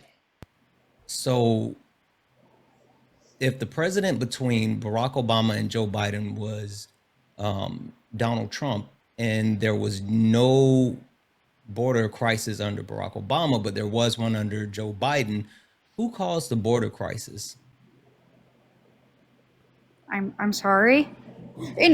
Go ahead. I'm sorry. If there was a border crisis under Joe Biden, there was not one under Barack Obama because of what he did, and Donald Trump did not uphold the actual deportations or border crossings that Barack Obama had. Who caused the border crisis? Joe Biden. And can I just wait again? So if Joe Biden deported more than Barack Obama, I'm sorry, Joe Biden deported more than Donald Trump, right? So Joe Biden did? Yes. Okay, go ahead. So again, there was no crisis under Obama, but when Joe Biden took over, there was a crisis. Mm-hmm. Who caused the crisis? I know you want me to say Donald Trump. I mean, that's the answer. I mean, you don't have to say it. I mean, that's the connective tissue between the two presidencies, right? I mean, you can look at it that way, but then at the same time, under Trump, there was COVID and quarantine going on. And he used Title 42 to shut down the border. If it wasn't for Title 42 and being able to shut down the border, his actual border crossing numbers would have been way worse. Way worse. Okay, well, that's something, we wouldn't know. No, we do, because you can look at the numbers beforehand. The quote unquote border crisis was so bad under Donald Trump, he couldn't actually control it so much that he wanted to build the wall so bad and he couldn't get it funded, that he took money from the Army engineers to actually fund the border wall. He literally had to take money from FEMA to fund the border wall because they would not appropriate funds for his border wall, and he could not actually do anything about immigration. Okay. I mean, okay, I'll give you that. I mean, all right, that's fine. I don't know. But I'm just glad of what's happening now as well, though. But can I ask, why was there no outrage, or maybe I don't remember, because again, like I said, I was young, when Obama was deporting 4 million people? There was a lot. There was a lot. There was, and even more than that, like Barack Obama actually got sued multiple times, and they tried to stop Barack Obama as well, but he won his cases.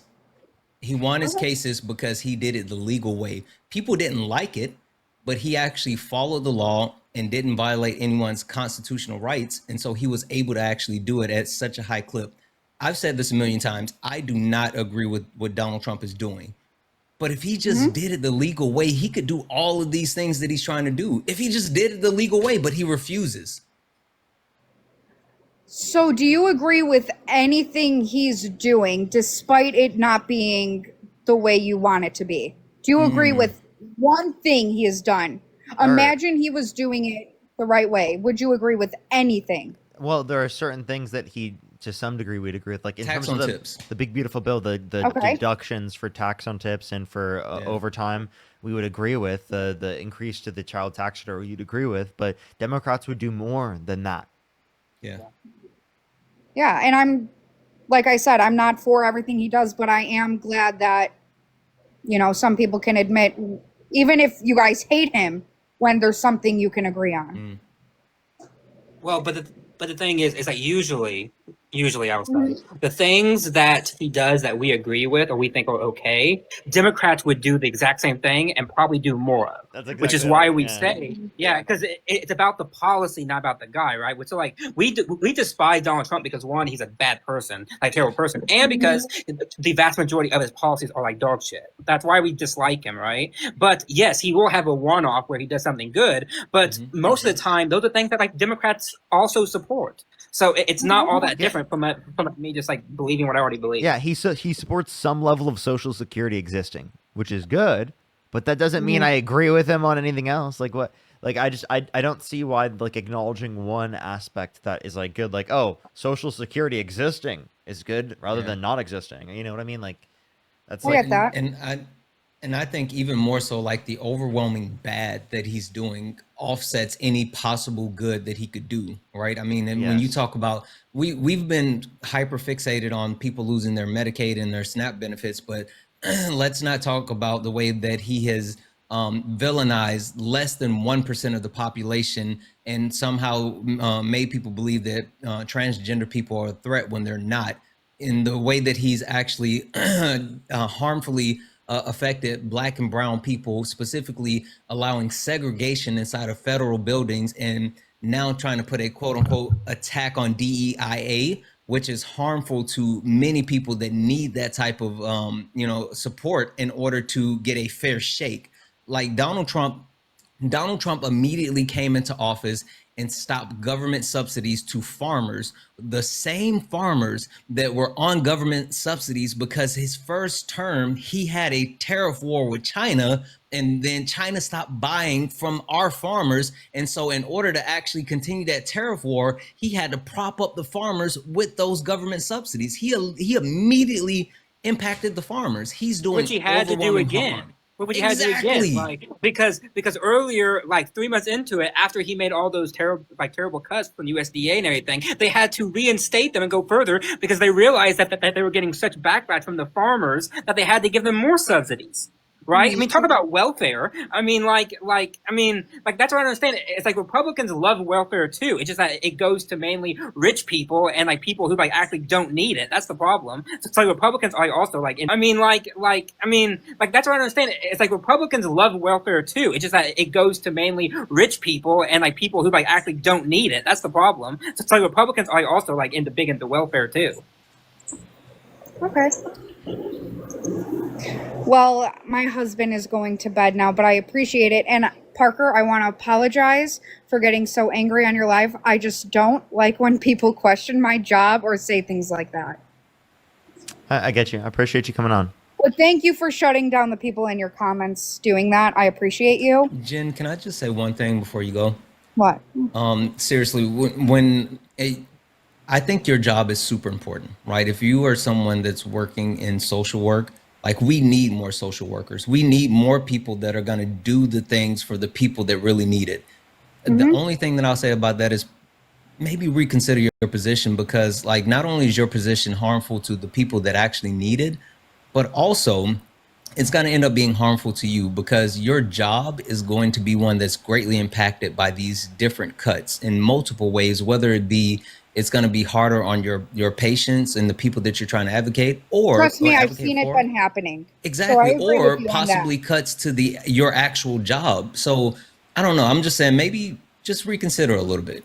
Well, I will tell you, I work 2 jobs and one is not completely, but a different field. But see, you shouldn't have to do that. You absolutely shouldn't have to do that. I'm doing 2 things I love at once, and I'm happy doing That's it. understandable, but you shouldn't have to. Like you should be able to I live don't off have to, yeah. one salary. So, but anyway, thank you. Well, yeah, but and I agree, everything's expensive right now, but trying to get a house, me and my husband have to be working a lot more. So that's where I am now. But yeah, I mean, if the social work, if that ever goes under or anything like that, then I always have a backup too. I have, more than enough. Thank you, though. All right, for sure. Appreciate you coming up. All right. Let's go on to the next person. Oh, by the way, thank Probably you do one to more, maybe. Go ahead. thank you to both Georgia and to Tyler for the donations. Georgia for the $3 and Tyler for the 25. Thank you so much. I really do appreciate it. It means a lot to me. Oh yeah, Matthew. Thank you for the. I think it was 5, but shouts out to your son Corey for pledging Phi Beta Sigma Fraternity Incorporated, my fraternity. Nice. Sam Miracle, thank you so much for the $5. Thank you so much. I really appreciate it. Thank you. I'm so sorry to hear that. I'm so sorry to hear that. Lewis, thank you so much. I appreciate the $5. Vonks, thank you so much for the $5. Thank you. Emily with the $5. Raymond, thank you so much for the $5. It's Miracle, thank you so much for the $5. Dank with the $10. Thank you so much. I really appreciate it. Gino with the $7. Thank you. Sam, I really appreciate the $5. Zombie, I appreciate the $10. Mister, thank you so much for the $5. Sam Miracle, again, thank you so much for the $10. Alex with the $5. Amanda with the $5. Thank you so much. I really appreciate it. Let me make sure I'm caught up everywhere else. Tanner with the $11. Thank you so much. I really appreciate it. Thank you so much, Tanner. Travis with the $30. Thank you so much, Travis. I really appreciate it. Thank you. Haley, thank you so much for the $10. Thank you. As well as Elizabeth, thank you for the $5. And Jake, thank you for the $10. Megan with the $3. Sadie with the $2. Tyler, thank you so much for the $5. Kylie with the $2. Really appreciate it. Thank you. I am caught up.